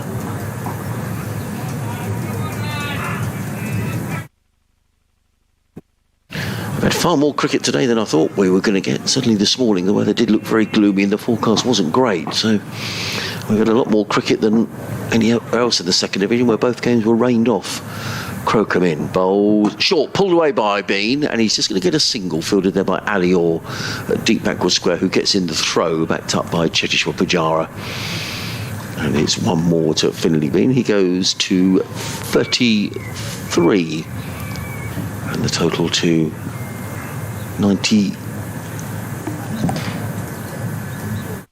Is that 97, Jonathan? Sorry, you're going to have to help me out here. No, 93, apologies. For 2. Crocombe again. 2 slips and a gully. Are the close catches. Crocombe is in, bowls, and pulled away by Milan. Ball came a little low, but he pulled it down to fine leg and picks up another single. He goes to 16, and the total to 94 for 2. Ollie Robinson is in deep conversation with Cheshire Pajara just down in front of us. Maybe about a fielder placing or a bowling change. The 2 most experienced players in the Sussex side. Crocombe runs away from us up the hill, bowls, and Bean, who's looked more comfortable in this over, punches that out into the covers, and Pajara is in fields, and there is no run. Just trying to find out Ollie Robinson's record against David Milan. Lily's been in touch. He says, I hope David Milan can make another big score, like his 199 in 2021. She's enjoying the commentary. Thank you, Lily, as in comes Crocombe round the wicket, bowls, and again played firmly into the covers by Finley Bean. There is no run. 2 runs off the over. Henry Crocombe has bowled 6 very tidy overs, 3 maidens, 1 for 10. And Yorkshire are 94 for 2 in reply to the Sussex total of 361. If you've only just joining us, perhaps home from work, wondering how the day has gone here, we didn't start until 10 past 12 due to drizzle and some low cloud. The umpire's having a conversation about the light, not about it being dark, but I would imagine maybe about whether they could turn the floodlights off. Doesn't seem much point having them on in these days of high energy bills. Why would you want them on when the sun's out? So let's see if those floodlights go off. They seem to have a bit of a natter about something. So the new ball was taken after just 1 over today. The 80 overs are gone, and immediately Yorkshire got in amongst the Sussex lower order. Took 4 for 29, Bencoe taking 3 of those wickets. And Sussex at one stage had gone from 275 for 5 to 304 for 9. But then a last wicket partnership of 57. Here comes Ollie Robinson around the wicket, bowls to Milan, and Milan dabs that away into the offside, fielded at cover, and there is no run. Between Henry Crocombe, who was not out on 25, and Jack Carson saw Sussex to 361. In reply, Yorkshire going along very nicely. There were 52 without loss just before tea, but Adam Lythe then padded up, always a dangerous thing to do, was LBW to Nathan McAndrew for 24. And just after the team sold, Shaquille was bowled, seemed to play on to Henry Crocombe for 3. Robinson in bowls to Milan right up in the block hole, and Milan drives that back down the ground. Robinson stops it with his foot, and there is no run. Chris Alton's been in touch. Hello, Chris. He says, can I add my input to the discussion on the current live stream?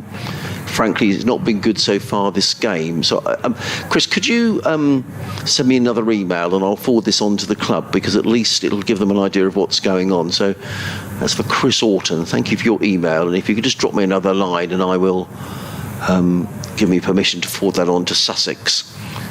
And it'll perhaps give the guys here who operate the stream some idea of the issues that we have. We have got a break in play because it looks as if we need a new ball. As that was driven down the track by David Milan, Ollie Robinson stopped the ball with his foot. Now I didn't see Ollie suggest that the ball was out of shape in any way. No, somebody's brought on a box. I can tell you on the Milan Robinson front, 5 times in matches between Sussex and Middlesex. That's not including any other matches they may have played against each other, but 5 times Ollie Robinson has dismissed David Milan, starting back in 2015 when he was caught by Ben Brown for 93. He was then LBW to Ollie for 13 in a match in 2018. He made 70 and was caught by Ben Brown in a match in 2018 as well. He made 2 and was caught by Chris Jordan a year later, and the most recent of those 5 was also 2019 when he made 7, caught Carey. Oh, Alex Carey, yeah. So he's had some runs, 90 odd and a 70 out of that, and he's had some flops as well. 5 times he's been claimed the man who's on strike now by the man who's got the ball in his hand. Robinson, Milan shouldering arms to this one. Now the first floodlight away to the right has gone off, the second one away to the left. Still 4 of them on, but it's beautiful sunshine at the moment, and Sussex doing just what Yorkshire would do as well, saving some lecky. Well, why wouldn't you? I mean, put them all out. Yeah. It's a beautiful evening now, lots of sun. That'll be a consideration, though, isn't it? In all seriousness, why would you have lights on? It's cricket clubs don't get electricity any cheaper than the rest of us. So if it stays like this, we could play a good proportion of these overs. What have we got left to bowl? Another 32 and a half. Yeah. So I mean, that's a couple of hours. That's a session, isn't it? 32. Yeah. It's a close of play 6:30, but I think we can keep going if the light's good and the overs are to be bowled. We can. That's one thing I do know now from that Leicestershire match. Right. Robinson in, good delivery. Milan stepping across, gets the delivery that bites and leaves him. And to be fair to him, he kept his hands low, so he played it well, but it was also a good ball by Robinson, who's now got 4 dots against his name in this over, yet to have a wicket against his name in this Yorkshire innings. Milan on 16. 94 for 2.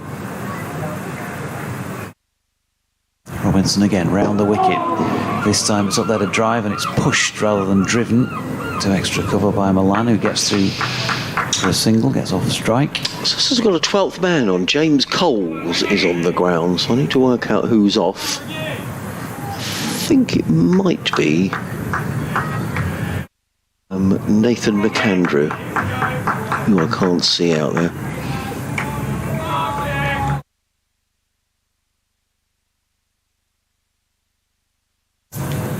Here's Robinson again, running towards us, down the hill. This time too wide to interest Finlay Bean in playing at it. Final ball of the over, so just 1 from it. None for 38 from 8 overs and 2 maidens now for the England Test start. Milan 17, Bean 33, Yorkshire 95 for 2. Hoping that we're going to get rejoined by some of the Yorkshire contingent perhaps in this final session. James Wharton and Matthew Revis, who popped in before tea, said that they'd been called in for a gym session. Ramsey and I will be doing that. Were we doing that before or after the curry that we're having tonight? Probably before, I think. Yeah, I think that might be a good idea. So change of bowling. We're going to get a bit of Tom Haynes, who bowls a little bit of medium pace. Always bowls a nagging line and length, does Tom Haynes. He's always at the batsman. Imagine keeper Carter will stand up to the stumps. Pujara and Robinson in deep conversation. The Sussex over 8 isn't good. I mean, they were racing around after tea, but that -3 hasn't changed at all. The discussion was about whether to have a sweeper on the cover boundary, which they're going to, with Finn Hudson-Prentice going out there. So in comes Tom Haynes running into bowl to David Milan. He's in and bowls, and Milan straight away pierces that cover field, and it's a good job Sussex had the sweeper on the boundary, who is Finn Hudson-Prentice. One more to Milan, who goes to 18. He's looked very assured, David Milan. Further changes for Finlay Bean. The second slip has come out, so there's just the one slip in place. There's a backward point, cover, extra cover mid-off. There's a mid-on, a shortish, straightish mid-wicket, orthodox mid-wicket, and a long leg. As in comes Haynes and bowls, and Bean is forward. Ollie Carter comes from behind the stumps to pick up the ball, and there is no run. He bustles in Tom Haynes. But he's one of these bowlers, one of these if I was describing him in terms of the type of bowler, not his action, a bit sort of Greg Chappell, one of these bowlers who sort of comes on and, you know, and they've got the ability to pick up wickets. He's in again, round the wicket, bowls. Oh, well, that was a hike, really, from Finlay Bean. He seemed to completely lose his concentration. He's looking to hammer that one straight down the ground. And I think Tom Haynes is having a little word with Finlay Bean. That was completely out of character, wasn't it? Yeah, he's run away for 4 byes. And talking of running away, he ran down the pitch, didn't he, really? He took a stride down and then played the forward mo, really. I think had he made contact with it, it might have been landing somewhere like my hotel roof at this point. Yeah. 100 up for Yorkshire. It was just in terms. I mean, it's the first time I've seen Finlay Bean bat, and he's played very straight down. The umpire is having a word to Ollie Robinson and to Tom Haynes. I don't know whether something has been said out there. It certainly looked as if Tom Haynes maybe had a word to Finlay Bean. Either way, we're back underway. Haynes in again, bowls, and Bean plays into the offside. Tom Haynes follows all the way down the track, and I think there's a little bit going on out there. Yeah, I don't think Finlay Bean will mind that at all. He doesn't seem that sort of a character. It's probably in his case, he'll think, well, I'm getting to him. Yeah. Rather than he's getting to me.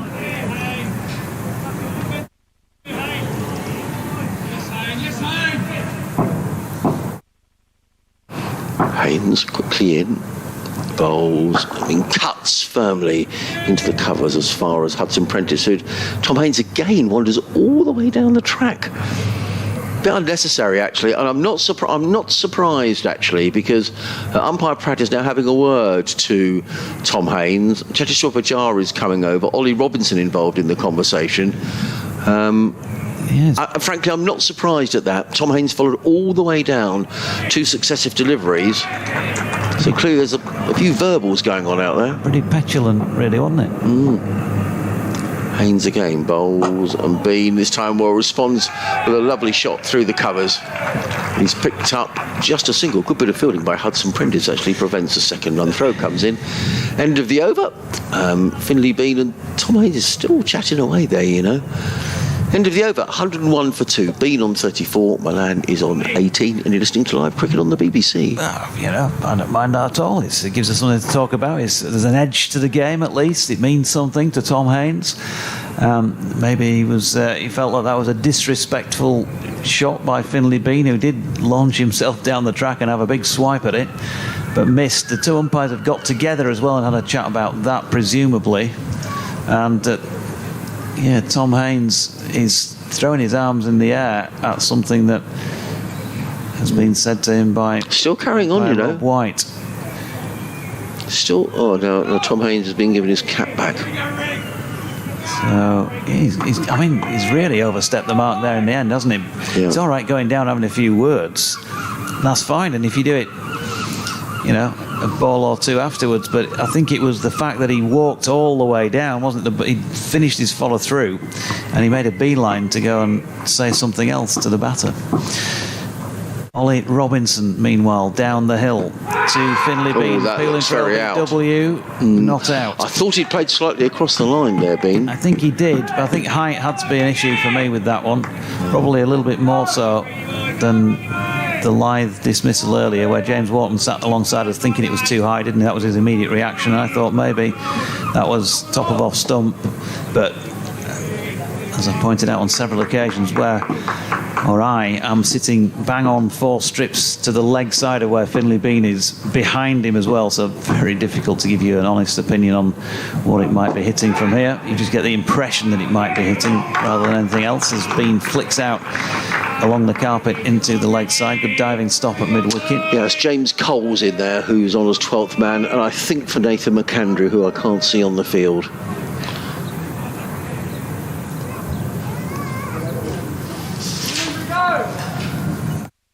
Bit of edge out there. No, there is.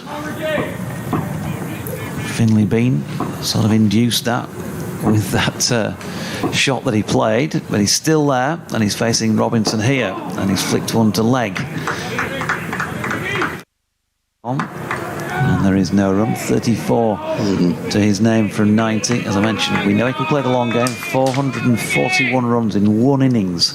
Wow, that's incredible. In the second team.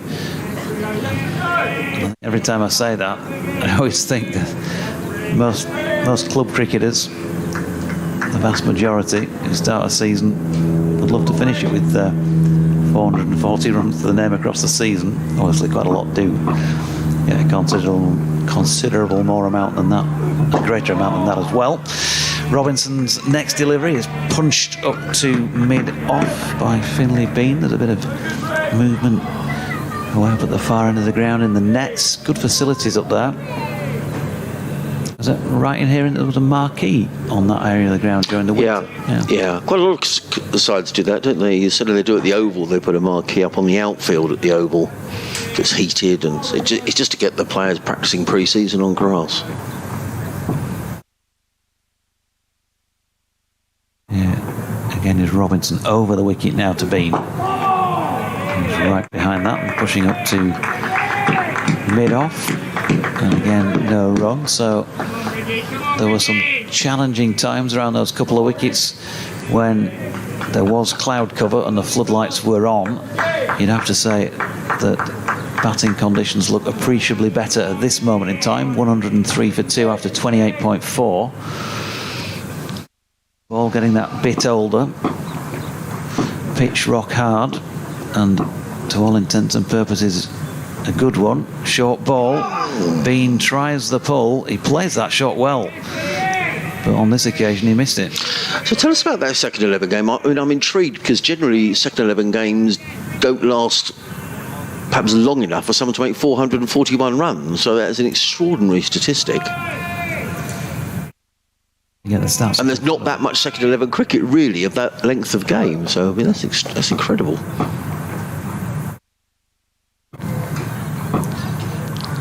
Ollie Robinson turns at the end of his run to come in and bowl to said Finlay Bean. Short ball, pulls it this time and does make contact. Plays it in controlled fashion because there was a man set back, and they'll pick up 1 to complete that over at 104 for 2. After a few words from Adrian, I'll try and find out the full details on that knock. Thanks, Jonathan. Very good evening, wherever you're listening from. The good news here is that the weather seems to be improving almost by the minute. Lovely blue sky all across Hove. Still an awful lot of cricket to be played tonight. 30 overs. I said at tea, I thought there wasn't any hope at all that we would get these overs in. But if it stays like this, who knows? I still think it's unlikely, but we're going to get a good amount of cricket, which is good news. We started off need 86 overs in the day after a late start. In comes Tom Haynes running into bowl to Finlay Bean, who's forward, clipping us into the onside. Good stop in there close on the leg side. It's silly mid-on by Tom Clark, and there is no run. Ollie Robinson is almost directing affairs here from mid-off. I think he's got a good cricket brain, Ollie Robinson, and I think one day in the future I can see Ollie being Sussex captain, because you can just see he's always slightly adjusting the field. In comes Haynes, bowls, and hoiked away by Finlay Bean. That's not where he quite intended that to go. He gets a single down to deep backward square. Tom Haynes just looks towards the skies and in a rather resigned fashion wanders back to his mark.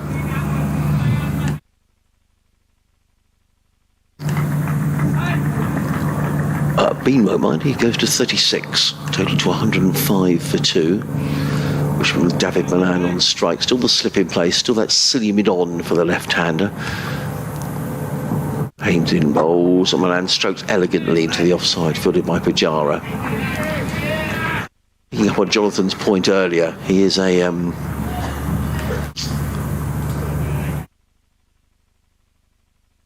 very elegant player when he gets going. Interesting email here from James Trollope, who says, could Tom Haynes' dismissal in the first innings when he claims he hit it and Bean appealed have something to do with Haynes' anger? That's a very good point, actually.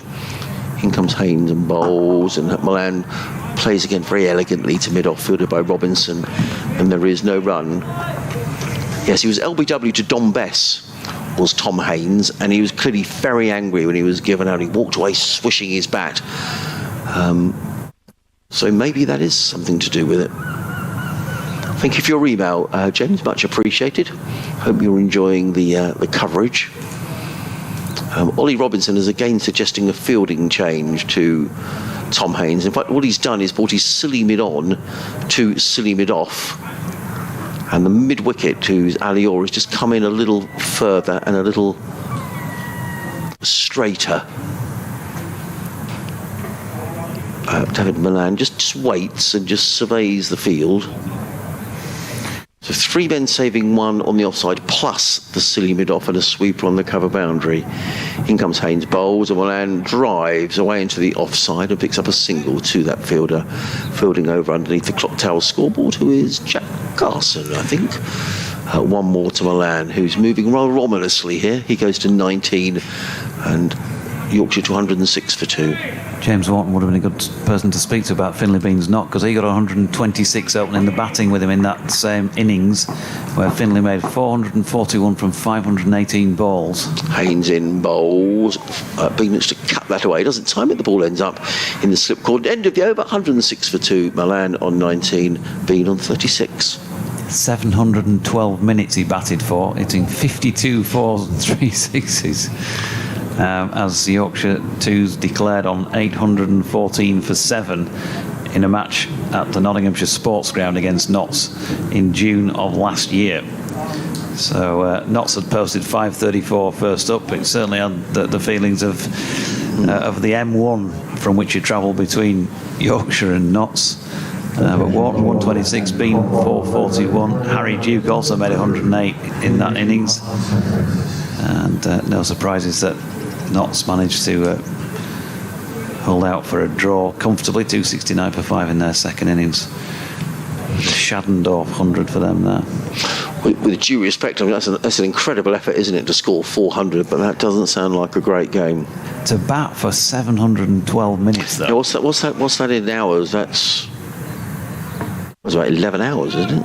More than that, 12 hours. Best part, isn't it? Well, 6/12 to 72. Wow. So we've got a change of bowling, and it looks to me as if we've got Finn Hudson-Prentice coming back into attack. He bowled very well down the hill against Durham a couple of weeks ago. And he's bowling to David Milan, who played that out shot that he so often does, that picks him up a run down to third man. On this occasion gets it a little bit squarer through the offside, and Ali Orfield's at point.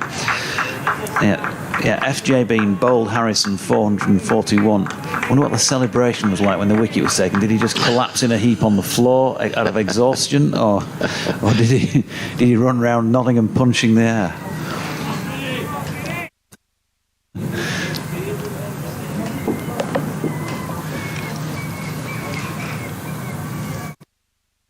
Prentice in again, wide on the crease. Milan plays that shot so well through extra cover. Haynes is chasing down, just managing to get rid of a bit of anger, perhaps a bit of frustration as he hairs after that ball, but he can't reel it in, so he'll be a little bit more frustrated still, perhaps, as Milan picks up 4 more and moves on to 23. That's, talk about the beauty of watching the Adam Lyth pull. Privilege of watching that on a regular basis during a Yorkshire season. And since David Milan came to the club, that'd be my favourite Milan shot. Never really see him go right through with the shot. Just an effortless little lean on the ball, and relies on his timing. And I've got to disappear and do an update for BBC Humberside. That's okay. I've got one to do for BBC Sussex, last one of the day in a couple of moments' time. Hudson-Prentice coming into bowl to David Milan, who's 23 not out. He's in and bowls. That's right up in the block hole, and Milan plays it well into the covers. And there is no run. These two coming together when the score was 65, so closing in on a half-century partnership. After Lyth and Shaquille, the men out. Lyth for 24, Shaquille for 3. A wicket apiece for McAndrew and Crocombe.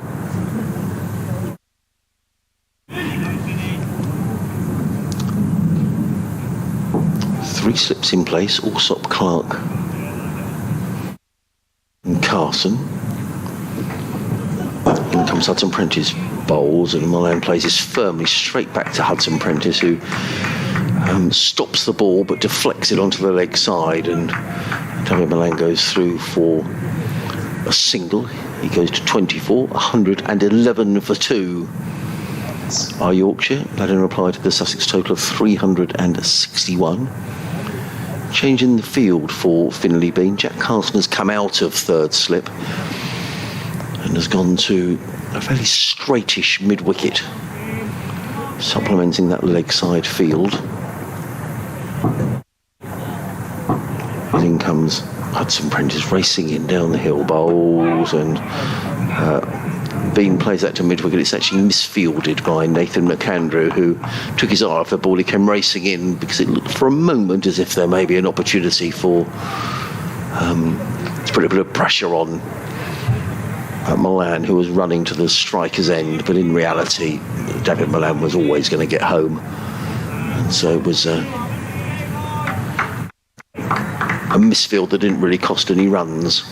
Carson goes back into slip for the left-handed Milan, who's on 24, 112 for 2. In comes Hudson-Prentice, bowls, and Milan clips this way. Oh, that was beautifully played. That's probably one of the shots of the day. That was effortless, really. The mark of a real quality shot and a quality batsman. It was just slightly over-pitched, and Milan just clipped the ball away.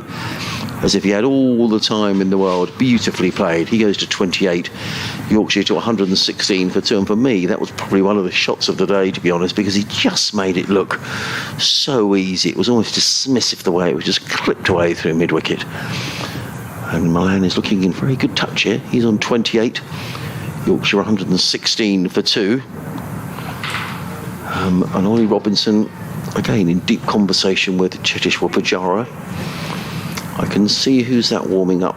Looks like that Jack Castle. Yes, I think we're going to get a bit of spin at some stage, unless Jack is just trying to get the captain's attention. For the time being, it's going to be Tom Haynes. I'll carry on if you don't mind, Dorji, because we're due an update any second, so I might as well do this over and then, because I think they may come to us fairly quickly.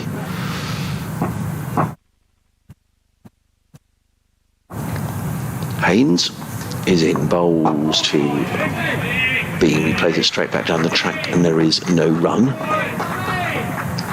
Just the one slip in place for Tom Haynes. They've got that fielder in there at silly mid-on. Jack Carlson is definitely going through a warm-up routine now. John Ver, Yorkshire second team.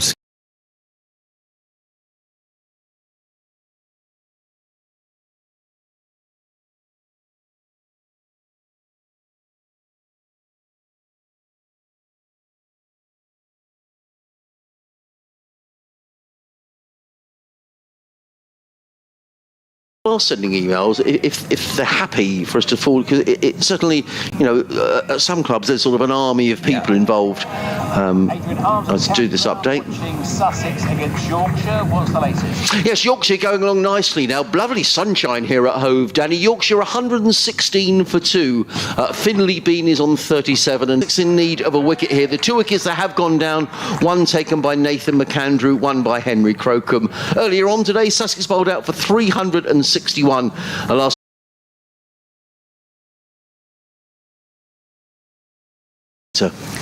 Ollie's moans about streaming though, Harmsy. I mean, you know, back in the day, you had to get out of bed, get yourself to the ground and watch with your own eyes. Well, that's even true. From Spain, Malcolm Palmer. But it's difficult, isn't it? But not everyone can get there. I thought we were going to see some spin from Jack Carson, but I think that's going to have to wait a little longer. I mean, some of the streams they've got, you know, what sort of cameramen, haven't they? Roving cameramen, some of the grounds around. So I know that, I don't, you know, you would say it because obviously we follow Sussex here, but I know people do work very hard to make this work, and it's all new technology, isn't it? And everybody's learning as they're going along. But I do understand it is frustrating if it doesn't work properly. Ollie Robinson bowling to David Milan, who pushes it into the onside, and there is no run.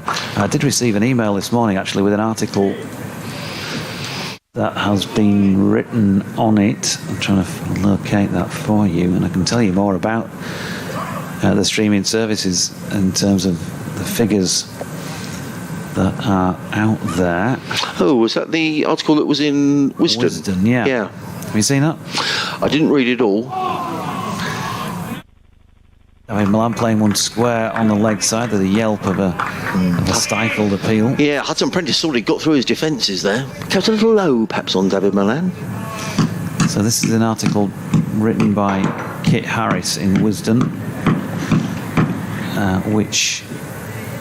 on which there's comment about the streaming services round and about, as well as some average daily views of the county video streams.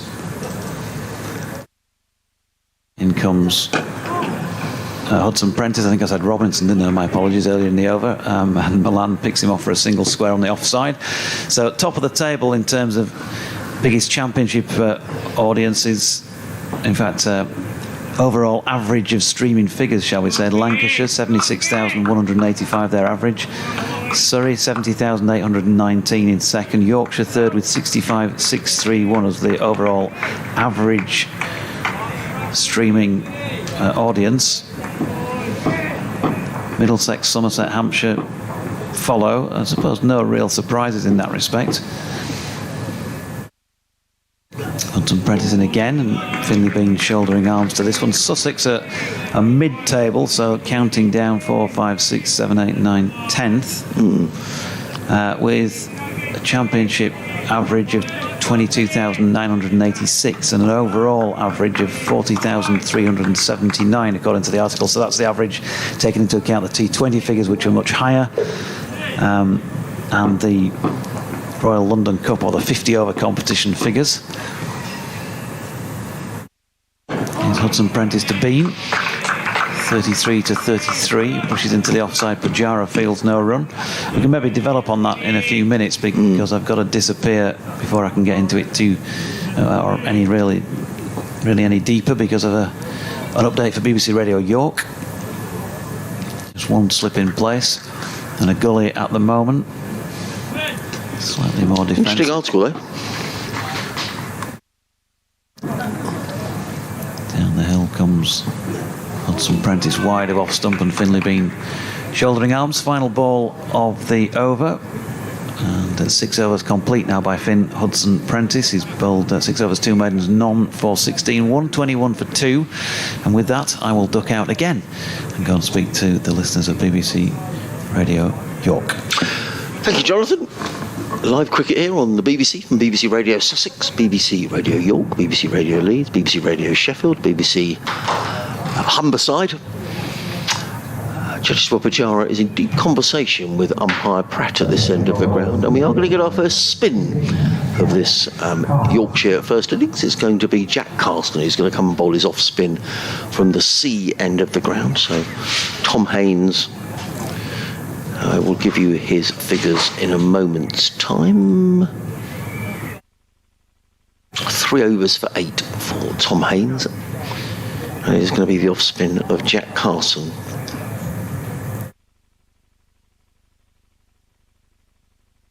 Just mindful that people are joining us all the time at this time of day, so apologies if it seems as if we're a bit like a broken record repeating what's happened, but we could get a good deal more cricket here tonight, because it's now a lovely evening here on the South Coast. Lots and lots of blue sky. The sun is out. The floodlights were on an hour ago, but they've now been turned off. It's going to be Jack Carson who's going to bowl to Dave Milan with a slip and a short leg, a backward point cover mid-off, a sweeper on the cover boundary, a deepish mid-on who's about 2/3 of the way to the boundary, an orthodox mid-wicket, and a deep square leg as Carson, number 16 on his back in bright sunshine, is in, bowls to Milan, who very casually and elegantly strokes the ball off the back foot to James Coles, the substitute fielder, who's fielding in front of the clock tower scoreboard away to our right hand side. Behind that I can see on one of the flats which circle the ground here at Hope, someone's hung their washing out on the line. It's a good drying afternoon in the late afternoon sunshine. As Carter comes in off half a dozen paces round the wicket, bowls to Finlay Bean, who lets that go. Well taken by Ollie Carter, low down by his bootlaces. And there is no run. Sussex making 361.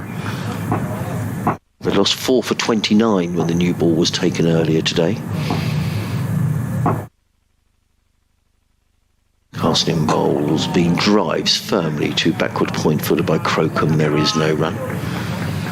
Ben Coate, very much the pick of the Yorkshire bowlers. Very impressive figures of 21 overs, 8 maidens, 5 for 54, and he bowled every bit as those figures suggest. Carson again gives that plenty of air, and is attempted to be paddled around the corner, and it hit Bean full on. He was looking to paddle that away down the leg side, and that prompts a change in the field. The deep mid-wicket has gone now more to a deep backward square. Carson again in and bowls, and Bean takes a step away and hammers that away into the leg side. Good bit of fielding by James Coles, who gets the throw in very quickly and hits the stumps. Or was it taken by Carter? Carter may have taken it. He whipped off the bails. Either way, David Milan was home, and very obligingly picked up the bails and gave them to Ollie Carter. But a good bit of work by James Coles, who was very quickly into field. One more to Bean. He goes to 42. Yorkshire to 123 for 2. 5 Carson's opening over. He's in a bowls, gives that plenty of air, and Milan strokes it into the covers, fielded by Pujara, where there is no run. End of the over, 123 for 2, 30 to Milan, 42 to Finley Bean. And just to reiterate, the last wicket partnership of 57 between Henry Crocombe, who finished 25 not out, and Jack Carson, who made 26.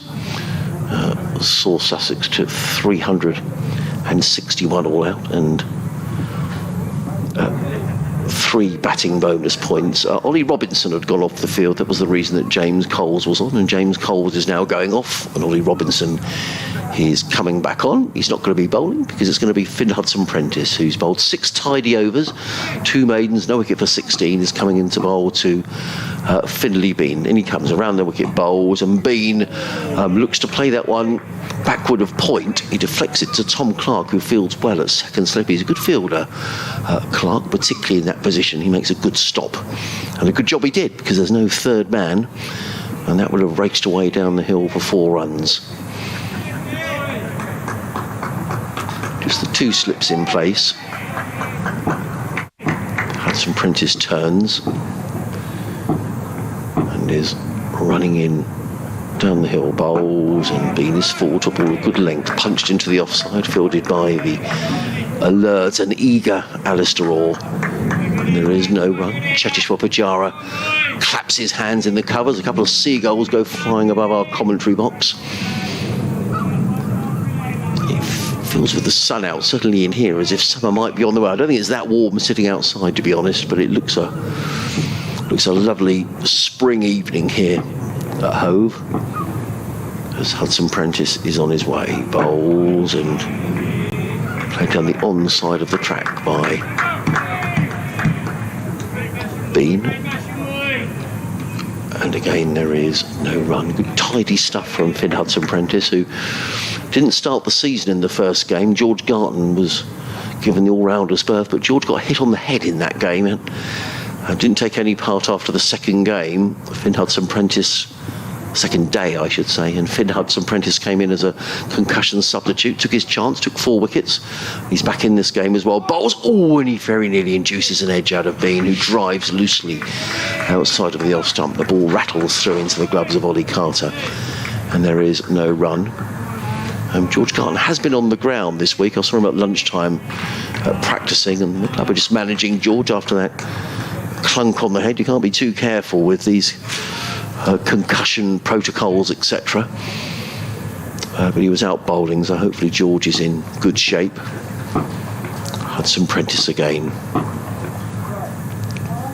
In and bowls, and Bean again rather crammed, but plays it into the offside. There was a bit of hesitation there. It all went to Cheteshwar Pujara, but there was a little bit of hesitation from David Malan to respond from the non-striker's end.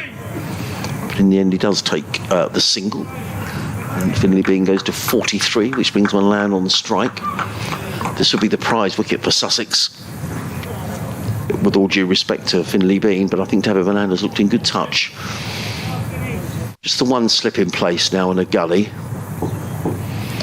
as in comes Hudson-Prentice around the wicket, bowls, and Malan just eases that one away down towards third man. That's a class shot, actually. That really is a good shot. I don't think it was that bad a ball from Hudson-Prentice. In all fairness, it was a little wide, but it was just the way that he just beautifully controlled backward of square, through backward point.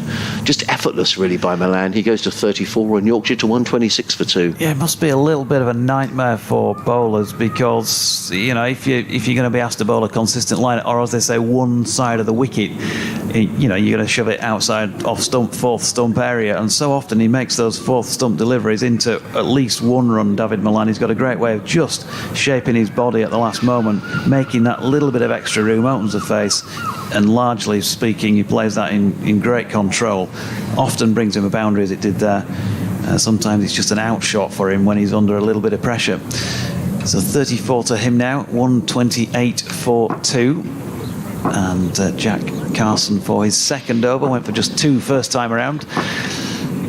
Little challenge here for Finley Bean, challenging the outside edge, but Finley Bean's played spin pretty well in the few occasions I've seen him against it so far. He's just pushed that one back to Carson, who's got the shades on.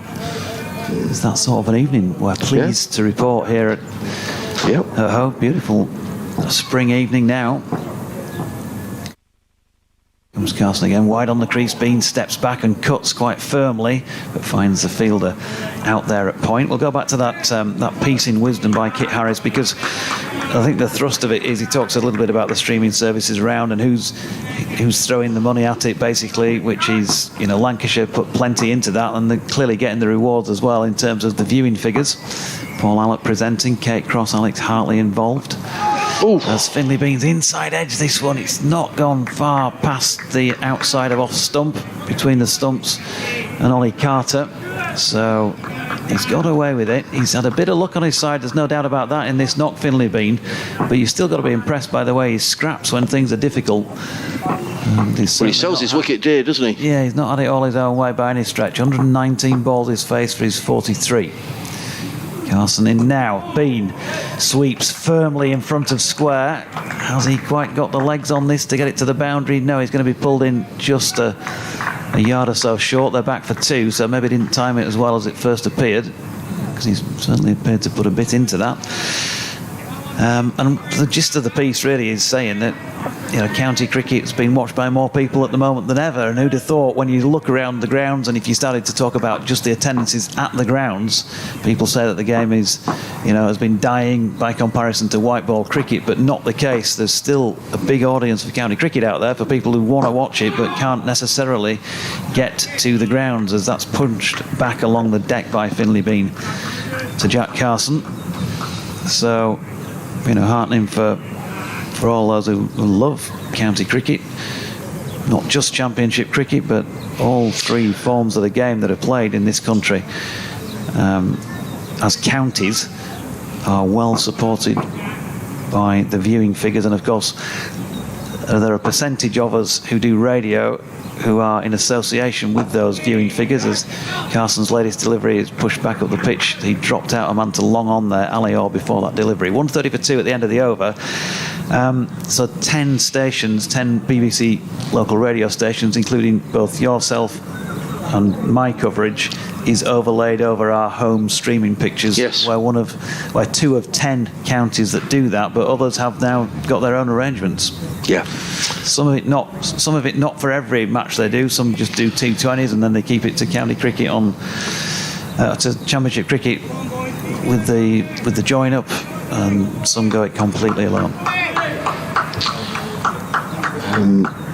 Division 1 of the Championship off for bad light now at Canterbury, which is obviously away from here, but it's still in the southeast of England, so sunny here in Hove, but bad light at Canterbury. Essex 289 for 1 against Kent.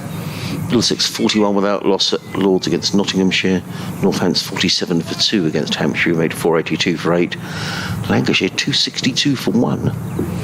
For Somerset made 441. Hudson Prentice running in over the wicket to bowl to David Malan. And Malan is going to pick up a single at least. It was erring down the leg side from Hudson Prentice, clipped away by Malan, and that's a leg by. I thought it came off a bit of bat, but I was wrong.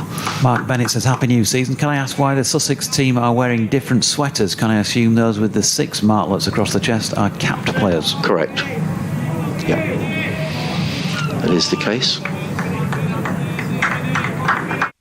In fact, there's a podcast that we've recently recorded. I'm not quite sure when it's going to go out. If the guys are listening, they might be able to tell me, when I asked exactly that question in the Sussex Museum last week, when we put the podcast together about caps and how do you signify who's capped and who isn't. Hudson Prentice in bowls to Bean, who plays to mid-wicket fielder there by Carson, and there is no run.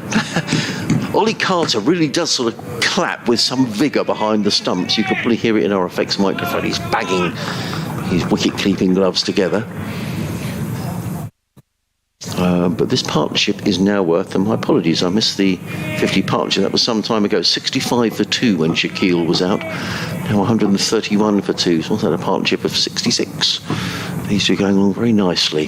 Hudson Prentice in bowls to Finley Bean, who thought about taking that on. It was short, and he made as if to hook that one onto the leg side, but pulled out the shot at the last moment. There is a fine leg. No one else set back, although Nathan McAndrew is about just over halfway back to the boundary on the leg side. He's not really saving a single in that position, but it's a curious position, isn't it? He's just doing some stretching exercises there, Nathan McAndrew. His screen band's gone. Yes, best part of the day, and he's gone. Yeah. Hudson Prentice in bowls, and he was rather hurried there, was Finlay Bean, looking to cut that ball away on the offside. The ball just dribbles in front of him, and there is no run.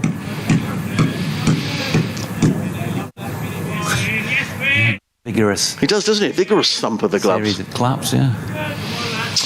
So assuming we get these final 22 overs in, which we, you know, who knows, we could get a good proportion of them in.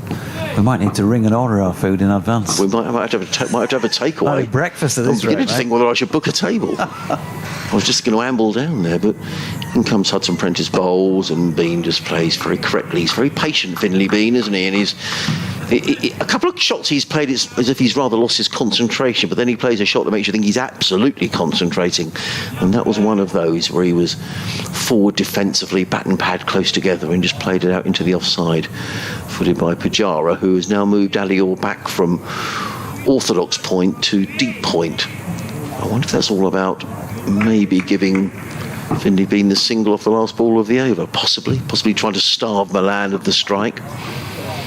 All these little tactics coming into play. Hudson Prentice in bowls, pulled away by Bean. That's a good shot. He's going to get at least a couple of runs. He may get a boundary. No, he won't get a boundary, but fielded by Nathan McAndrew. Didn't quite get that, did he? No. I thought for a moment he had, but he gets a couple of runs out to deep mid-wicket with the pull shot. Finlay Bean goes to 47 and Yorkshire to 133 for 2. 22 overs remaining in the day. Sussex making 361, and all of a sudden batting in the sunshine, lights off, looks a little bit more comfortable than it did when these two came together. And when these two came together, the ball was doing a little bit, and Yorkshire were in a little bit of trouble at 67 for 2, but these two have batted really well. Yeah, but still a lot of work to do. They're still 200 and odd behind first innings with those 8 wickets in hand. After this pair, Shai Hope next in, George Hill. Dominic Bess, I think, gets promoted back up to 7, having been pushed down a place when Matthew Revis was in the side. Of course, we heard from Rev earlier, not in the team for this one, but still very much around, as Milan pushes that to Ollie Robinson, who's deepish at mid-off. Interesting watching David Milan bat. I mean, vastly experienced cricketer, but when he's on strike, he's kind of, I'm not saying Finlay Bean isn't, but he's always looking for the one. He's looking to rotate the strike, he's looking to keep the scoreboard ticking along. 35 to him now. Bean on strike on 47. Times this one nicely, a little push square on the offside, fielded by Henry Crocombe. Carson gone for just the 5 so far from his first 2 overs and 2 balls. A slip in place plus a short leg under the helmet. Everybody else in a pretty tight ring, although a few yards further back for mid-on and mid-off. It's mid-off coming into play here. Ollie Robinson dives down to his right. The ball strikes him, and there's enough of him to slow it up. So they get back for 2. Peter Sterling's been in touch. He's listening in Paris. I'll read his email, or your email, at the end of the over, Peter. Here comes Carson again to Bean, who works that up to mid-on this time. And there is no run.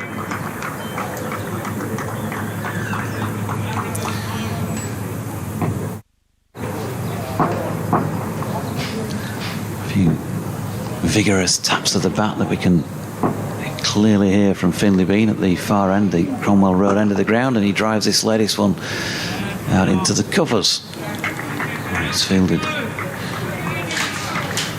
by the sun-hatted, remind me of his name again? James Coles. James Coles. Yep. And when his Sussex debut, he was just 16. Back in Jason Gillespie's last season here at Hove. Final ball of this Carson over. Coles has been dispatched out on the offside, and Finlay Bean, has he gone? Yeah, stumped. He has gone.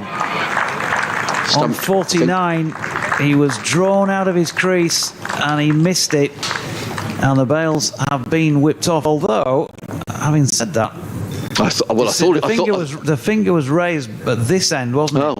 By Neil Pratt, not at square leg. So maybe I believe he was stunned, but yeah, maybe he was caught behind. Disappointment for Finlay Bean. Been out there a long time, 132 deliveries. 49 from 132 caught deliveries. 169 minutes he was out there, and he hit 5 fours in the process, but he has been adjudged caught behind. And yeah, just looking at the timber, there's no disturbance to the furnishings behind the batter. So Neil Pratt raised the finger. Finlay Bean gone. Yorkshire 3 down. They have, of course, taken the total off the board. Just seeing the replay on the board, and he was just tempted out of his crease, but didn't quite get to the pitch of the ball, did he? That was the key, and still pushed through with his shot, and has got a little nick on it. 136 for 3 then, Yorkshire, and still got plenty of work to do if they're going to have any chance of building any sort of first innings lead. What, 69? 136. No, the partnership was 71. Sorry, yes, it went down on 65, the last wicket. You're quite right. There's our mathematics again. Someone sent a note yesterday saying that's the reason that Mr. Sunak is he's looking to improve the mathematics of the country. We got it wrong. I'll read Peter's email, actually, as we're waiting for Shy Hope to come to the crease. If I can find Peter's email. I'm just going to disappear to do an update for Radio Leeds. No problem. He says, I'm not too bothered by the sound dropping out every now and then, but a couple of overs ago it meant your co-commentator said the ball's getting a bit older. I heard it as, we're all getting a bit older. Which, to be fair, is true as well. I'm emailing from Paris. Don't get to see many matches, but I have good memories of a day back in Hove in 2015. Really nice atmosphere, and a couple of pints of good beer. I don't follow accounting in particular, but Hove is probably the closest to Paris as the crow flies. Thanks for the commentary, says Peter. Thank you. It's very kind of you, Peter, to get in touch. In comes Hudson Prentice to bowl to David Milan, who clips that away on the leg side. There was a cry of catch it. I'm not sure it was very near to Jack Carson fielding in there at mid-wicket. And Milan picks up another single. He goes to 35, the total to 137 for 3. So thank you, Peter. That's a lovely email. Good to hear from you. Is this the closest ground to Paris as the crow flies? Would either be here or the Aegeus at Southampton, I would imagine. Probably not Canterbury. Hampshire do play the odd game over on the Isle of Wight. I think they play at Newport. But it's fairly infrequent. But lovely to hear from you, so thank you so much for getting in touch. In comes Hudson Prentice over the wicket and bowls, and Hope is forward to the first ball, plays it back down the track, and Hudson Prentice fields off his own bowling. There is no run. John's been in touch about the stream. Thank you, John. He says it's a lot better than the 2 static cameras that used to show the strip only. Sussex have improved 100% on that service. Maybe the bandwidth needs adjusting. Thank you, John. Very good of you to get in touch. If you're happy, I'll pass the email on to the club. 2 slips in place. The crowd have pretty much stayed. It's quite pleasant if you can get yourself in the sun. There's virtually no wind at all. As in comes Hudson Prentice down the hill, bowls, and Hope plays that one onto the offside. They thought about a single, and Milan, who was at the non-striker's end, it was his call, the ball having gone backward of square. But a combination of McAndrew and Clark got to the ball very quickly and prevented a single being taken. Still another 20 overs to be bowled tonight. Whether we'll get that far, we'll have to see. But certainly we've had more cricket than I think the forecast suggested that we might. Finn Hudson Prentice in down the hill and bowls, and a lovely looking shot by Hope. That is quality. Over pitched by Hudson Prentice. The sign of a really good player. I hope just leant on that and the ball just whistled away through the covers for 4 runs. That's a lovely shot. 141 for 3. Yorkshire. And Milan and Hope just sort of touch gloves in the middle of the wicket. 2 slips in place, 3 men in that offside field. A pointer cover and a mid-off. Then a mid-on, a straightish mid-wicket, square leg and a fine leg as Hudson Prentice makes his way in from the Cromwell Road end of the ground and bowls, and Hope is this time driving, not quite with the timing with the last shot, fielded by Cheteshwar Pujara. And again you can probably hear Ollie Carter behind the stumps, the Sussex wicket-keeper, banging his gloves together, encouraging his teammates.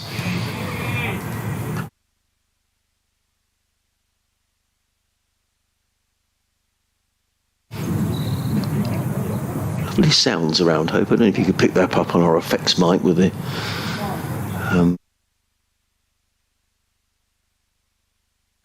birds singing around the ground. Changing the field, McAndrew has gone from point to deep point. Wonder what the thinking is behind that. As Hudson Prentice is on his way again and bowls, and a good delivery by Hudson Prentice, and Hope can only play defensively into the offside, fielded by Pujara. Another good over from Hudson Prentice, is doing a good job for his side here. 9 overs, 2 maidens, no wicket for 28. Yorkshire 141 for 3, Milan 36. Hope is on 4. 20 overs, as I say, left to be bowled in the day. The first of those will be bowled by Jack Carson. I can see Ollie Robinson is warming up at mid-off. Ollie without a wicket yet in this match. Bowled 9 overs, 0 for 41, the England seamer. He's just warming up literally down below us as Jack Carson prepares to bowl. There's a slip and a short leg. Carson is in from this sea end of the ground around the wicket bowls, and Milan just strokes the ball away into the offside, pierces the inner ring of fielders, and picks up a single fielded by Nathan McAndrew, who comes trotting in from underneath the clock tower scoreboard away to my right hand side. But Milan picks up another single. He goes to 37, 142 for 3. And umpire Bailey at the far end, not umpire Bailey, umpire White, runs across from square leg where he would normally be officiating to umpire from cover point, because there's a short leg in place and he won't be able to see the crease. Carson in bowls, Hope is forward and plays with a lot of bottom hand to Pujara, who's fielding at mid-wicket, and there is no run. Jack Carson in his 4th over, figures of 1 for 8. He waits and comes in over the wicket, bowling to Shy Hope, and Hope is forward, and Carson again fields off his own bowling. There is no run. The Sussex over 8 is still showing as -3,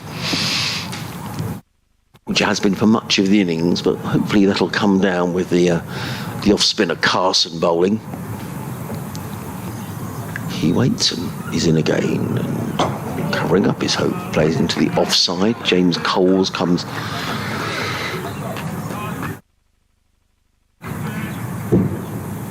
trotting into field.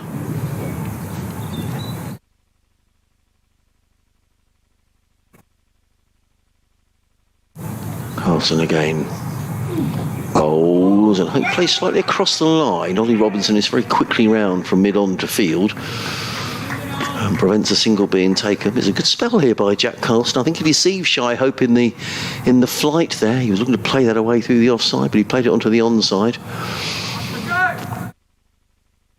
Robinson fielded.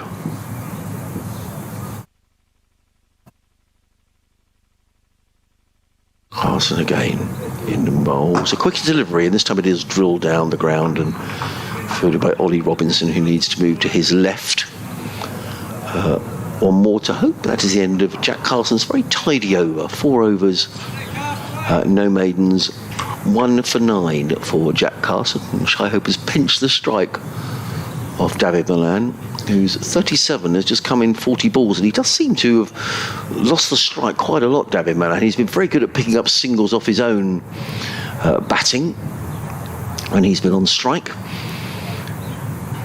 But perhaps the others haven't rotated the strike as much as he would like. I said Ollie Robinson was warming up, and we are going to get a third spell of the afternoon from Ollie Robinson, who's going to be bowling, as he has indeed in his previous 2 spells, down the hill from the Cromwell Road. And for those of you who don't know the ground, there's a slope from one end of the ground to the other, from the Cromwell Road end down towards the sea. If you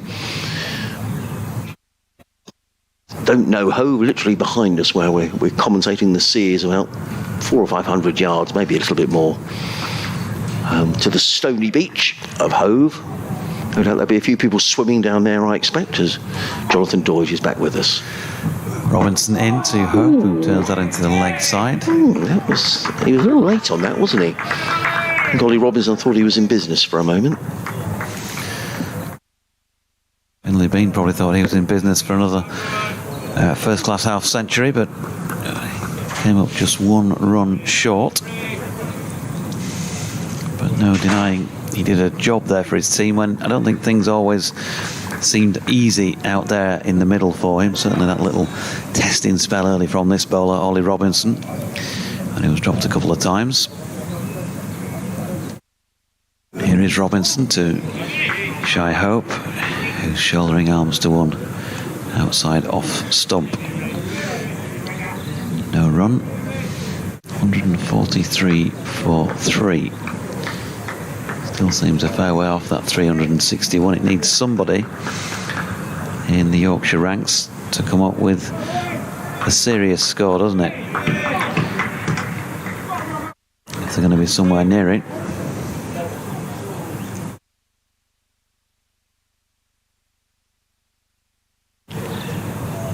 Robinson down the hill. Hope punches off the back foot into the covers where Pujara does the fielding. There's no run. Deepish mid-on. Man in a catching position. 3 or 4 strips away at a short mid-wicket. Square leg on the 1 just in front of square 2 slips. Point. Cover mid-off. Ollie Robinson sets himself and comes in again down the hill then. To bowl to Hope, who's able once again to shoulder arms. This evening, still a good atmosphere in the ground from those that have braved it through the chilly weather earlier in the day. The overcast conditions that we had didn't get play going until 12 minutes past 12, so a lot of time to make up. There's still 18 overs and 2 balls remaining in the day's play. If the conditions stay like this, they should get through those. We'll see Robinson wide of off stump, beautiful shot from Hope. Too much width from Ollie Robinson, and Hope opened the face and timed that nicely away through third man for 4 runs. So he started okay. Lovely shot through the covers to get off the mark. He's on to 9. Yorkshire 147 for 3.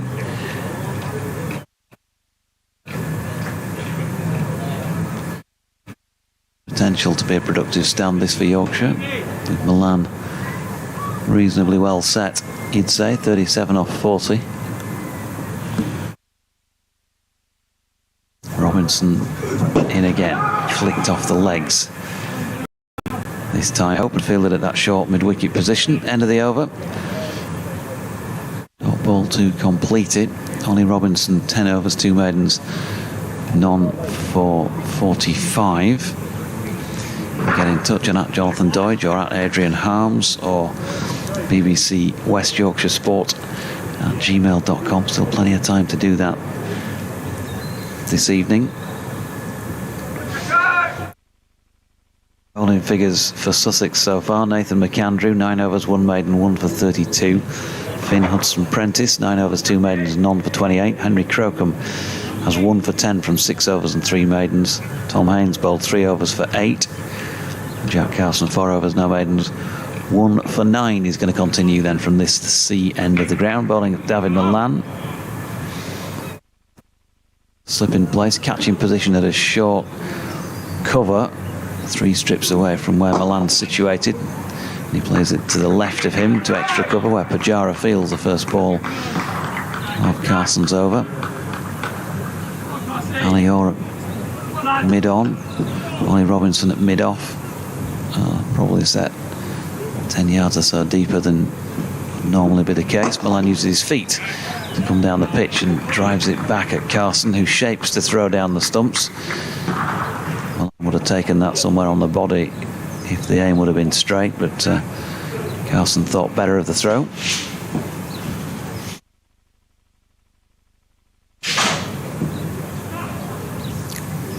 Carson in again, and Malan punches into the offside to that short cover fielder. No run.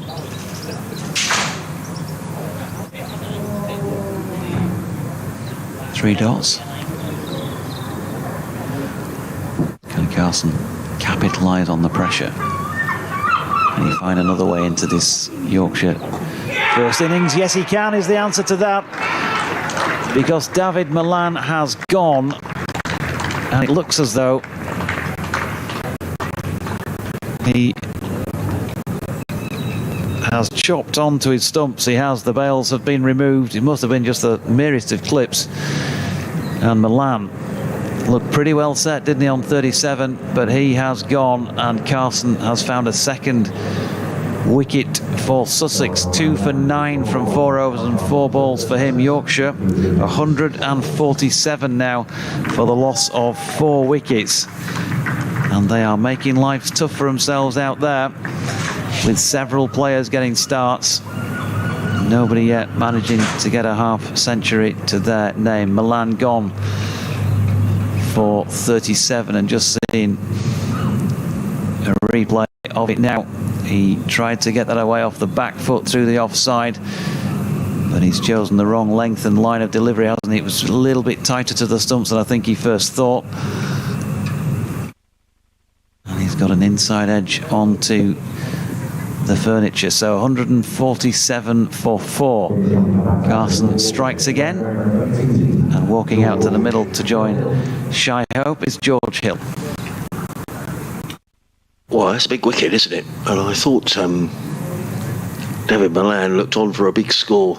I just made a comment in the previous over, actually, Jonathan. I just felt he'd been starved a little bit of the strike throughout his innings, because every time I know he does play a lot of T20 cricket, so he's very adept at rotating the strike, keeping the scoreboard moving. I know, and I just felt on a few occasions he took a single off the first ball of the over, then was sort of marooned at the other end a while. How many balls did he face? I'll have a look at that in a minute, because he faced 44 deliveries. Yeah. So he was scoring a run a ball pretty much, but he was out there for quite a while. A lot of that time he wasn't on the strike, so I wonder if he just got a little bit frustrated. Nonetheless, Jack Carson, figures of 2 for 9, which he'll be very pleased about. Here he is again, well into the right-handed George Hill. 22 years of age now, George.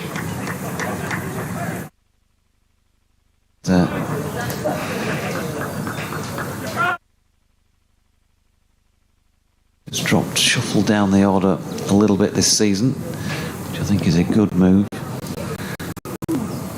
He's right over the top of this, pushing out into the offside to complete that over. I was just saying, in the build-up to that delivery after 3 dots, could Jack Carson make the pressure tell? And he came up with the goods. Maybe I should swap jobs. Mystic Jonathan. This is turning into it's a good game, provided we don't get too much bad weather over the next couple of days. And I think the forecast is certainly pretty good for Sunday. Tomorrow, I think there's talk of showers. You never. I mean, people talk about microclimates and all that. I'm never really sure, to be honest. But sometimes here on this, I mean, they've been off most of the day at Canterbury. I know that's way to the east in Kent, but it's still in the southeast. But sometimes you can get away with it here. So anyway, who knows? Ollie Robinson is racing down the hill, Cromwell Road, and comes running into bowl to Hope, and Hope lets that go. That was a good judgment. Through to Carter, and there is no run. Lovely evening now. See the shadows across the ground. Most of the spectators have decided to come out from the Spend Karma Pavilion away to our left, because that's in the shade. And they've moved to areas around the ground where they can enjoy the evening sunshine, particularly in the deck chairs at the far end. I guess it won't be too long before the temporary stands always go up at that end of the ground when we have T20 cricket here, which starts towards the end of May. Robinson running in, bowls, and Hope again lets that one go, taken by Carter. And again, there is no run. Thank you for your emails and tweets and texts throughout the day. If you want to contribute, please do so. SussexCricket@bbc.co.uk or BBC West Yorkshire Sport @gmail.com. Good to hear from you. As Robinson, it's a lovely rhythmic approach to the crease as in bowls, but for the third time in this over, Shy Hope just lets that one go outside of the off stump. And wanders back to the far end of the ground. There's a little chat to Finn Hudson-Prentice, who's fielding there at mid-off. Two slips in place. There's a fairly wide third man. It's almost a deep backward point, to be honest. There's a cover a mid-off, a mid-on, a mid-wicket, a square leg and a fine leg as Robinson, Sussex looking for their fifth wicket. He's in on bowls. Oh, and Hope rather uncertainly plays into the slips fielded by Tom Clark. And there is no run. Just for the benefit of our Sussex listeners in particular, Jonathan, just give us an idea of the strength of the Yorkshire lower order, because suddenly Don Bess coming in next, I guess. Yeah, I mean, on its day, it's just like anybody else's, really. It's pretty good. There can be runs in Ben Code. Not so sure about Mickey Edwards. Haven't seen enough of him. First match, of course. Just saw him in a warm-up game. Robinson in bowls, and Hope turns that through mid-wicket, but doesn't meet Ali Orr. And again, there is no run. So, Ben Code got his highest first-class score last season. 60-odd at Headingley. Batting at 10. Jordan Thompson, can... Yeah, he can bat. Can play a bit. Yeah. Actually, it's a very good point you make. I mean, around the circuit now, there's very few players who they come in and think you can't hold a bat. Yeah. And, the Sussex last wicket partnership today, 57 between Crocombe and Carson. In comes Robinson, bowls. Hope again lets that one go. Good probing over from Ollie Robinson, who's just getting himself into the groove here. He gets a little shake of the hand from Chetishwar Pujara. I don't know if that was... He's only bowled a couple of overs in this spell. 11 overs, 3 maidens, no wicket for 45, Ollie Robinson. Yorkshire 147 for 4. Yeah, I think... what were we talking about just We were talking about... Chris, sorry. It reminded me of in the previous game at Headingley when Richard Ray, as Chris Wright walked out to bat in the Leicestershire first innings, said coming in at number 8, which shows you how long the Leicestershire tail is. He said he's a good number 10 and he's not a bad number 9, but he's not number 8. And proceeded to get 40 odd, didn't he? He got 60 odd, two scores in the match, taking him over 100, undefeated. As Hill flicks the first ball of the over from Carson out to mid-wicket and picks up a single. George Hill has been a feature for Yorkshire now for a couple of seasons. Got his first-class century against Northamptonshire at Northampton in the early part of last season when the pitches were like roads. He got 151 not out in that match. He's not on strike at the moment because Shy Hope has just flicked one to the same fielder out coming in off the mid-wicket boundary, and they have got through for 1, so George will be facing again here. He then got 131 before being bowled by Keith Abbott in the match against Hampshire last June. Really good attack, of course, Hampshire. So, very good ton there. And he's just played one-handed down in front of us to Ollie Robinson, to this latest Carson delivery. He also got 130 in the RL50 against Worcestershire. A match I recall was at Scarborough last August. So runs, what's the formats, red and white. Uses his feet well here. That's a lovely shot by George Hill, which has gone all the way for 6 over long on. Talk about this regularly, Adrian, on his commentaries about George, and he said it himself on his interviews. He loves the challenge of facing spin, uses his feet well. I think there's a general acceptance within Headingley Towers, if you like, that there's no better player of spin in the squad than George. Right, fair enough. Well, he used his feet then, and he's proved his undoing it on a couple of occasions. Yeah. I don't necessarily think that's overconfidence, but there's always the respect that you've got to afford to the opposition, and everybody can get beaten by a better ball sometimes, but he played that well. And immediately Robinson's been sent out onto the long-on boundary. Not sure I quite agree with that. Carson in again over the wicket, and this time not as confident a shot from George. Gets it towards the inside of the bat. It will go in the same direction as the last one, but on the ground. So single out to Ollie Robinson. Sensible play. Didn't go at it, did he? It's a difficult one for a skipper, isn't it? You get hit for 6. Do you put someone straight back, or do you say, well, I'm going to stay up again, you try and do that again to me, and you try and do him in the flight or whatever? Carson to Hope, who turns out to mid-wicket where Pajara fields. End of the over, 156 for 4, Hill on 8, Hope on 10. You obviously watch Jack Carson bowl a lot. I've only seen him a few times. I remember when we talked, particularly in the second match in 2021 when he bowled at Headingley, he got wickets in that match, didn't he? Yeah, he did. And he looked like a really canny, useful player who'd got an older head on young shoulders. And I think he's, for me, just on the observations of what I've seen in those previous matches, he's kind of a better bowler than sticking a man out straight away after being hit for 6. Yeah, no, I do agree. He's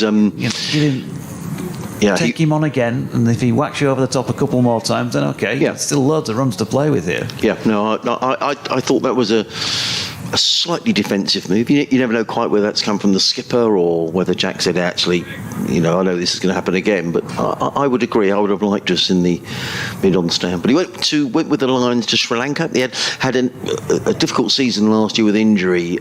Jack, he struggled with a knee problem and barely played. I don't think he played until September, actually. It was his first match that he played, so it was really frustrating. But he's worked hard. His knee seems to be in good shape. In comes Ollie Robinson. Down the hill, comes into bowl to George Hill, and Hill lets that one go outside the off stump, taken by Carter, and there is no run. A fiercely determined cricketer. I like that about Jack. He's sports spirit because they want to win, aren't they? But he's a really fierce competitor on the pitch, and we saw that with his batting today. Batting with Henry Crocombe, he made a really important 26 down the order. Good figures today. 6 overs, 2 for 18. In comes Ollie Robinson, surging for his first wicket, bowls, and Hill drives nicely to it. I thought there was going to be a mix-up there for a moment's time, because George Hill played it firmly to mid-off. It was fielded by Hudson Prentice, and Shy Hope had almost set off from the non-striker's end, and there was a little bit of confusion. And initially, Nathan McAndrew is doing some exercises at backward point, which suggests he may be coming on to bowl shortly. Stephen Bell asking if there's any news on Johnny Bairstow playing.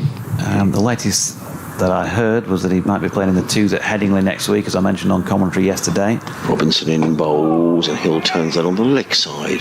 Fielded by Orr, there is no run. That would be with a view to him returning in the first team then the week after, if all goes well, against Glamorgan at Headingley. But whether or not that will actually happen,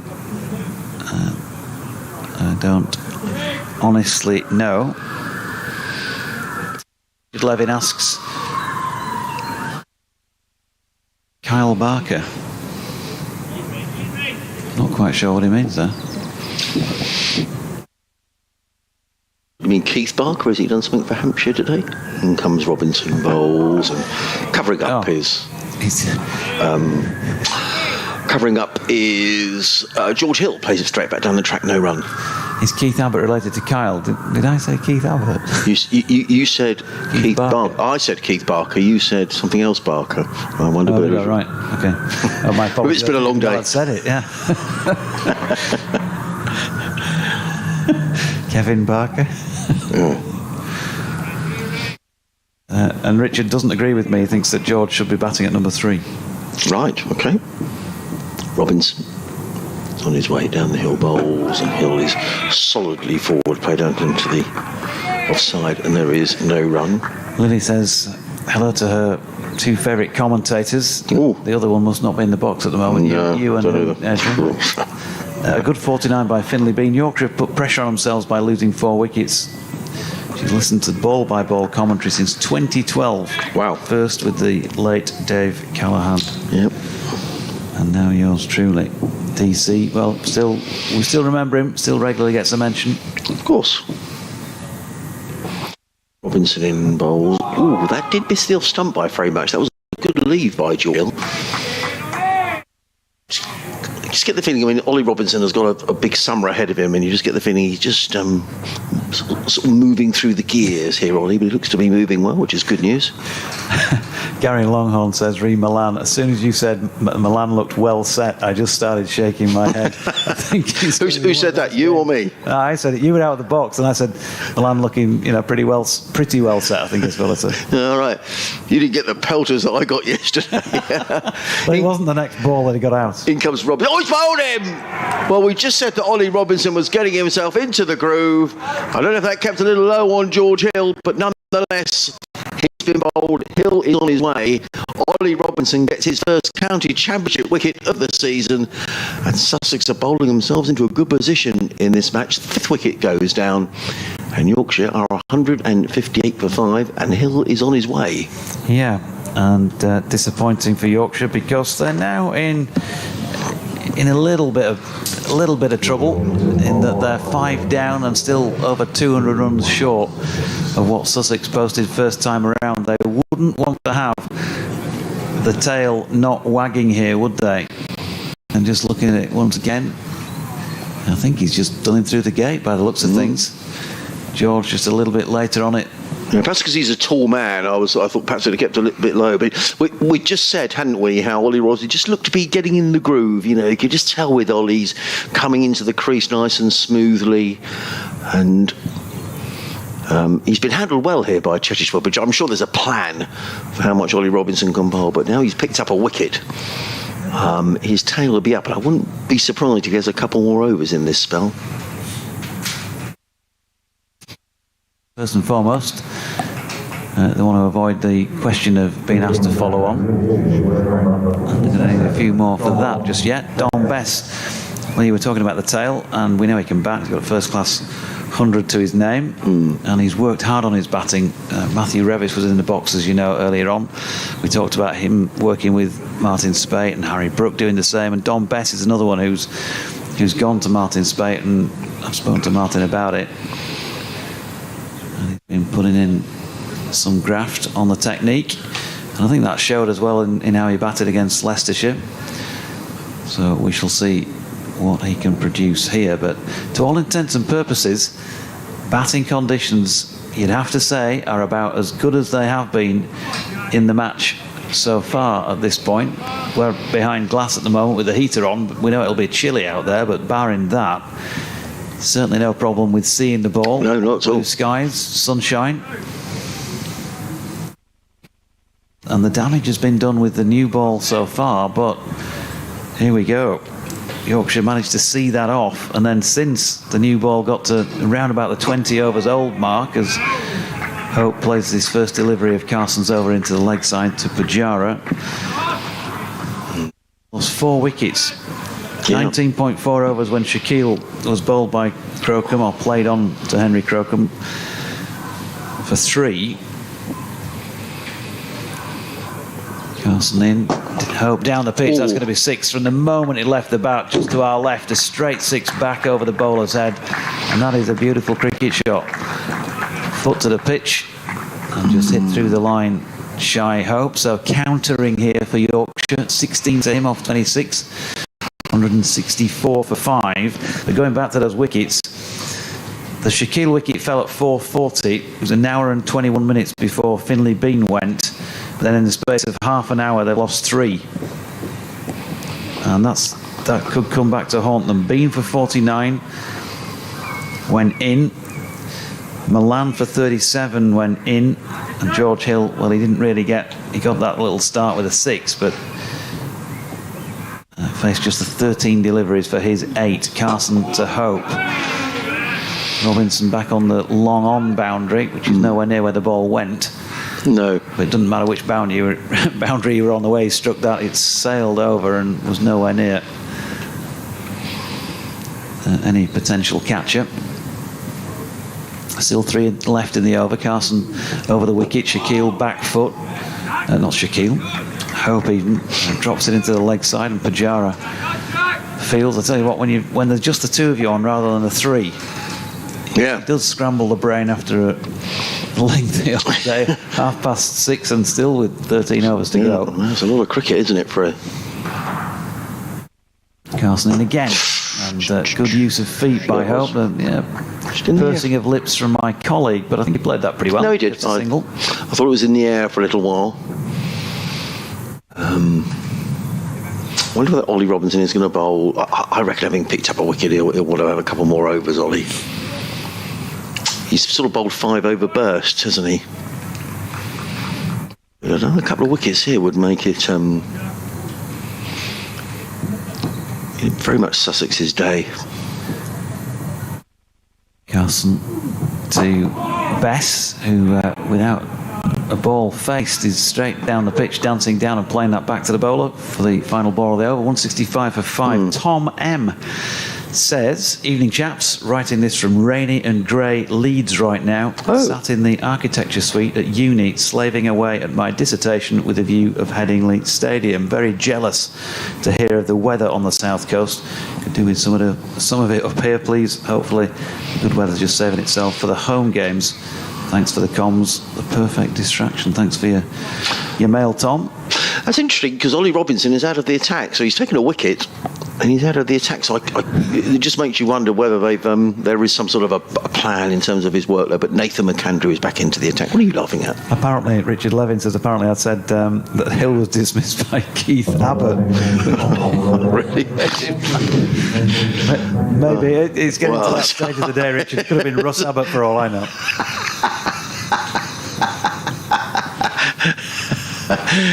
Very good, yeah. Oh dear.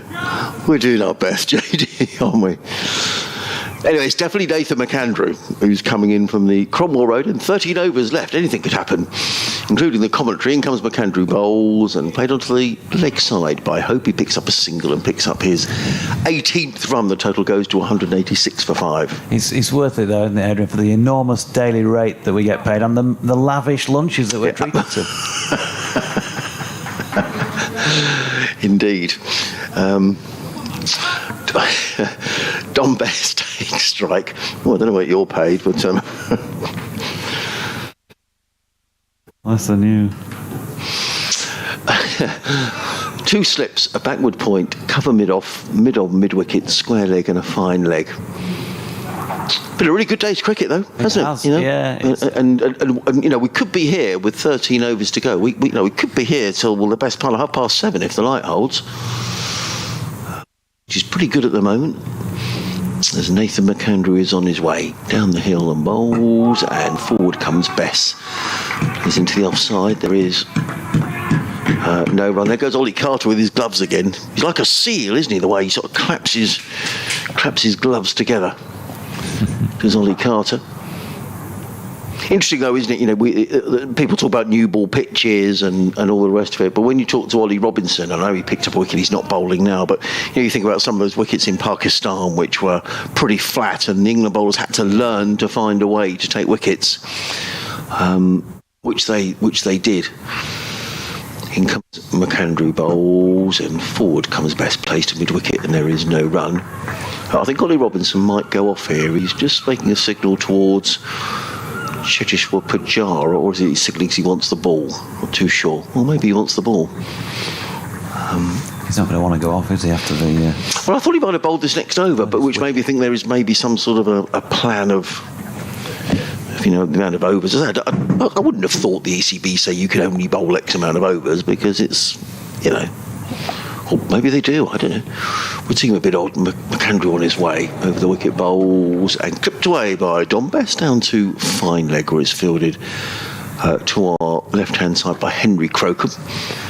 One more to, or one I should say, to Bess. He's on his way. The ECB are not the only ones who say you can only bowl a certain amount of overs, are they? Who else would be? Well, sometimes it's within the home staff, isn't it? Oh, I see. You get what you mean? You get bowling loads and all that kind, all that kind of thing. Yeah. Andrew, figures of 1 for 34. He's in his 10th over. Australian who made his debut in the only other match Sussex have played this season against Durham. They had a blank week last week. In comes McAndrew over the wicket, bowls, and forward comes Hope, plays to mid-on, and there is no run. Good tense cricket, this. That's what Championship cricket's all about. Yorkshire will, I think, if they could get through to the close with 5 down, regroup, and back tomorrow. Sussex, I think, you know, they'll have a couple of 3 wickets here tonight, and they'll feel in a really good position in this game.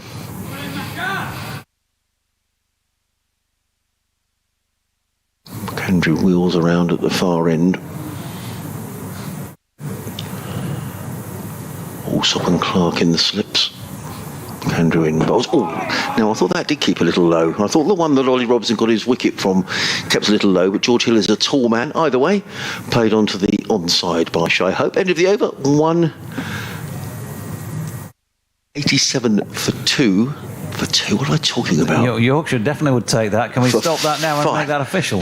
I hope. 167 for 5, I think you'll find. Yeah, it is. What's the matter with me? It has been a long day. 167 for 5. Shy Hope is on 18, and Dom Bess is on a single, and Nathan McAndrew 10 overs, 1 made, 1 for 64. 34. 1 for 34. And it is going to be Jack Carson carrying on. Be interesting to see whether certainly Shy Hope continues to get after Jack Carson. We shall see. Yeah, Dom Bess on 111, and I think Shy Hope's on 818 out there at the moment. Yeah, Jack Carson. He's got a bit of talent, as the lad.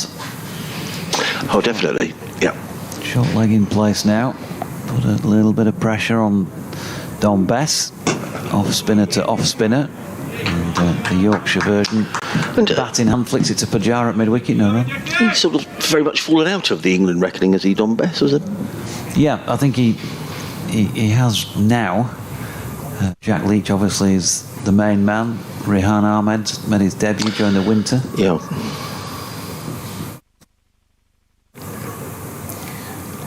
Here's Carson down the pitch from Bess, who wants to use his feet against his counterpart. Struck that pretty well, but couldn't get it by Ollie Robinson at mid-on. Robinson, having fielded it, is just coming in and making a suggestion in terms of the field to Jack Carson.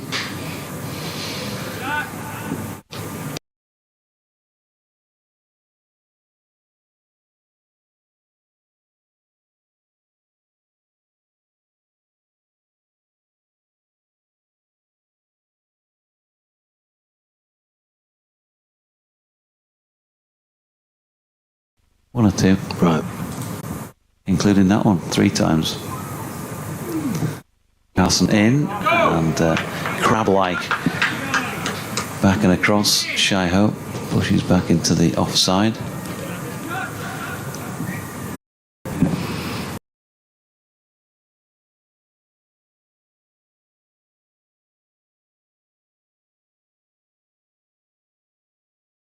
Over figures.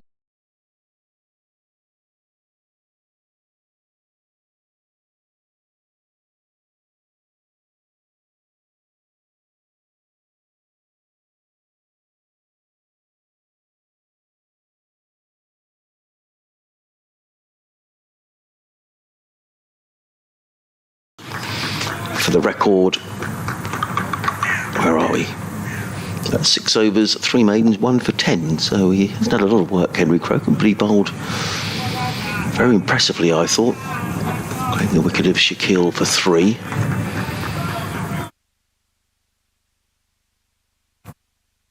And comes McAndrew over the wicket, bowls, and forward comes up. That's a lovely looking shot through the covers. Just lent on that, the ball speeds away towards the boundary. That's going to go all the way for 4 runs. That was a lovely shot, wasn't it? Slightly over pitched by Nathan McAndrew. It was a classy shot by Jai Ho. He just lent on that, and the ball sped away across the outfield for 4 runs. He goes to 24, Yorkshire to 177 for 5. That was classy, Jonathan. Lovely shot. It was, and he famously got those 2 centuries in a Test match at Headingley. His only 2 Test centuries coming in the same match.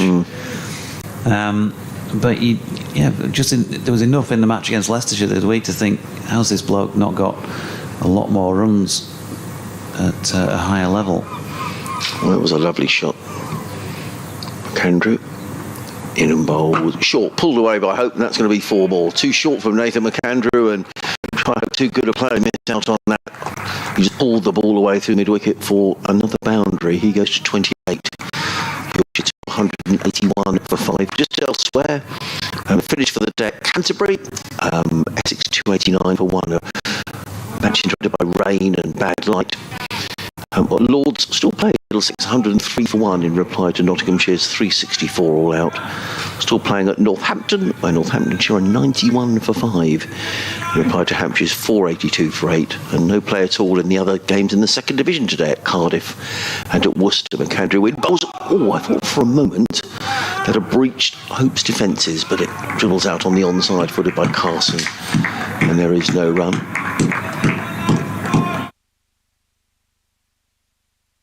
Come on, Macca is the cry.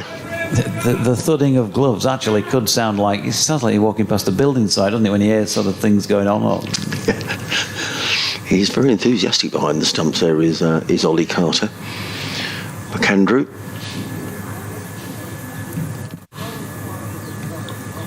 In again down the hill, bowls. I wonder if that was a chance. There was a cry of catch it. Carter looked slightly disappointed. I wonder whether he did get a little tickle on that down the leg side. It looked like he might have dropped short if he did. There was a cry of catch it, but then it didn't look as if McAndrew was, sort of desperately disappointed. But either way, there is no run. End of the over. 181 for 5. 3 to Dominic Bess. 28 to Shy Hope, who's looking in good nick. And we have now got 10 overs left in the day. Provided the light holds, the shadows are starting to creep across the ground. I think I'd be surprised if we get all 10 in. Mind you, Jack Carson is bowling, so the over rate, well, it's still showing as -3 actually. But you'd have thought Sussex would get through these overs quickly with Jack bowling. 8 overs, 2 for 28 with 1 maiden. And he's bowling here to Dom Bess. Turning that towards leg, but plays it back to the bowler. In danger of leading edge territory. Yorkshire supporters may be interested to know that Harry Brook made 18 from 13 deliveries opening the batting today for the Sunrisers Hyderabad in a match they lost. They're not having a great time of it in the IPL. Lost by 7 wickets with 8 balls to spare against the Chennai Super Kings. As Best flicks that one back out of square leg along the deck. And there's no run. Some hefty scores at Taunton. Bit of rain around, as I think you've said.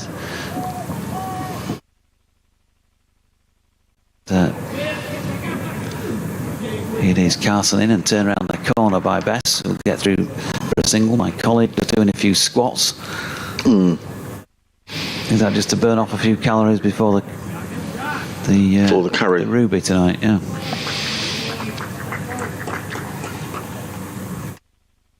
Because I haven't got my steps in. I've got a few steps in walking the dog this morning. I haven't had too many just walking.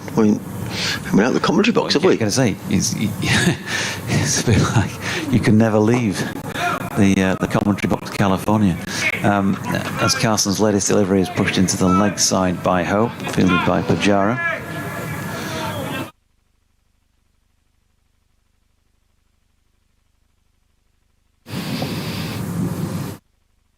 Still some hardy souls who've been here all day, braving it out there. As Carson's led his delivery, sees Hope fully forward and perfectly executed forward defensive push. There's only a couple of hundred left in.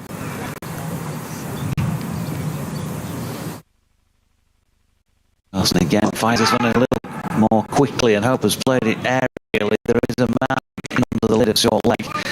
Clearly nowhere near him, because he didn't even fling the arm out to try and make an attempt. Pajara fielded, and they decided to stay put. So at the end of over number 50 in this Yorkshire first innings, they've made 182 for 5 so far. Finlay Bean top scoring with 49 against his name. David Milan 37, Adam Lyth 24, George Hill 8, and Sord Shakil 3. Are the scores in descending order, with the addition of Bess on 4 and Hope on 28 out there in the middle.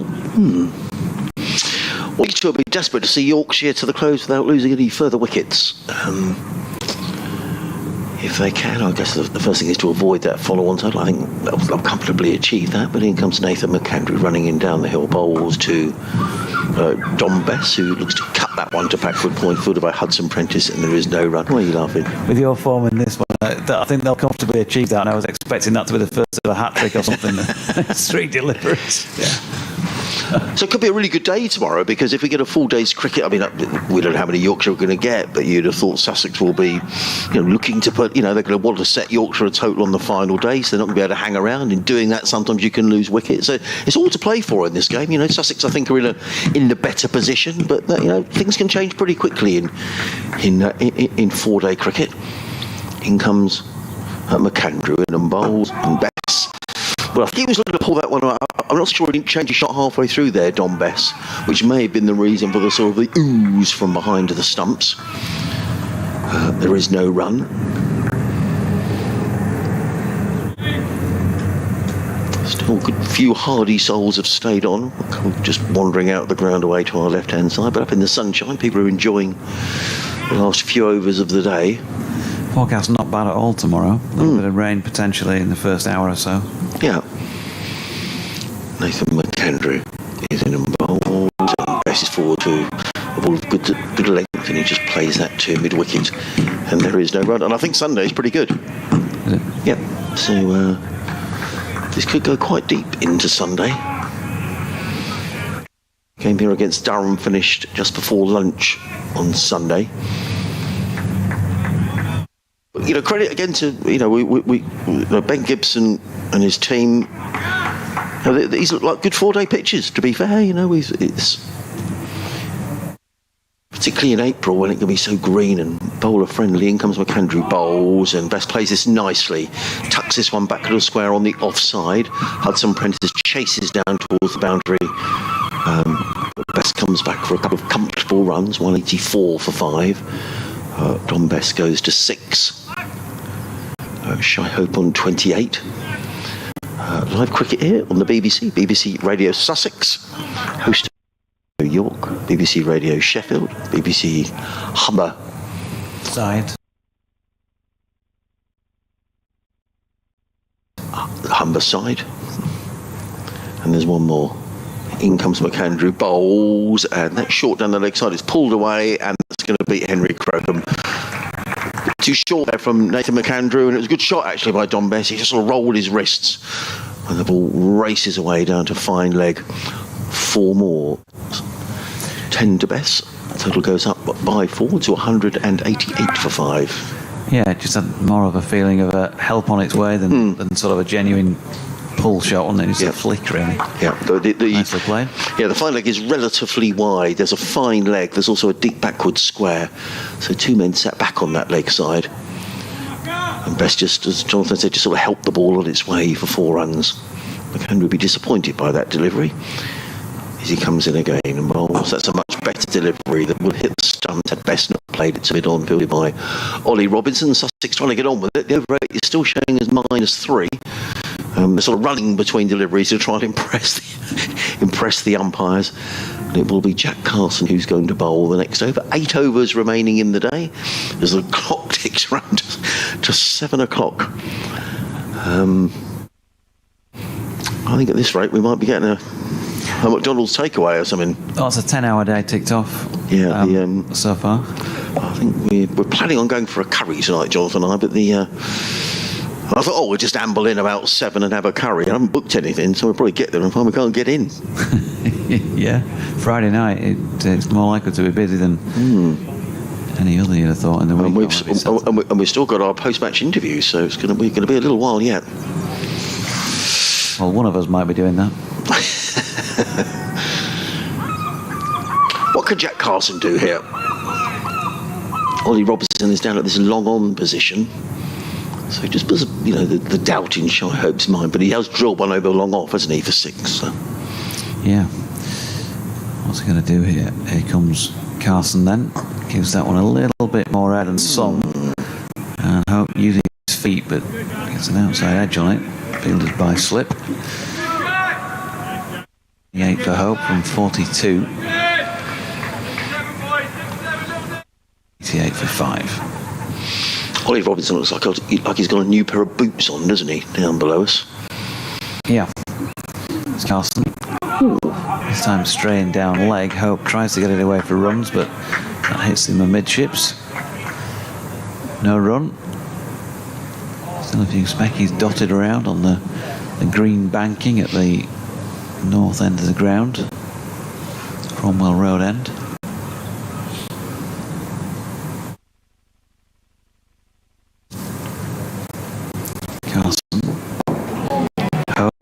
Stretching forward for this one and pushing it back along the ground. Pajara just jogs across to have a word with his bowler. Before taking his place up again at a straight mid-wicket. Carson, as he does, ball in right hand, flicking it to his left with plenty of revs on it, then runs in and bowls, and Hope flicks this one, having used his feet, to the man at short mid-wicket who can't take it cleanly, and that enables them to get through for a single. Finn Hudson-Prentice was the man. Yeah, see, Ollie Robinson down below is not happy about that, was he? He's playing international cricket.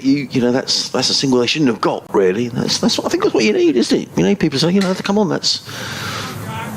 I like to see that, to be honest. Standards, if you like. Absolutely, yeah. It's a single they shouldn't have got.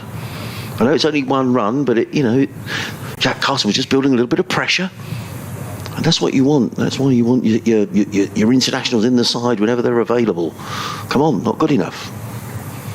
Bess on strike. Carson bowling to him. Creates some space outside off stump and punches that up to mid-off, where Tom Haynes, who appears to have cooled down following his verbals at Finley Bean earlier in the afternoon, does the fielding. Yes, I don't know quite what prompted that. You never know what's said between players, but it's only got a little heated, didn't it, for a while? 190 for 5. Carson in again to Hope. Full face of the blade, just nothing more than a little defensive push again. Takes on Haynes and gets through for the single. So 3 singles off the last 3 balls. Carson 10 overs, 1 maiden, 2 for 32. He has the wickets of David Milan and George Hill, 2 very dangerous players for Yorkshire. So well done to the off spinner, and Yorkshire 191 for 5.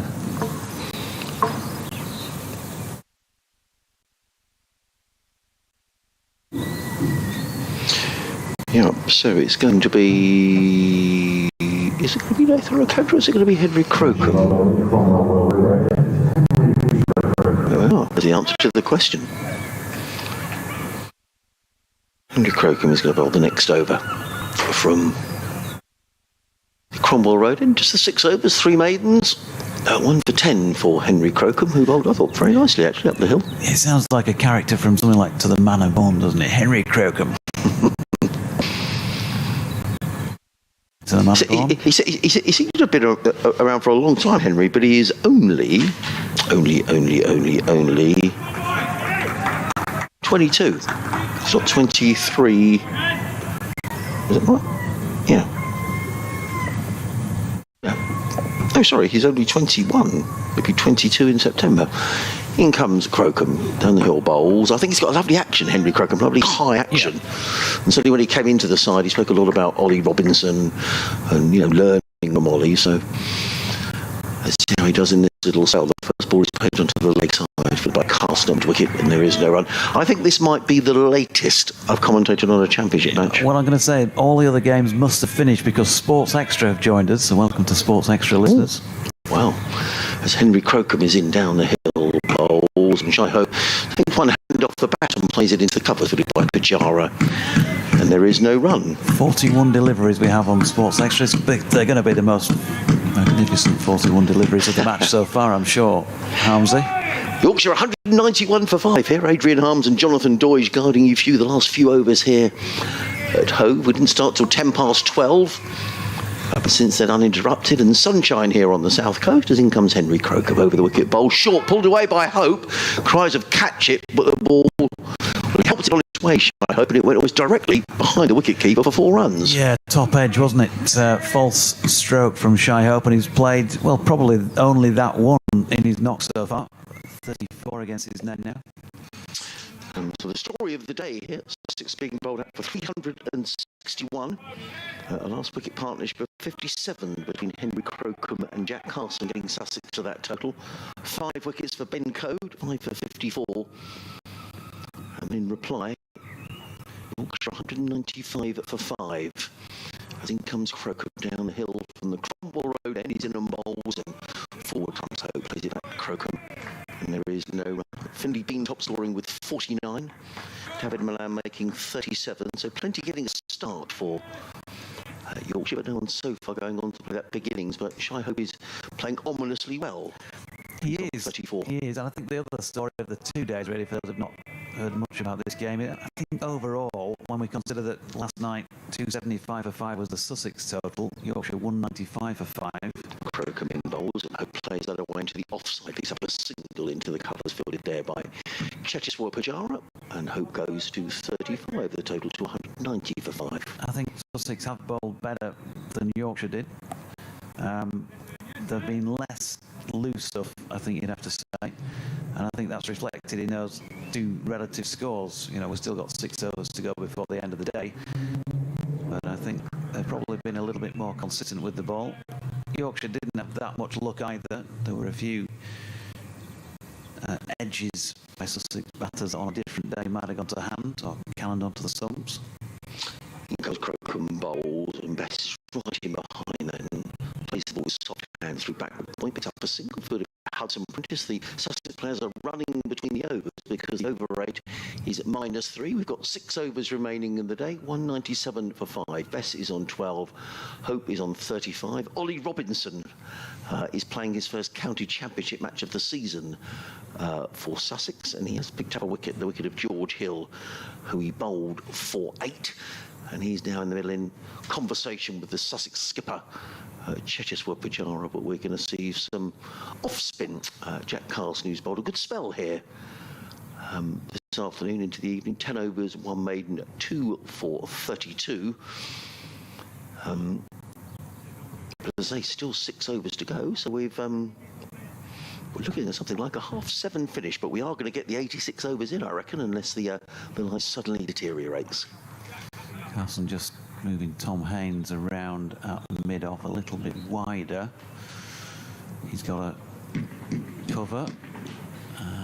There's a slip. He's the only man behind square on the offside. Short leg, catching position as a short mid-wicket, plus a straighter mid-wicket. Pujara. Ollie Robinson mid-on. There's a backward square leg and a sweeper out on the mid-wicket boundary as that first ball successfully defended by Dom Bess, who is not out on 12. Back to us. Jack Carson doing that thing of spinning ball from one hand to the other, right arm over the wicket. Bess again just blocking this one. The story of the day to complete it with the bat for Yorkshire. First man to go was Adam Lythe. LBW not playing a shot. Nathan McAndrew, what turned out to be the final ball of the afternoon session. He was out for 24 or 47 deliveries. Tee immediately taken. That was after 14 overs and 2 balls of this Yorkshire first innings. The best flicks one to short mid-wicket to Finhudson Prentice dot ball. Floodlights came on shortly after that. Sword Shaquille didn't make many in his debut knock for Yorkshire, bowled by Henry Crocombe, played one on in fact for 3, facing just the 15 balls. Carson's in again, and Best now they've been beaten here. Big appeal down on one knee from Carson, but denied by umpire Neil Pratt standing at the sea end. So Shaquille out to the 4th ball of the 20th over. Finlay Bean had lived dangerously on occasions, but batted with his usual patience, bit of grit and determination. Got to 49 off 132 balls, including 5 fours. Carson to Best, solidly blocked. And I got there. Finlay was then just drawn slightly out of his crease, couldn't quite get to the pitch, nicked one behind to Ollie Carter off the bowling of Jack Carson, Jack's first wicket. 136 for 3 at that point. David Milan, who looked pretty well set, 37 off 44, hit 6 fours, looked unruffled really, was then bowled by Carson for 37. Carson's in again, and Bess works it nicely off his legs to the sweeper for a single, taking his score to 13 Yorkshires to 198 for 5. And the most recent man dismissed in the Yorkshire lineup was George Hill, came in at number 6, and he was bowled by Ollie Robinson. Robinson's only victim in the Yorkshire innings so far. 13th delivery, he hit a 6 off Jack Carson down to our right over long on George Hill. Ollie Carter didn't take it cleanly. He just whipped off his glove. Let's hope he's okay. Ollie Carter, who made 64 for Sussex in the first innings. Keaton Jennings not out 124. Josh Bohannon 73 not out. Luke Wells, formerly of Sussex, made 82. In comes Crocombe, bowl short, pulled away by Bess. Is he going to be caught? He is caught. Terrific catch. It was short. It was pulled away onto the leg side. Don Bess will be furious with himself. It was short. It was pulled away to deep mid-wicket, and just racing in to take the catch, I think it was Jack Carson coming off the deep mid-wicket boundary. We'll have to get that confirmed, but it was pulled away. It was pulled away by Don Bess, and that's a bit of a gimme wicket really so late in the day. Bess is out for 13 off 32 balls in 40 minutes, and it was indeed Jack Carson who was out at deep mid-wicket. He came racing in. That was a good catch. Doige, that was low down, and that's a really important wicket late in the day. And in fact, the floodlights are now coming on here. The sun is still out, but the floodlights are on. We've still got 4 overs after this. We could be well after 7:30. Getting the paying spectators getting value for money. 198 for 6.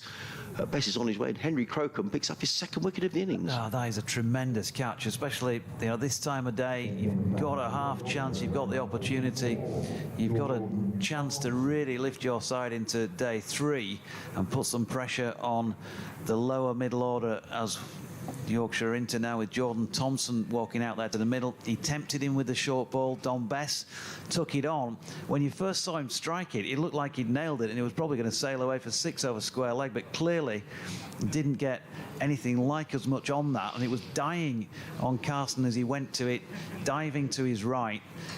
Brilliant effort and superb support for Henry Crocombe, who I think has deserved that 2nd wicket as well. He's bowled well today, as you said.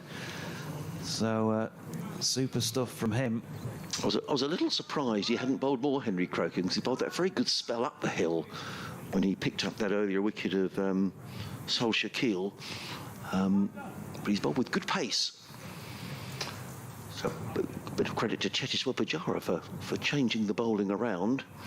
And Jordan Thompson comes to the crease. 198 for 6. The floodlights are on. The sun is still out.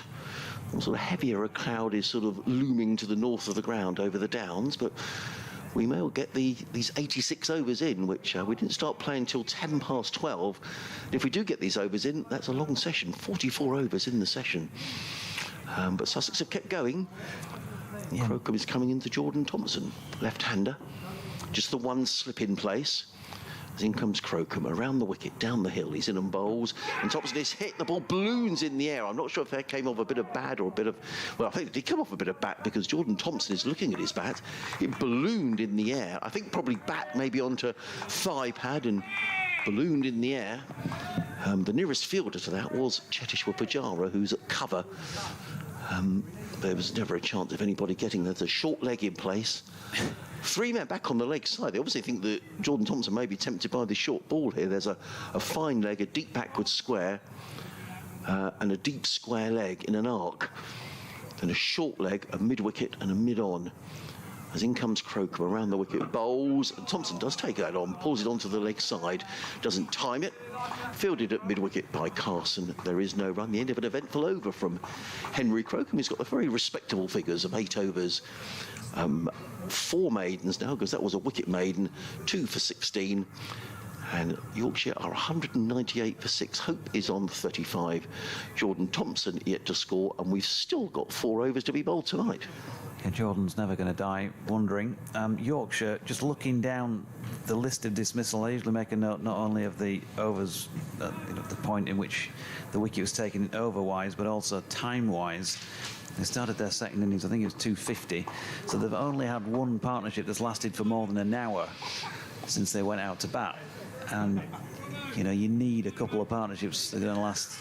Well, you certainly need one that's going to last a lot longer than that, and another one that's going to comfortably eclipse that under normal circumstances, if you think about it, in terms of building a sizable total.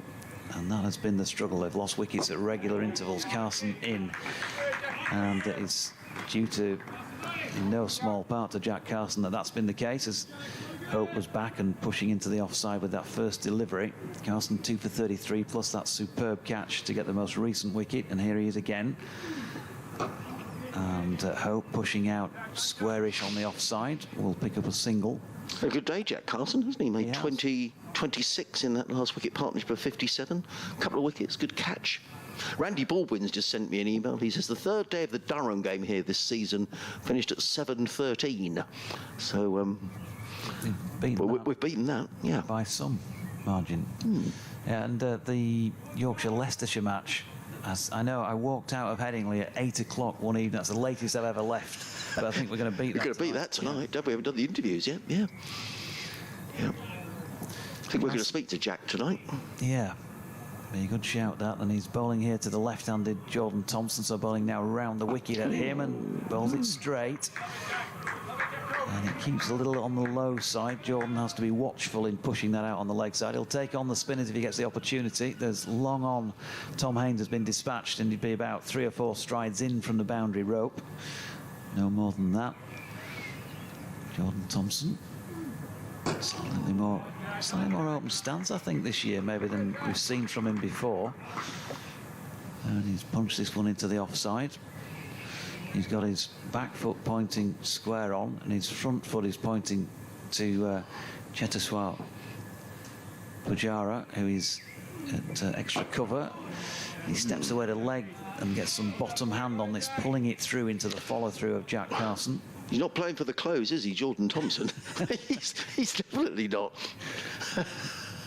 And so Ollie Robinson has been sent further out, as has the man at straight mid-wicket.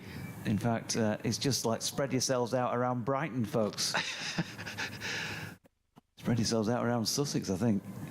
A couple of fielders in the English Channel at the moment. So Carson's in, and Thompson solidly over the top of it and pushes to Pujara to complete the over in more, solid fashion. 1 off the over then. And Carson, 12 overs, 1 maiden, 2 for 34. Still 18 deliveries remaining in the day's play, and still Sussex are -3 on the over rate, and Yorkshire are 199 for 6. And they'll want some first innings batting points, there's no doubt about that. A fair way away from that still. You're listening to live cricket on the BBC on 5 Sports Extra, BBC Radio Sussex, BBC Radio Leeds, and BBC Humber, BBC Sheffield, BBC York. 3 overs left in the day. It's been a really good day's cricket. Myself, Adrian Harms, alongside Jonathan Doige. I'm going to write them down for you tomorrow. What's that? All those radio stations in Yorkshire. Yeah, I can't remember more than 4 at a time, and I know there's 5. But which one did I forget that time? You just missed the side off Humber. Oh, did I? Oh, I'm doing better. Henry Crocombe is going to bowl the next over. 3 remaining in the day. He's racing down the hill from the Cromwell Road. In comes in and bowls to Hope. They're giving Hope the single because they've taken the slips out, and that's exactly what Shy Hope does. So he clearly trusts Jordan Thompson. And now the field will change, and they'll be plenty into catching positions.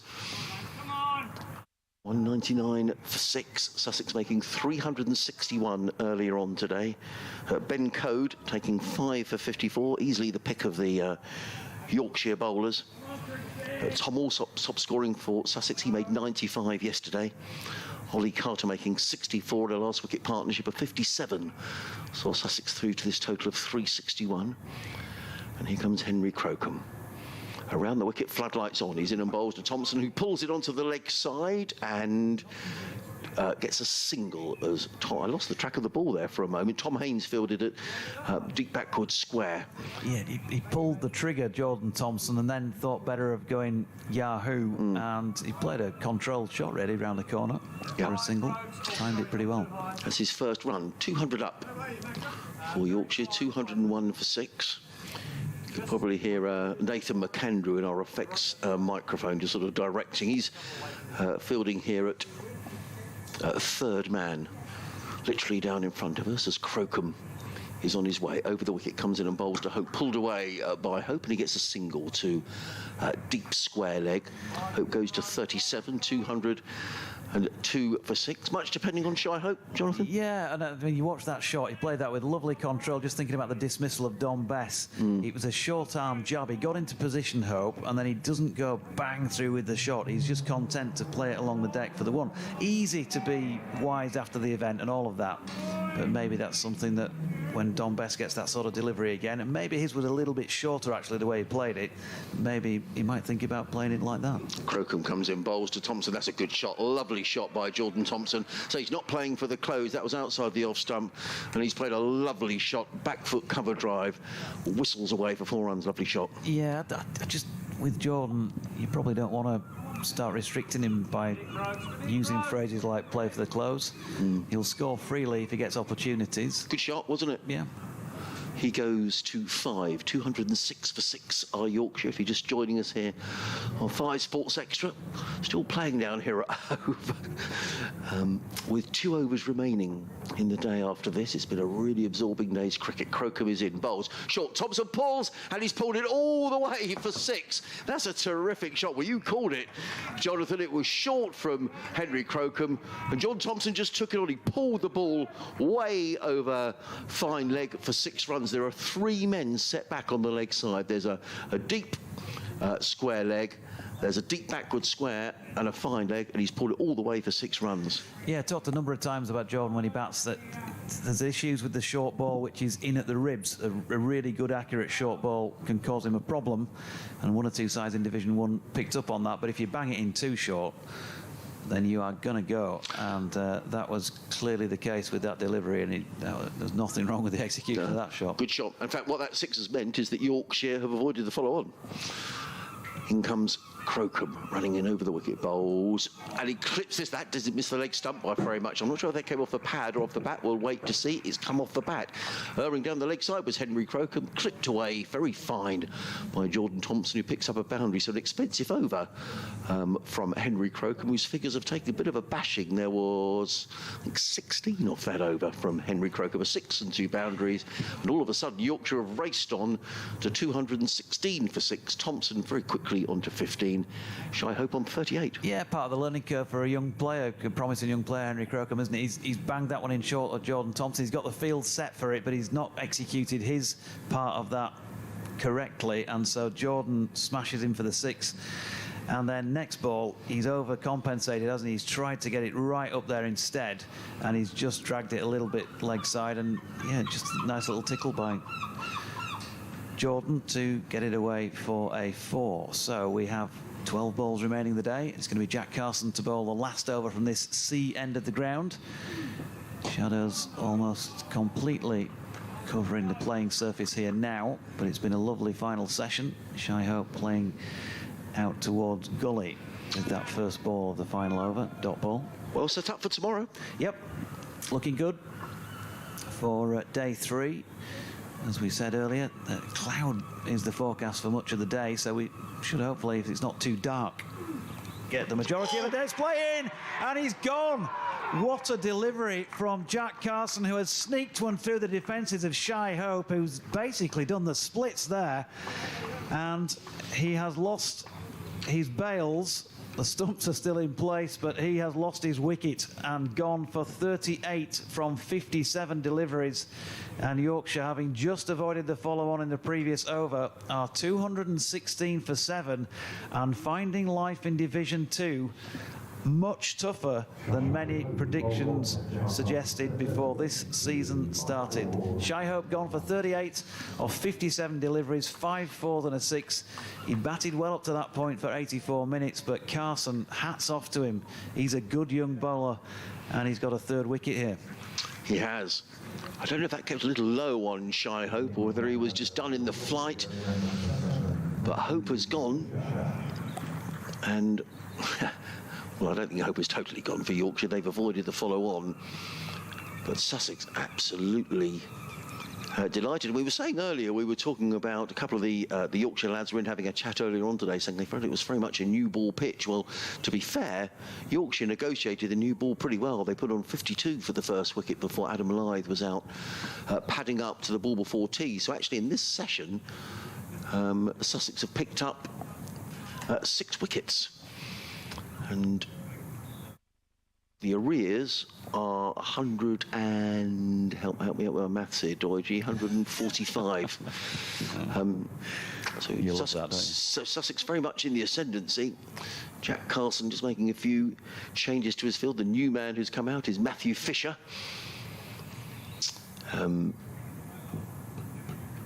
So men clustered around the back. There's been helmets were suddenly brought down the steps from the Sussex change. What have we got here? We've got a short leg, we've got a slip, we've got a silly point.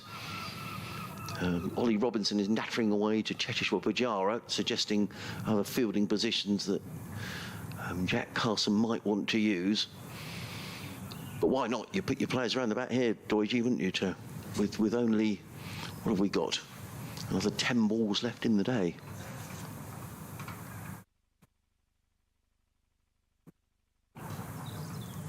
Yeah, so Matthew Fisher among the crowd with his back to the Cromwell Road end, and in comes Carson. Fisher deflects this one out towards square leg where Crocombe does the fielding. Plenty of chirp now from the Sussex fielding contingent, and why wouldn't there be? Because they are controlling this one now, and a heck of a lot of work for Yorkshire to do here. 3 to come in the over, penultimate over of the day's play. Carson in again, and a few yelps and groans around as they thought they might have snuck one through. Haven't seen the replay of that dismissal, fair to say. The way that Hope was splayed and almost doing the split suggests it did really keep quite low, but he didn't manage to get anything behind it. Carson in again. Fisher not quite forward, playing from the crease. She's back up the pitch. Still to come for Yorkshire, Ben Code, 5-wicket hero. He'll be next in, and Mickey Edwards on his debut for the county. This man standing, as it were, or possibly is, will be, as Carson's final ball of the day for him is turned into the leg side by Fisher, and Jack Carson can certainly accept a few pats on the back for his display today. 20-odd runs in a really good last wicket stand for Sussex. A superb catch, and 13 overs, 2 maidens, 3 for 34 against his name with the ball. And one of the problems for Sussex in the last couple of seasons, and they've had a wretched time in the county championship, hasn't been so much scoring runs, it's been taking wickets. Only on one occasion last year did they bowl a side out twice. Now, they didn't have Jack Carson for much of last season. He's had a knee injury and only played in the latter stages of the season. So a fit Jack Carson is a big bonus to Sussex. And I think the umpires have decided that the light is such. Now, this is slightly bizarre, isn't it? I thought we had an over to go, but the umpires have decided that that's it. So I don't know if the light is now such that the floodlights have taken over from the natural light. So the players are leaving the field at 7:30.